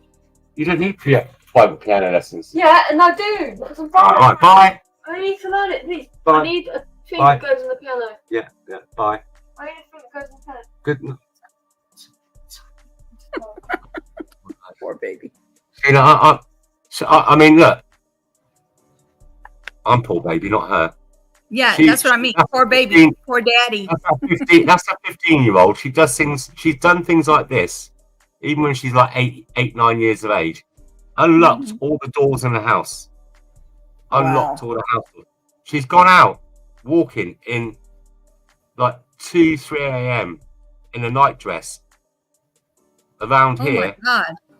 and it is, you know, like when the roads are so icy you can't drive on them. She's walked around Right. with no shoes on. Oh my gosh. Honestly, It was sleepwalking? Isn't that sleepwalking? No. Just the list is endless. I tried to block them. It's like a car accident. You try to forget before the impact. I just cannot think of all the other things. There's so many things. It's just, Oh my gosh. you would not believe me. It's just, like you said earlier on about the cheese. I mean, but why? Exactly, why? So what we just do now is, her name's Daisy. We just say Daisy. It's Daisy. You know, unexplainable things like the Bermuda Triangle. What is the thing behind it? Oh, it's just Daisy. You know, and all those kind of things. Unexplained mysteries in life. It's just Daisy. Yeah. No, because my son, he's done that before, but not like, he didn't walk out the house. What he did is he unlocked the door, opened it up, he ajarred it, you know, like opened it a little bit, and then went back to sleep. We found out because we saw him sleepwalking. It's just We were like, how did the door open up? He opened it and then he went to bed. Luckily, nobody came in. She'd come in at 3 o'clock in the morning into our bedroom, turn the light on and scream, and then go back out again, leaving the light on. So I've got to get out of bed, turn it off. or was it? Now there we go. that sounds like sleepwalking. I thought I'd be clever, right? So I installed like Wi-Fi connected lights in the house. So you can change the colours and turn them off at certain times. Or say if we go on vacation, we can set them to come on when the sunset comes down or at different times. So burglars won't work out thinking, have they got an automated system? Because it'd be random. And so one night, I don't know, about 2, 3, 4 o'clock in the morning, I could hear her on her phone talking to people. She's got school in about 4 hours' time. And so I turned the light off. And she came in. Like that. You know when kids keep repeating themselves, she stood there, right? And you think, in a little while, she'll shut up. She's going, can't turn my light on. Can't turn my light on. Can't turn my light on. I can't turn my light on. Exactly the same thing. That sounds like an alien. Yeah, and she'd do that. She did that for about 35, 40 minutes. Oh my gosh. You know, and then, you know, like when kids scream when they're younger and they can scream and they can scream and they can scream. But eventually, nature takes in. They get a sore throat. They shut up. Not her. She's like the next Mariah Carey. Mariah Carey. She can hit those notes. She won't stop. I first worked this out when she's about 2 years of age. I mean, all the children. I mean, I delivered all our children, by the way, 5 of them, and But there's a certain point where I have to say to the midwife, like, you get the rest of it done. I have to turn away because I'm never going to go there again. Anyway, yeah, you know. Anyway, and placenta business. Wow, no, that's not for me. That's not some slaughterhouse. And all the children be breast milked, and once they finish breastfeeding, they go on to like a bottle, you know, like a night bottle, and that bot they call it, night bottle of milk. And she's at the top of the stair gate. She comes to the top of the stair gate of the house, you know, up the next floor, shouting out, "Honey, hey!" And my wife goes, "What? Honey, get my milk. Get my bottle of milk." She goes, "Right, give me a minute. I'll just come up there." And then she goes around. She goes, "No, now you bitch." Oh my God! I was sat there eating my food, and I just froze. And my wife laughed. I was horrified. I was horrified. Just over 2 years of age. Now you bitch. You know, one of these days, God bless, we're gonna have to make a video just for you to come up and tell us about your stories, because you have a lot of stories. As I said, I try to forget them. You know, and I'm gonna name it "God Bless His Stories." honestly, the things I one on one. Wow. But the girls, though, I mean, they're all right. I mean, it's funny, right? They argue and kill each other. Yeah. Have a blink of an eye in the house. They took my sweets. Oh, she took my this or that, and they're killing each other. Yeah. If we go to a park, if we go to like a park where they've got the swings and the slides. If anybody starts to bully them, they pack up. They like a pack of wolves. You will not mess with them. They are a lethal force. They are a lethal force together. Yeah. So I can mess with my sister, but nobody else can. That's what she means by that. Yeah, definitely. Yeah. Wow. Yeah. Girls are funny. We're gonna do that. We're gonna name it "God Bless Stories 101." God, 101. Room 101. Very good. Very good. Yeah, they're a crazy bunch. Yeah, I mean, the thing is, right, where Daisy, she's autistic and stuff, and whatever else she's got on the spectrum. She, like my boy as well, he's got those kind of things, but he's not like mental, like not as. I'm sorry to use the word mental. I know it's not very politically correct these days. I know what you mean. Off key. How's that one? Bit sketchy. Right. They're both very talented in all that, you know, like artistically or musically and creatively. It's just like they are like leaps ahead of all their kids in their class. I mean, massively. Daisy's really good at maths. I hated maths. Well, I was really good at maths, but then they put me, because I was so good at maths, they put me in a class 3 years older than me. And I went to an all boys school, you know, just guys only. I mean, like, you got to remember, I was only like about 11 years old. These guys had pubes. They had facial hair in the classroom. Oh, wow. And so I rebelled. They tried to, I didn't realize at the time they were trying to heighten my education, and because I was better than the other children at the time in my age group at maths. And then now I hate maths. I hate it because they put me into this classroom full of, you know, like pensioners. For me as a boy, you know, to see, you know, their age difference, you know, 11 to 15, there's a lot of difference there. So yeah, but as I said, they're very artistic and creative, and so I tried not to discipline or try to dampen down their craziness. So I could see that they had that special kind of gift. It's like a blind person. A blind person might not have sight, but they have an amazing hearing. Yes. Yeah, it takes one side is gone and the other side is even stronger. Hey, Cash, where the heck have you been? You have never been late, Cash. Never have you been late, but you're late. Just kidding. How are you, Cash? Don't forget to like. Hit that like. Yeah, like. I swear, a couple of nights ago, I didn't come in, but I did it very towards the end, and I'm sure you had something like 127 viewers or something. 141. Out of nowhere. I got to show this. I'm sorry. Cash has put something. He had high Nightbot. It was hidden. Hit the but like, Cash. Hit the like, Cash. I had to put it up for him. So you had about 127 people on a live. Your birthday? Happy birthday. Hold on. Let me give you something. It's your birthday. Give me a second. Let me pull it up for you. This is what I do for my birthday, people. It's your birthday.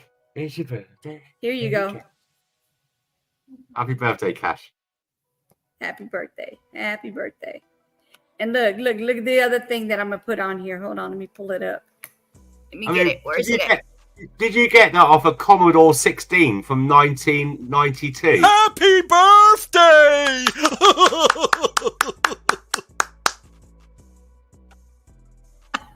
Wow. Feel like I've been smoking drugs. Fuck me, that's a talking dog.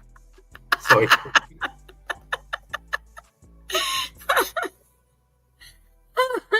Smash that like.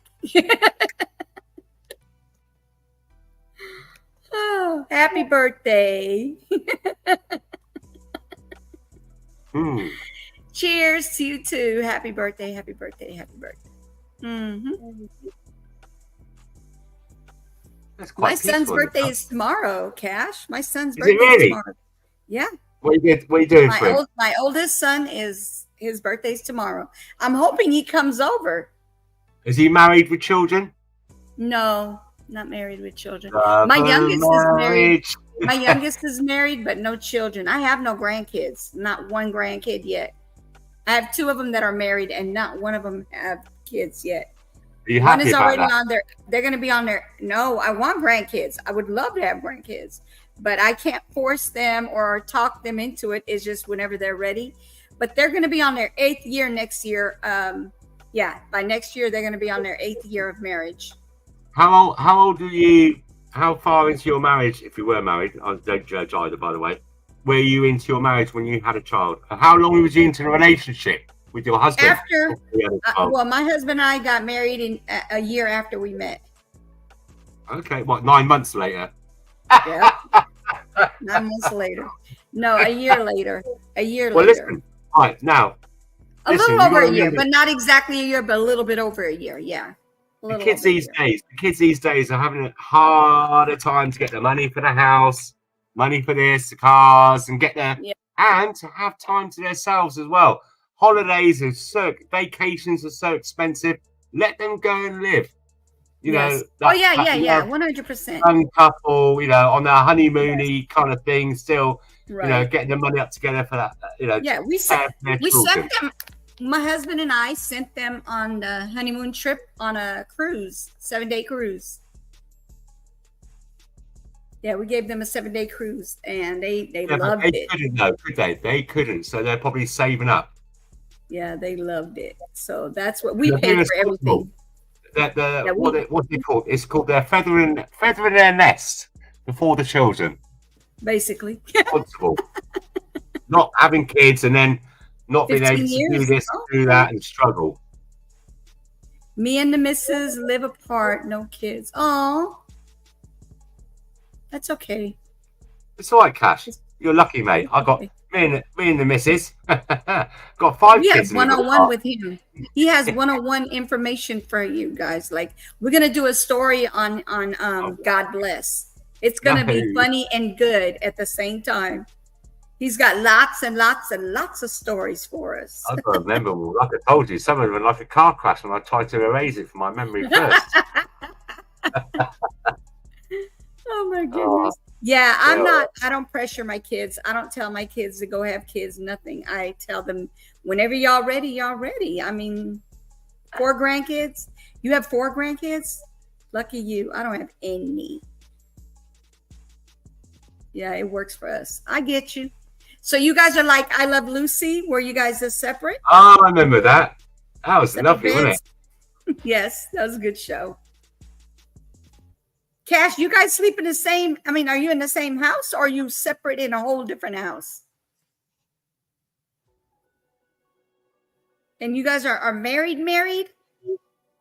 I'm just wondering. I'm so nosy. Oh, they see each other at weekends, but own houses. So I think in different houses. We see each But- other. Oh. So do you still? Oh, sorry, I'm going to be coarse here. Do you still like? He gonna You still ask like- you, do you still get busy? Do you still like consummate the marriage? I'm done. So are you guys married? Hey, Buddha. Yeah, I think they're Are married. you guys Yeah. married?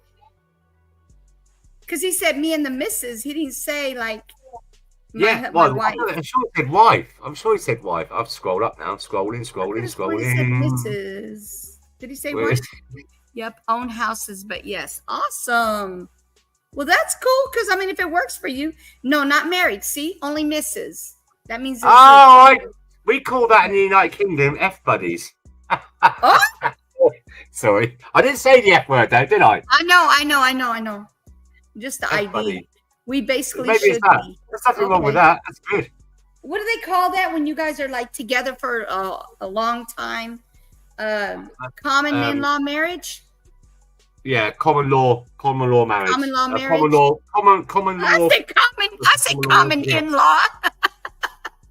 Common law marriage.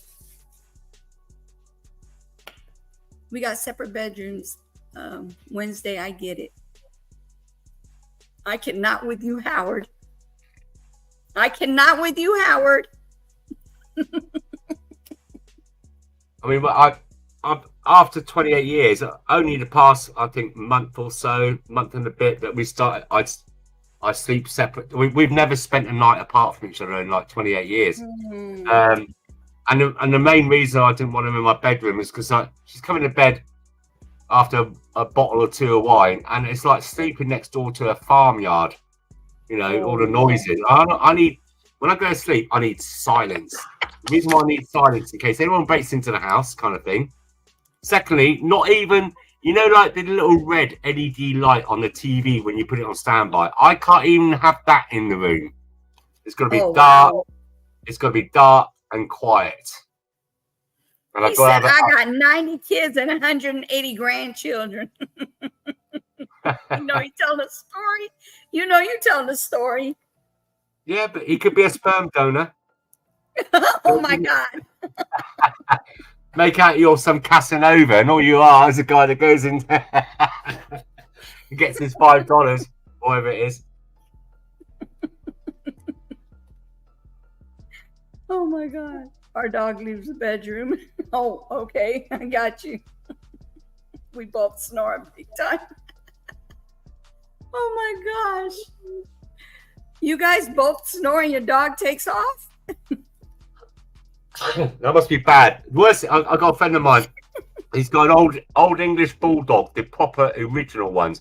But this dog, even when I sit in the garden with him and we're sat there having a beer, when this dog lets one go, my eyes water. My eyes can taste it. It is when she lets a little lady puff, you know, that kind of noise, and you can't hear it. You can't hear it go anything like that. No, it's a silent slayer. You just sat there, and suddenly, I feel like it's like I just smell. I don't know what, like someone just stuffed Alsatian steamy dog poo up my nostrils. It is, and the thing is, he goes, how do you think I feel? She comes upstairs and gets in our bedroom, and she just lets it go. And then what she does she's a funny dog. She come and sit next to me. She licks when I go over there with a pair of shorts on. This dog will not stop licking my legs. I even had a shower just because I think it's the salt on your skin. I've had to scrub myself in the shower. I thought, yeah. And I put a bit of what do you call it? Moisturiser on my legs. Yeah, you won't like that, will you? She still does it, and then she'll come over, sit with me, and we're sat there chatting outside under the veranda, having a beer, and then she just walks off. And I know the reason why she walks off. She drops it, that smell, and then she walks off. Like, I'll just leave that with you guys, you know, kind of. She looks back as well. And he's got a parrot. This guy's got a parrot. This is a true story. Right? His name's George. He's an African grey. The size of this cage in his house is humongous. This parrot has its own TV. showing parrot videos from YouTube. And it's like a 75-inch TV as well. This parrot is spoiled. But this parrot, what it does is, it talks. It talks to the dog. It antagonizes the dog. The dog's called Bella. And it goes, "Come here, Bella. Bella. Bella." And then the dog will come over, and then the parrot starts cussing. I can't say the words. Starts cussing the dog, and they hate each other. The parrot. I have to see if I can get a video or something. This parrot. I mean, I know parrots are intelligent, but it purposely, sadistically torments the dog. Yeah. How you doing, I believe Riz? it. I believe it. I do believe that because they do have parrots that do that. They have parrots that annoy the heck out of people. They repeat what you say. Riz wants to come up on panel. Yes, do you want to come up? That'll give me a chance to go and check on the kids. They're quiet, girls. Okay. Girls are quiet. Hey, Miss Chicago, how are you? Thank you for coming in. Miss Chicago, I don't think I've come across the pleasure before. Good evening, or good morning, or good afternoon, wherever you are on the planet of madness. Hold on. Do we put the link up? All right. There you go. Oh, you done it? Yeah, I dropped it. Oh yeah, like the dog. If you want to come up, you can come up too. We're just chit-chatting right now because we already did all the world news. We're just chit-chatting. Yeah, chewing the fat of the land.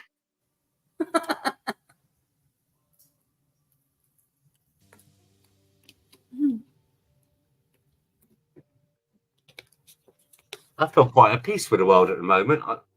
I don't know, just feel nice and calm. And how you doing, Riaz? How you doing, mate? You all right? Hey, Riaz. Hey. Yeah, I know, JB, that really come here. There's just that sometimes, though, I've been advised, though, by parents, though, to tell me not to, check the news so much because, the way I process things is different compared to you. So sometimes I don't show up for a good reason because it's not good for me, man. Right. Mental health, mental health in some ways, but you also have to be aware of your surrounding and what's going on in the world. Of course. You know what my parent told me though. My mother told me though that okay, look, don't check news so much. You can check a little, but she says don't check so much. I will tell you what's going on. So parent will tell me though what goes on though. So of course I check my surroundings though. Not all the time, but I just check once in a while, to see what's up or anything going on. But then, that's what my parent told me. My mother said that, you know what, her and my dad will just tell me what's going on because that's a better way though. So then at least she can talk to me and explain to me what's going on. Because if I look for myself, the way I process it is different. So, like when we see something, right? For me, I just see something, see events that's yet to happen and it's going to affect me in a way, So that's why I don't check so much. Yeah, but that's censorship. That is censorship in some way. Be your own man. Get out there. Take your own direction in life. I do though, but it's just that was just out of my best interest though, man. So, I get what you mean though. But no, that's just for my best interest. The way I process it, I'm just understanding myself, you know what I mean? It's not like censorship in a way. It's just basically for my best interest. Like it's not like they don't want me to check, they don't mind. It's just that they're just trying to limit the amount of time I do it. Because when you overexpose yourself to something, it's not good for you. So I'm supposed to balance it. Because then, it won't affect me so much. But don't be an ostrich. Don't be an ostrich. You know what ostriches do, don't they? They stick their head in the sand. I know what you mean. I get it though. But trust me though, if I don't get told what's going on, I'll just check for myself sometimes though. I'll just see whatever just interests me as well, just to see what's up. I check once in a while just to basically see what's going on, but at the same time I don't do it all the time because then at least I'm protecting myself though. Because you're supposed to protect your mental. Your mental's everything, Right. Yeah, I understand that. Yeah. I mean, but then, how can you not see these things? And I understand what you're saying. I mean, I've got friends of mine that live in a bubble. They live in a lovely but they're rich. They're rich. They got a big country mansion out in the middle of nowhere in the countryside. They're safe for money. They're safe for everything. They get their food delivered, but you have to keep an eye on your environment and your surroundings to survive. Of course. But for me, it's not like a Rubbermaid. It's just more. I work differently compared to everyone else because you know what I have though, right? That's just how it is though. So basically, for both friends, they're just looking. Both my friends are just looking at. Okay, look, we understand he has to check his environment and let him do what he has to do. But at the same time, let's help him regulate that. Because for me, it's more like regulation, how to control it and how to process it. For me, I process things though in a deeper way. So like very events yet to happen, and the way it will affect me. Well, that's just how it is. So they're trying to help me control that. Okay, Cash, Riaz, if you don't mind me assuming your gender, Cash is a guy, not a girl. Oh, okay. Cash, Riaz is a guy. You are a guy, aren't you? Yes, of course I am. It's just my voice is softer. I just read that comment, and she said Jess said, "I love Riaz." Yeah, she's not a she. He's a he. Take a walk. I know. On the wild Cash is a guy. Yeah. Take a walk on the wild side. The only reason why we know is because he has a Mrs. instead of a Mr. Yeah. Yeah, I know. No, Cash, you're a guy. I know you're a guy, but you said that she no ostrich. She, as in Riaz, you're on about. Riaz is a guy. Yeah. Oh, he, she. Yeah, but I get about the ostrich thing though. It's also that when you actually look at these things, you're supposed to actually regulate and balance how you do it. Because your mental's everything though, right? And how you process it though, it's going to make you it makes it worse so when you actually think about it. You're supposed to look and think, yes, but you have to control it as well. Because your mental's everything though. And also with me though, sometimes though with me as well, I kind of like when I look at something, it actually affects me in a way and it's going to make it worse and stuff like that. So that's why sometimes though I rarely come, because then at least I'm saving myself, and when I feel like I want to pop in, I'll pop in. Well, we got JC Basgood thinks he's half horse and a rocket launcher. Now, that's a new one on me. Nah, Cash, it's alright, man. It's alright. I got it. You're half horse and half fun rocket. tonight, Riaz. We're having fun tonight. Just lighting the load and just chewing the We're fat. just chilling right now. We already did all the serious stuff. Now we just chill. Okay, cool. I'm chilling as well, though. Not much to be honest. Yeah. Although you knew, I just remembered there was another Manchester airport attack today. Oh no. So what happened was, just briefly, I don't even bring the channel down. We got through all that. No, go ahead. I told you today. There's been so many things going on today. It's hard to keep up with it. So what happened was a car was left outside the airport where you got the entrance, which is a high security risk, especially like bombings and stuff like that. And it turned out the security checked the car out. There's no insurance or anything. It just looked like it been dumped. Yeah, just chucked outside where people come into the airport, the main entrance. And so the security checked it out and the police.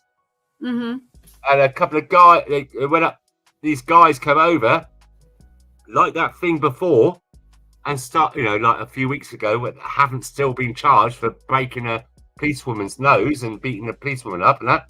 They started attacking the police. And the thing is, right, they attacked the police. Armed police officers. You got airports of very high security with what's been going on in the past, and they attacked the police, hurt them, and they've been bailed already. They've been released. Oh wow! But shout out a police dog, you go to prison for 3 years instantly. Have you seen that? Crazy. Oh, some mad stuff. Sorry, I just forgot about that one. That's another one. That's okay. Very cool.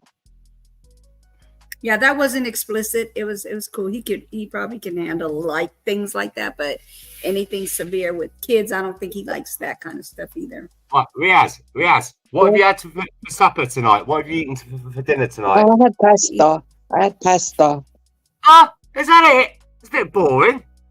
No, I had pasta and chicken though. So basically, I have food. I have like a bit of a mix and stuff like that. When I'm at home, I just get a variety of things and stuff like that. I don't just eat, the Pakistani food. I can eat that though. It's just that my mom knows what I like to eat. She knows what her kids like. We can eat that food, but at the same time, no, she knows we're not going to eat always. So she just mixes it up and stuff. So I have pasta or whatever though. So whatever's made is made. I'm just going to eat that. Are you half Italian? I'm not half Italian though, but I can eat whatever though. My mother's a bit stuff. No, my mother's a bit.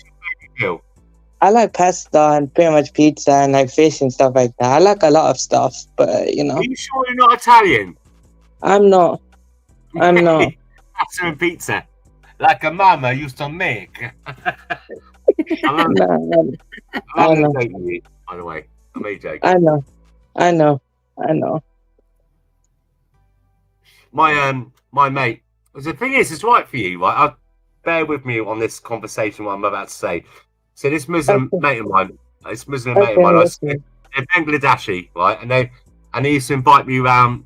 Whenever I go around there, he said, "Oh, my mum's about to cook. You got to stay and eat." So I goes, "Okay." So I got to stay and eat. And I must admit, it is true. When you eat with your fingers, it tastes better, doesn't it? It's nice. Do you eat with your fingers, yeah? Of course. Sometimes I eat with my fingers. I like to use the spoon, fork, and whatever. But when it comes to rice, now I remember though, that's just the South Asian thing though, what we do. So we like to use our hand and stuff. It tastes way better though, actually. I do that though. So when it comes to like rice and stuff, when I eat like plow and stuff like that, rice and everything like that, when I eat that though, trust me, I can finish it all in one go. But the biryani stuff is very heavy, so I can't finish it. But with that, I can easily finish it and make my plate really clean while doing it. Do you just eat with your left hand, yeah? No, right hand. You're supposed to eat with your right hand because your right hand's your blessed hand. Your left hand, the left hand is useful. Yeah, I know. That's what I said. Sorry, I forgot. I eat with my left. I eat with my left. What's wrong with that? No, that's that piece. No, that's piece. Hand up your ass. I'm left-handed. Yeah, but that's different though. No, that's different. I mean, if you eat with your left hand, that's up to you. I'm not stopping you. I'm saying for me personally, I use my right hand because I'm right-handed, and that's just okay. That's blessed and stuff like that. So okay, so you're right-handed. I'm left-handed. Mm-hmm. Yeah. Yeah, the thing is, Riaz, so when you eat this, for me, like, because you're darker skinned than me, much darker skin, and the thing is, for me, it looks like when I eat Asian food with my fingers, which I like to do, this is the way to eat it, isn't it? The thing is, afterwards, the cumin and stuff like that and the spices looks like I've just wiped my ass and I can't wash it off for days. So you're quite lucky. Do you understand? For a white person, of course, I do. Yeah, and it takes me ages. The way I grew up, though, I've grown up around many people actually growing up. And I think when I actually lived in Saudi Arabia for like 7 to 8 years, I lived in a gated community and I've exposed to many other people and stuff like that. So I kind of got to understand, how to, respect everyone else. And I get what you mean, though. Like for you, it's a bit different. For me, it's a bit different. I can't eat biryani like that, though. Like I can eat it, but I can't finish it. Like halfway, like through it, though, I can't finish biryani at all. Biryani is like really heavy. Hang on a minute. Hold up. What, did you just say you lived in Dubai? No, not Dubai, Saudi Arabia. The capital of Dubai, Riyadh, for like 7 to 8 years. In a what community? Gated community. Oh, do you no, about everybody else? I thought you said a gay community. Sorry, I'm not being rude. It sounded like a gay community in Saudi Arabia. Gated. No, man. No, I said gated. Gated. Gated. Sometimes I don't say my T's because I don't want to say. I say gated. Gated community, or we call it compound. I mean, yeah. If I was drinking my drink, then I would have spat it all over my monitor. No, you probably misunderstood me. You know, sometimes the thing is with me, I don't want to say my T's. I know how to say my T's, it's just I don't want to say it, though. It's just where I lived and stuff like that. Just the way I grew up. I may have not got the accent, though. No, with me though, as well, is I might have not got the accent, but I've got like what they do though. You know how like people in London speak quickly? I may have not got the accent, but I got what they do though. Like they speak quick. So I try and learn to do that. So I learned to do that. Are you into the hot? I mean, I like curries and stuff like that, and I make my own as well. But I don't like the ones where, well, especially now as I got older, but the ones that make your lips feel like they're on fire and you can't taste the food because it's so hot. I'm not into that kind of food at all. I like it where you got the herbs and spices and a different. Yeah, I mean, Indian curries are really. I mean, proper Indian curries, not like Bangladeshi ones, but the Indian curries as well. They're very delicate. That's cool. That's cool. I've got a cousin though who's half Bangladeshi, half Pakistani. So basically, I have a cousin. Her dad is from Bangladesh, and her mom is basically a British race Pakistani. So both my grandparents are Pakistani, but they came over to UK and they had their children here. So I got that through my dad as well. So my dad and his siblings were born here, but their parents is from elsewhere.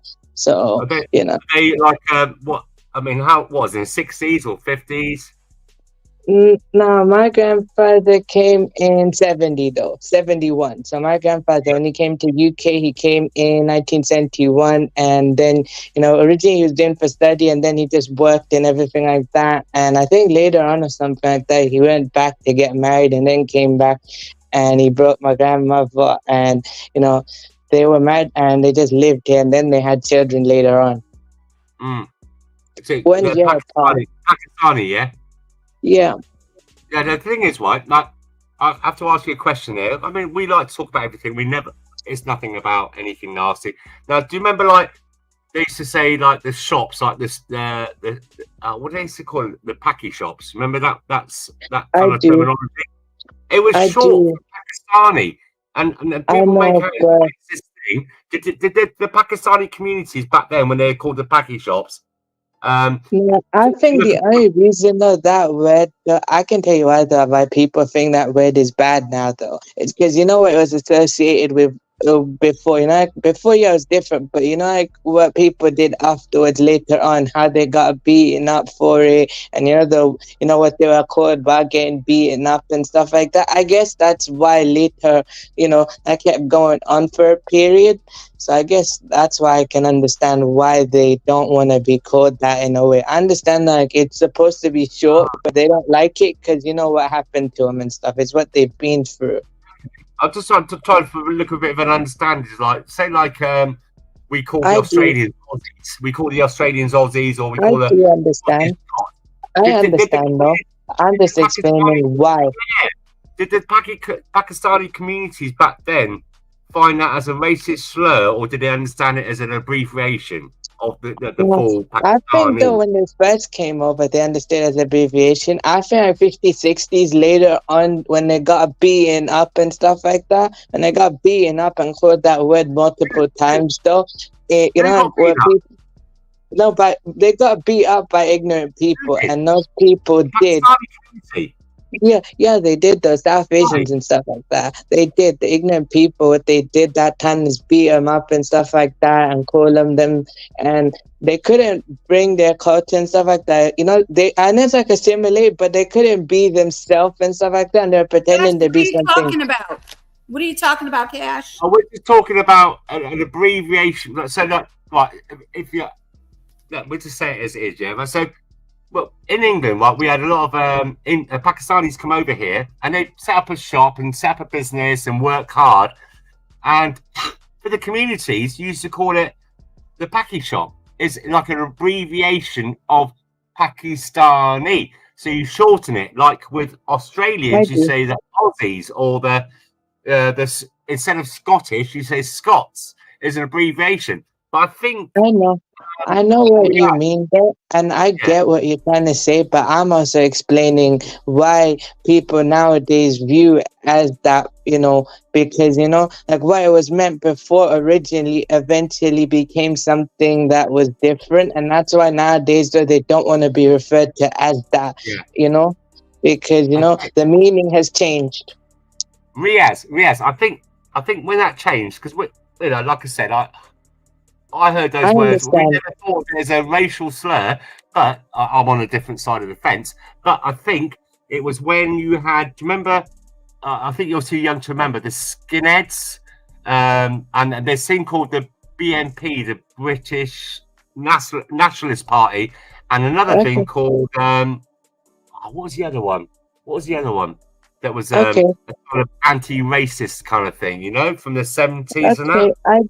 Oh, wow. I guess, though, no, I get what you mean, though, and I'm not denying that. And I get what you're trying to say. I'm just basically explaining what that means nowadays, though, because, it's like nowadays term and explaining to people like nowadays why they don't want to be referred to nowadays. But what you're referring to a long time ago. And I get what you're trying to see. I guess for me, I didn't have it like that. I was very lucky, though, the way me and my siblings were born. We were born, like, in a very tolerant time, I guess. For my dad, what he's been through is different.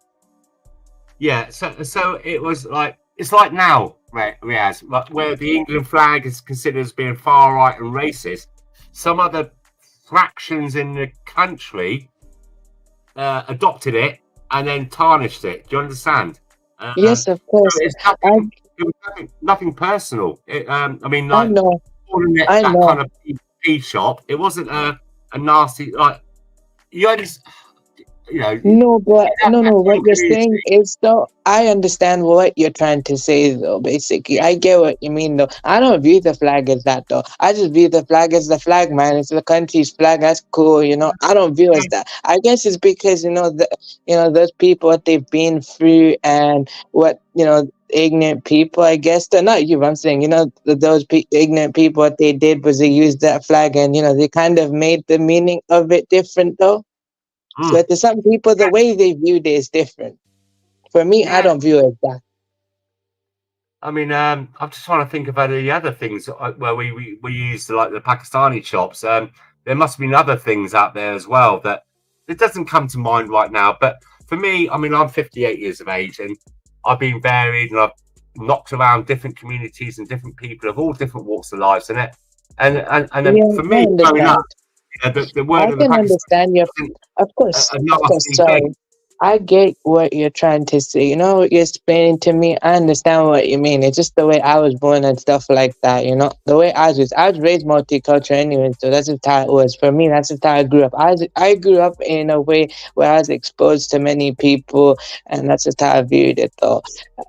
So pretty much, though, when I was growing up, though, both parents for me, they wanted me to be British first, though. So when I was growing up, I didn't really think myself as a Pakistani back then. Because, when you actually live in one place your whole life, that's what you see yourself as. When I got older, I learned to embrace, where I came from, though.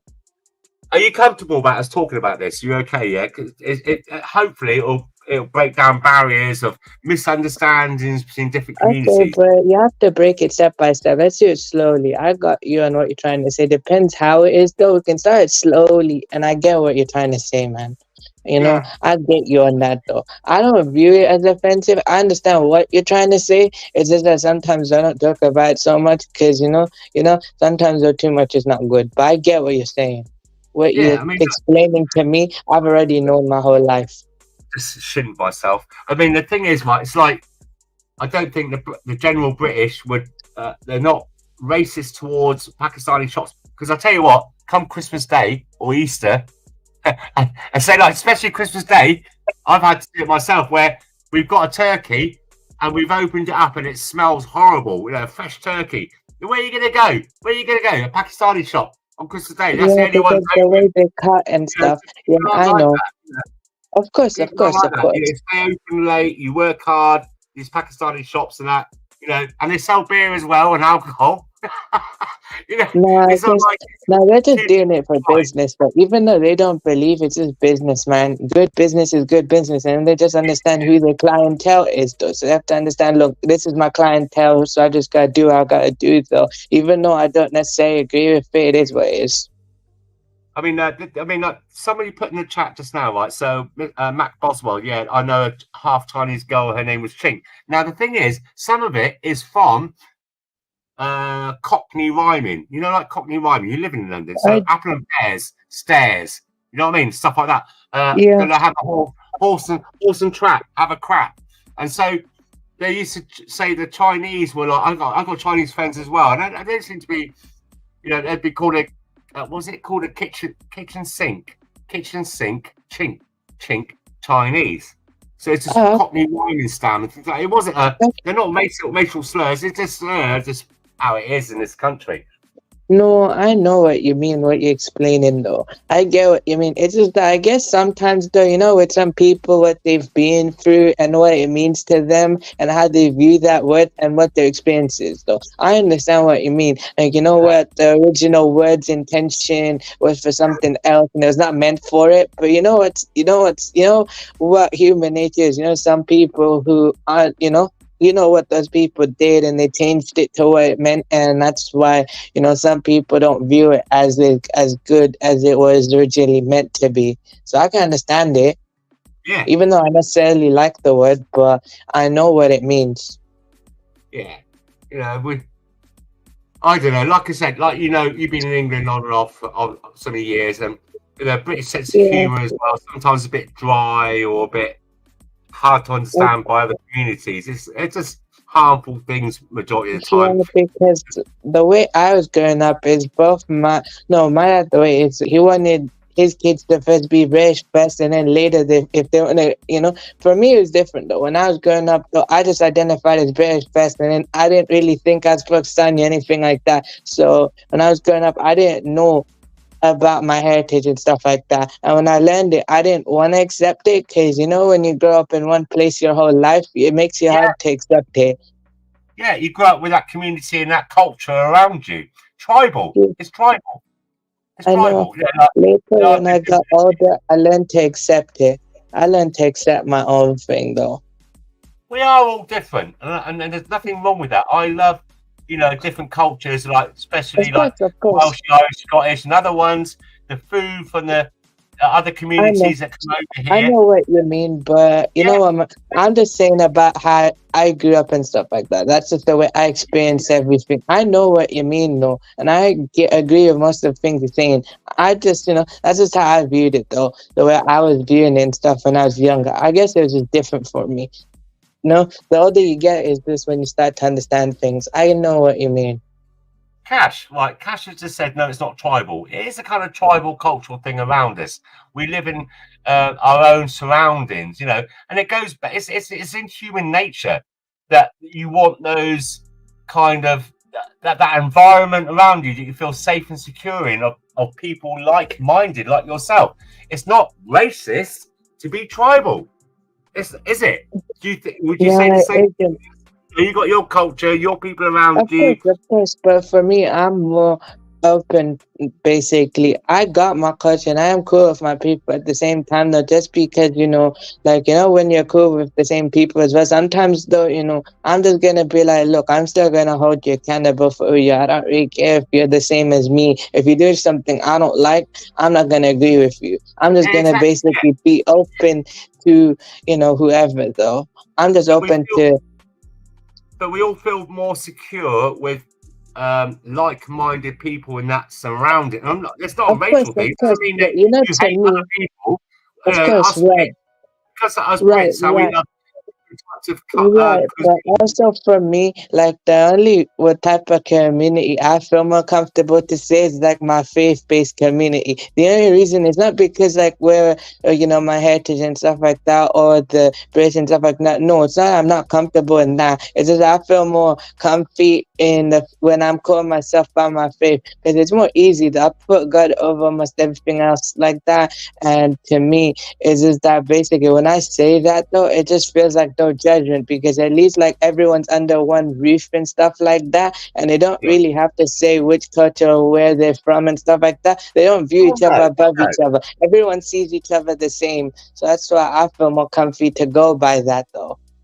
I mean, London's a different picture. It's so diverse. Whereas the majority of Brits or people in Ireland and Scotland have their own ways. They've been to school with certain people, and they just feel more comfortable with the people around them. I mean, Kath, you're really taking it the wrong way. Honestly, it's not misinterpreting racism with hate or anything like that. I'm just saying we are. You go to other places in the world like Italy, Southern Italy. I mean, in Southern Italy, right? I got family over there, and I went to a cousin's wedding, years ago, and we all sat out. I mean, it's a different culture over there. 99.9% the women that get married over in Southern Italy are virgins, and it's like this. This is how things are. My cousin. No, I understand that though. Yeah, I understand. So for me, like for example, though, what I say is though, look, if I want to marry someone, though, I'd basically say, look, if we're the same faith, man, I don't mind what race you are and stuff like that. Yeah. I'm not disagreeing with that. I'm not disagreeing with that. I get you on that though, but I'm just basically. I know you know, but I'm just explaining to the people who don't know that, though, you know, like the other people who don't know. I'm just explaining how I like to view it and stuff like that. So you know, I know you know. I have to get off because I have something I need to take care of. All right, I got you. Unless you guys want to be up here and talk to each other, because I have to go take care of something. Yeah, I'm up for that for another 10-15 minutes. Okay, all right. All right, thank you very much, Uni. Thank you very much for hosting the channel tonight. You're welcome. It's been very varied and educational, and just getting to know each other as well. That's the most important thing, to get to know each other. Yeah. And that's what I'm trying to, and that's Cash. I'm not, when I say tribalism, doesn't mean that, say, like, I'm in a group of like 100 people around me that are like-minded, and somebody of a different colour comes here, we all jump out with our guns because they're alien to us. No, it's nothing to do with that. I'm just saying about, we all kind of like have these. I get it though. It's tribalism that everyone likes to do that. Yeah, I understand that though. It's just that who you feel comfortable is who you feel comfortable with. I understand that though, because that's just how it is with everyone. Look, everyone else just feels comfortable who they feel comfortable with. Feel comfortable with someone who's the same as you in general though, right? If we feel comfortable that way, that's just how it is. For me, I'm just comfortable around whoever, because that's just how it is. Because it's good, you know, in general, of course, you know, to open your horizon and stuff like that, because, you know, I know what you mean though, and I know what you're saying though, you know, what you're explaining to me and stuff like that, I already know, because that's just the way I was brought up and stuff like that first. And in the environment that you are, I mean, you're a London geezer, but you've lived over in other countries as well. But. Of course, because if my dad does, well, this is what he did. The first is like, you know, he lived in London, and basically when they had me and stuff like East London and everything like that. And later, when they had me and my brother, my dad decided to look, we'll go over to Saudi, and, you know, we'll get better opportunity and stuff like that. So, you know, get family set and everything. So when I lived in Saudi for 7-8 years and stuff like that, that was just because he got a job there and there's better opportunity at that time. And by the time I came back to UK, I probably came off better than I was before. You know, I can understand that. Yeah, I mean, yeah, it is what it is. Look, I mean, some people say this country is the most racist. I mean, I'm English. I'm born and bred here, and I'm proud of my country because we stopped the slavery. We integrated people into our country. We tried different cuisines and different nationalities. And if it's so racist, why is everyone still coming here? It's not a bad country.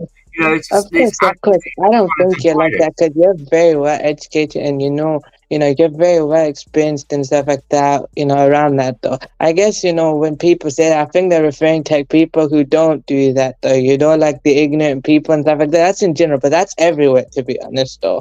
Like, it's not racist. I don't view it as that. To me, it's just basically, they're just people in this world who are very ignorant, and they're not willing to change. You already know, because you're experienced in that. Yeah, well, you've got to be well travelled. That's the most important thing. I mean, when I take my kids on holiday, it's not sat, you know, in an all-inclusive hotel, sat there, don't go out anywhere. the most important thing for me, wherever I go in the world, is if I'm not driving, is I have a hire car. A hire car is there at the airport, and I go off the beaten track. I go and see the families and the people in the villages and in the mountains, and I take my kids there. If we go and stay in France, northern France, I take them around all the things like the Second World War and the graves. And I know it's a bit creepy sounding, but to get them to understand the sacrifices that are made for the life they have now, and the people and the different cultures and the different food. Like I said, food is a really good starting point. Yeah, I understand that though. I mean, I can identify being Pakistani as just the only difference between me and the born Pakistanis in Pakistan is that, you know, basically I'm born in this country and stuff like that. I'm a bit more westernized and stuff like that. And with me is, yes, we got the same culture, the same people. The only difference is that we're a little bit different though, because the way we explain stuff like that. Because that's just how I like to view it though. Even though me and them are the same, but the only difference is that I'm born here though. So the way my experience is different. I'm a bit more westernized, I'm a bit more different. Genetically, I'm more taller than them. And just same food culture and everything. The only difference is that there's some cultures is a bit different though. You know, because Look, you know, mate, would you like everyone to be the same? Do you know what? It would be like eating beans on toast every day of your life. You have to have variety. Variety is the spice of life. Of course. That's what I'm saying though. I know. In moderation as well, though. In moderation, like all these things that are going on right now in the world.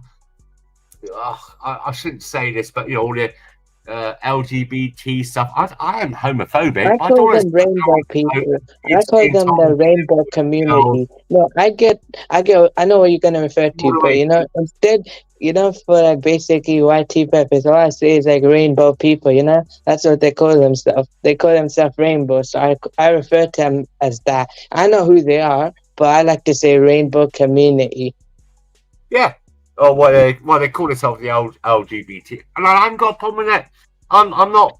I agree with you. I'm not this person that say I'm not racist. I got a black dog. You know, I'm not homophobic. I have people like that in the same sex relationship, and they don't push it upon me. I've got friends who are like that though, and I go to places though, you know, where they are. I just like them for people. They're just people to me. I just respect them as human beings first, and I just like, look, man, you're just human to me. I don't agree with what you're doing here, because you know. I know, you know, I believe in stuff like that. We don't believe like that, though. It's just that it doesn't mean, though, we're not supposed to treat them like any less of a human. They're still humans. It's just like, look, man, we don't agree with what you're doing, but you're just still human. So we're just gonna. Riaz, it's not even about not agreeing with what they're doing. That they're living their life. That's the most important. They're living their life. They're not influencing you or making you do anything like they want. Just like and vice versa. You know, and vice versa. Say. You know, they don't like you being an ethnicity, or no, not an ethnicity, a religion or a culture, doesn't mean that they should hate you. You know, we just live alongside each other in peace. And people have got their own. Of course, I've done that though before, but I agree, man. I agree. I'm not a vegan, but yeah, you know, you're vegan, you crack on, mate. You crack on. I like eating meat, and that's my choice. You don't like eating meat, that's your choice. Crack on with it. Doesn't mean you have to like, you know, dominate. That's it. The thing is, in society right now, is where people are getting now. They're demanding you live like them or be like them. And but I guess that's the Of course. I agree, man. Yeah, makes sense though, to be honest. Yeah. But the thing is, right? If you look a bit deeper, Riaz, my young mate, is that I do. It's not us as people. Look at me and you, right? You know, look at me and you. It's governments that are causing divide and bigger things. That I knew that though.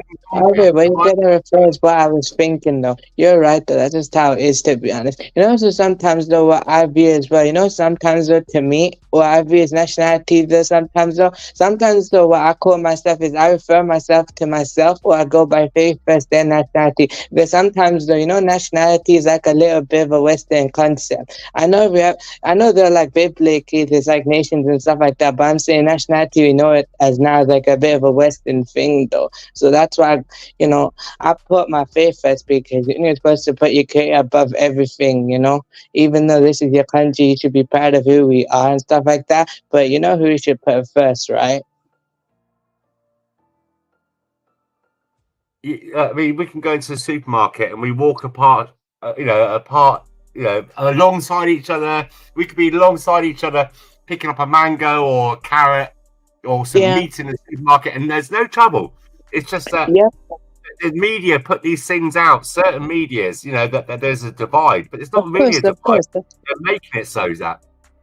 No, I guess what happens is well, it can be media though. It's just that, you know, what people choose to do with that media makes it go further though. So that's why, you know, sometimes though, you know, when my parent or like mother say, like whatever parent tell me, like, look, don't always check the news as well, because you know news does to you mentally as well though. Like it's not basically don't live under a rock for so long. It's just basically look, but don't always look. And if I don't have to look always, I can, you know, if someone in my home is talking about it, and if they can just tell me what's going on, because they check for me as well. It's not censorship. It's more like they're trying to help me regulate it, because, you know, the way, you know, a person processes it, everyone processes things differently, right? Yeah, but one day your parents will be there. It's called old age, and you will be standing on your own feet as well.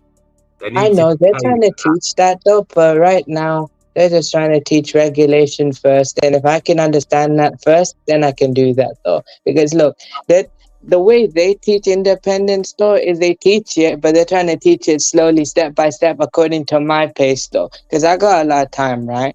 And I understand where you're coming from and what you're saying.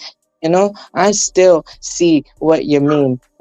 I still do everything myself. It's just some things though I just need a little bit of, you know, good push in the right direction first.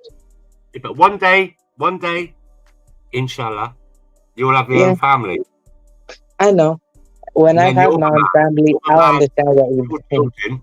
Between right and wrong, and what is good and bad in the world, and what to ignore, what to accept. Yeah, I know. I get what you're saying, and I still got that. But you know, like, as long as, you know, I get what you mean though. When I have my own family, I understand what you mean someday. It's just that to me right now, I feel like it's just good to have a bit of guidance right now, you know, for me to be guided in the right direction first. So when I actually understand that though, later when I get my own family, I can just take what I learned. Because, you know, with the good support, you know, the way I actually progressed is I had good support around me. And that good support around me put me in the right direction. That's why I can do a lot of things on my own right now. I mean, I've got all the time in the world to speak to you because, you know, you're in that community, and I hope what I talk about from my side and I hope what you talk about from your side will interact and create a calm and no misunderstandings. You know, of course, because I understand what you're saying. I get it though. I get it. Hopefully though, someday. It's just, you know, I get it though. For me, I get it. But right now, for me, the important thing right now is to put, you know, myself first as well. Not just like, okay, look, I understand everyone else is here as well, but, you know, like if I can put myself first as well, because, you know, we're supposed to help ourselves as well. We're supposed to actually put ourselves first as well. We can think about everyone else. We can think about environment, but we also have to think about ourselves. You can never neglect yourself, because yourself is, you know, what's going to help you though. You know, that's how I'm supposed to do. First, basically focus on me as well. Not just like basically be selfish, but just understand, look, man, you know, just look what's going on, but at the same time, focus on yourself. Because I just gotta, you know, use my time right now. And when time comes for me to have my own type of family, whatever I know now, I could just pretty much pass that on. Because I gotta first focus on me too. I mean, I've just seen Cash just said that you do not trust all. We have to have a certain faith and trust in humanity, in others, and just use our own judgment. But you can't. What was it? What's that? Don't judge a book by its cover, because some people aren't what they seem to be, what they are. It's like when you see those beggars on the street, and some of them, that they're heroin addicts. Doesn't mean they're a nasty person. Those persons might have gone through some trauma in their life, and they're using it like people that are alcoholics to block the pain. Never just walk past somebody and just like dismiss them as being like a heroin addict, drug user, and they must be the low of the low. They've been put in that position, some of them, because of life experiences and things that have happened to them. You gotta. Right, but also, some people in the street as well who are doing that type of thing. Yes, what the action is doing is wrong, but however, though, for some people, right, it's not like they don't have a choice. They had a choice. It's just, for some people, what they think in their mind is, well, look, I tried every other possible, action. I tried every other possibility to do the right way, but at the same time, there's no other choice left. I gotta do what I have to do to help my family out first. I'm not agreeing with what they're doing or excusing. I'm just understanding why they're doing this, though. They're just trying to do whatever it takes to support the family first. And if they, that's what that is, man. I just understand some people. We have to help our community and our society that's around us to enlighten things. As I said, they're not doing wrong, but do it right. But some people, they're thinking in their mind like the end justifies the means. So it's like, they're just doing wrong to do right. So they are doing something wrong, but in their mind, they're trying to do something right at the same time. Yeah, I mean, go on, remember, like, people like you and myself, we're probably more enlightened. We know that if somebody gets a lighter and clicks the lighter and the flame is there, you and I know that if I put my finger in it, I'm gonna get burnt. But there's people out there that have just like lost their way in life, and there's people like us, like shepherds, like good Samaritans, human beings that we have a responsibility to try and help other. Because one day you never know, it could be one of us. I could be walking past you, or you could be walking past me on the corner. Of course, now I remember that. That's what they say, though. What the same people you see on the way up is the same people on the way down. So that's why I do right by whatever way possible. Though it's not basically like be blind as well. But look, I'm aware of everything else around me. It's just that I'm trying to basically use it for good energy, because I know whatever I do will come back to me. That's why they say you should never plot someone else's downfall, because that those same thoughts and actions will basically reverse back on you. I mean, when I've been out, I've been Bournemouth, Bournemouth. It's a high proportion of homeless people there. I mean, I've seen women that are really old age pensioners in their 80s sat there begging, and or if it's a young guy, I will sit down and have a chat with him, and I'll buy him food. And they're by a shop. Of course. I help out the beggars whenever.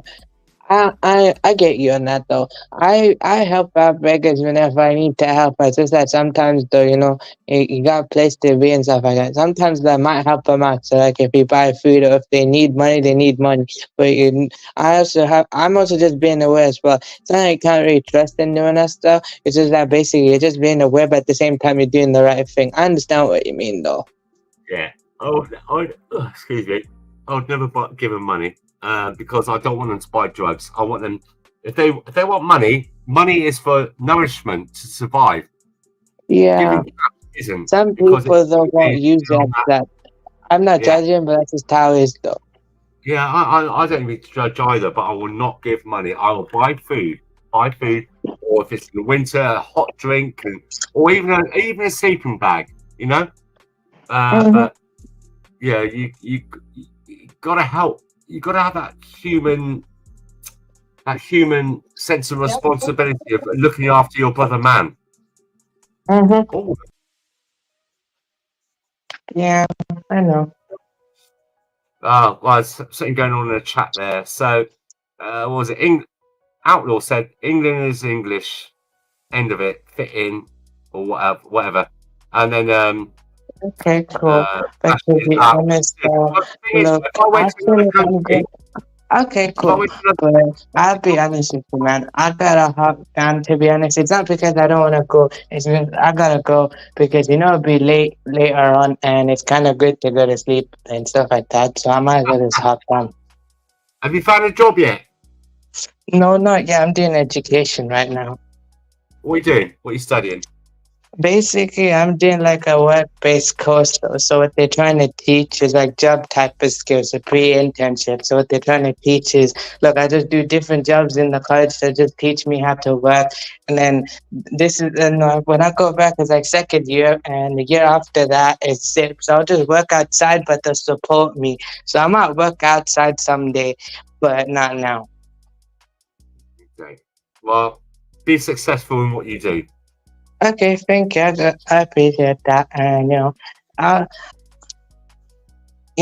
so for me, I already have an EHCP and stuff like that. And so for me, I just go for free right now. And when I'm like 25 or 24, 25, I think, I'll just probably expire. So, well, the thing is, right? The thing is, Riaz, get yourself all the highest qualifications and degrees in this country. And you might go from stocking shelves in Tesco's to Waitrose. Of course. I might want to do retail, fashion retail for me. Like basically, I know what I want to do, but at the same time, I know where to start. It's a good place to start. So wherever it is, man. So I gotta hop down because I might as well, I feel like that's enough today. Maybe next time, whenever I feel like coming up, I'll come up.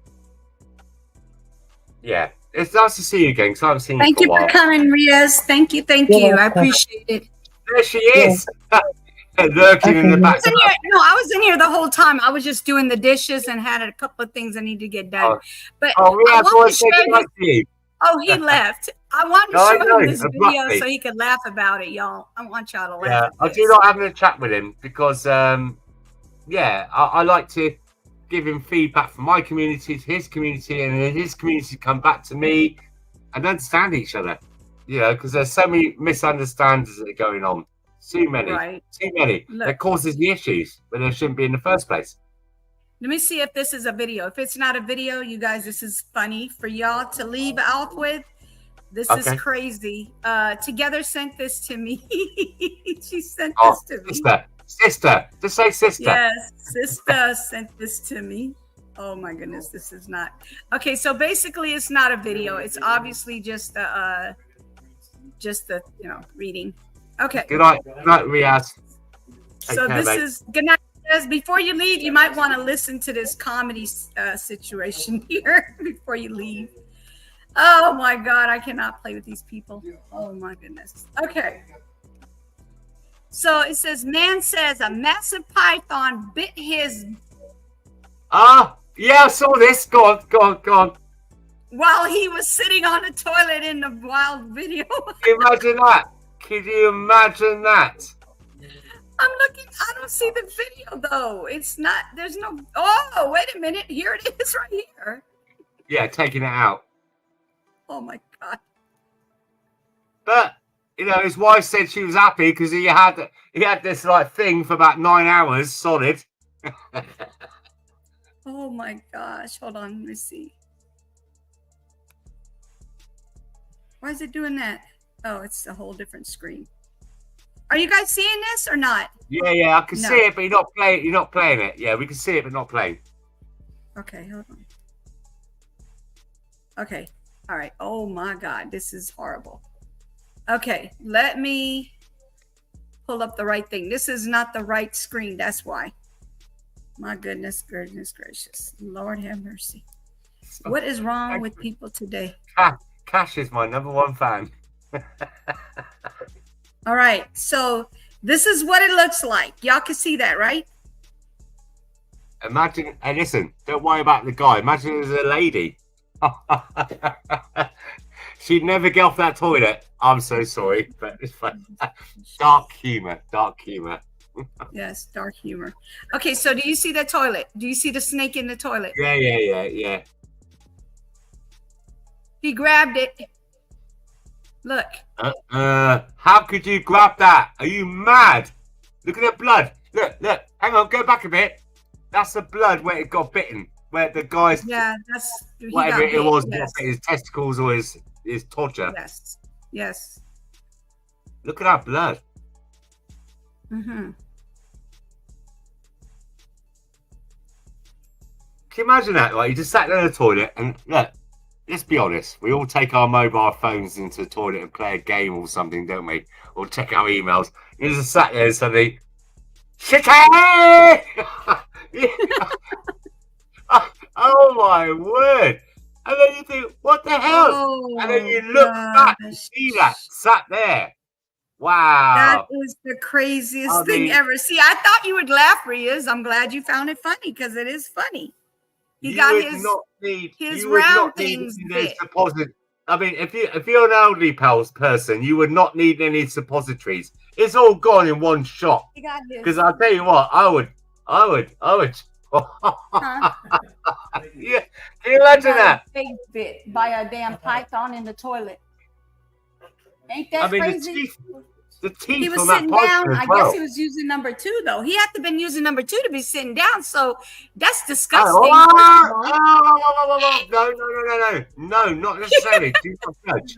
Because listen, right, I'm a guy, right, and because of my ladies in the house and I got my boy in the house, I get blamed. When he hasn't lifted the seat up. Do you know what? I find that I'll be honest with you guys, right? I know you're going to think, and I'm going to get some criticism. I find it easier just if I want to wee, just to sit down because look, come on, guys, look, we're stood there, especially if we've had a drink. You do splash a bit here to the left and left to the right, and I'll tell you what, it's so much easier to sit down. Just sit down. It's cleaner, more hygienic. I tell you what, go get one of those. Is it called a black lamp? Where it shows all the human waste or whatever, you know, like you know what I'm saying, right? Yeah. Get one of those. When the guys, I mean, girls, you got it good, right? When a guy stands there, and you're you're several inches away from the basin. When you're weeing, it splashes all up the walls, up the side, micro little splashes. Sit down and have a piss. It saves on toilet paper. If it saves on toilet paper, it saves on wood, and you're saving the planet. Having to wipe it up afterwards. That's my message. I mean, look, right. I'll be honest. You knew. I don't really like inviting my mates around here, my guys, my friends, because the guys are dirty. Let's be honest, right? You know. Where you got these unisex toilets now, I fear for the women. I would if I take my little girls out and they say, "Daddy, I need a wee. We go into like even a ladies' toilets, but the thing is, most of these times now they're unisex. I have to use about 200 sheets of toilet paper to wipe everything, and then I don't know if you girls do this as well. You put toilet paper all around the seat.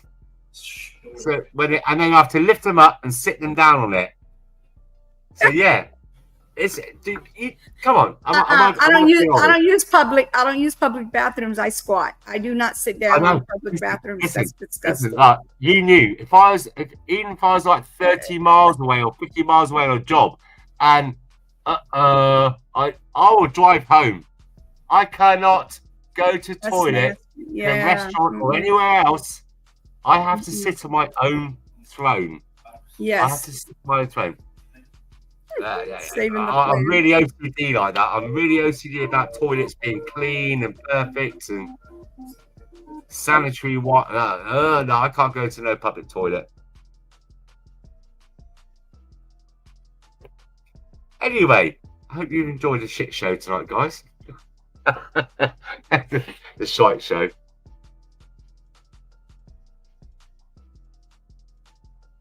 No. I need my. I mean, I got my own toilet in the house, my own loo, and that is mine. The girls got theirs one upstairs, and my boy's got his own one, and yeah, it's just hygiene. It's just hygiene. It's just hygiene.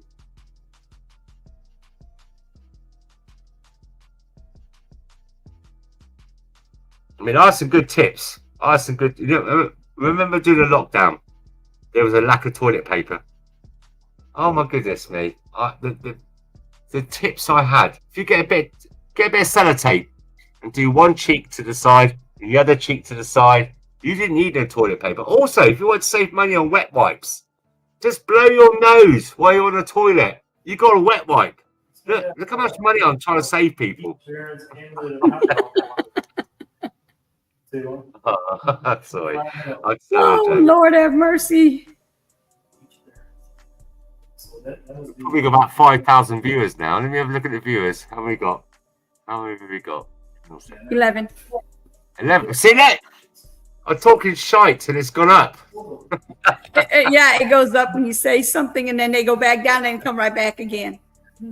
Aggravators. They love it. They love it. Yeah, that's what they're gravitating to is the doo-doo type of stuff. Yeah. But anyway, what was I gonna say? Oh, real quick before we get off of here, I just want everybody to know this is for Cash and for those whose birthday is today. Happy birthday! He likes dogs. That old cat person. Let me see. The cat says, look. I don't think so. You're making me angry.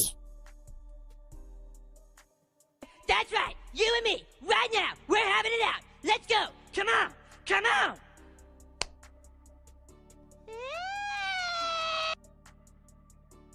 It's been it's been a roller coaster of an evening of different topics and different highs and lows and funniness and everything. Yes. And it's been a good show tonight, Uni. Thank you very much. Thank you very much for letting me come up here. I'm gonna go in and check the girls as now. Always. Yeah. Like I always tell you, you're always welcome to come. You're always welcome to come. But we're definitely gonna have to do a video with you and I talking about your life at home with your daughters, because you have a lot of stories to tell. Lots and lots of stories. Hello, children. If you're adopted, that means You should be going to sleep. I know. I'm just gonna go in. I know. Look at the time. 11 Good o'clock. night, ladies. Good night, ladies. Good night. God bless, baby girls. All right. Say good night, Ash. Night, sweetie. Good night, sweetie. Oh, they're so sweet. What? They say sweetie. Oh, that's so sweet. No, I'm going. Like I said, there's no school tomorrow. They're allowed to have a little bit of a later night than they normally do. She's got her friends staying over here, so they get. Yeah. Sleep. All right. How do you know it didn't look like her? It's an AI. It's an AI. She sussed you out already. You knew. With your clickbait. clickbait AI generator. That's not me. That's not me. Those are my features, but that is not me. She's got 2 eyes and a nose and a mouth. Yep. Those are my features. That looks like me, but that's a young version of me. That's when I was younger. Yes. Listen, Riaz, if you're still there, is a no. What? He said younger. Yeah. All right. Yes, okay. younger. When I was younger, yes. Don't worry, he's old as well. Yeah. All right. Very old. Very old.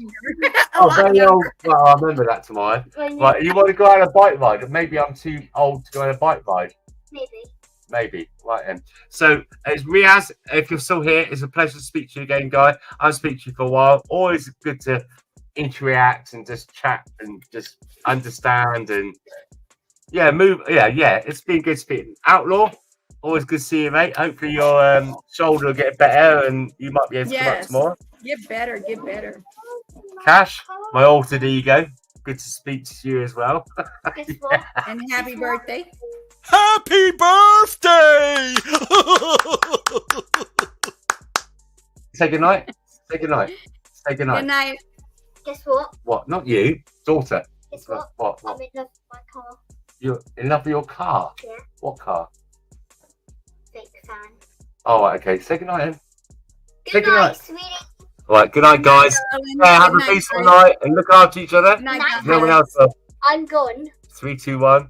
I'm gone. Yeah, there you go. She All knows the right. score. Bye bye. Bye bye. Good night, Cash. Good night. You guys, thank you for coming in. I appreciate it. I will talk to you guys tomorrow. And we're gonna do that. God bless, and I'm gonna have to do that. He's gonna have to talk about his little things that he talks about his daughters. That is so amazing. All right, you guys have a great day. Thank you for coming. You ain't gotta leave. You don't have to. No, wait. You ain't. Nope. You don't have to go home, but you got to get up out of here. Have a good day, y'all. Thank you for coming.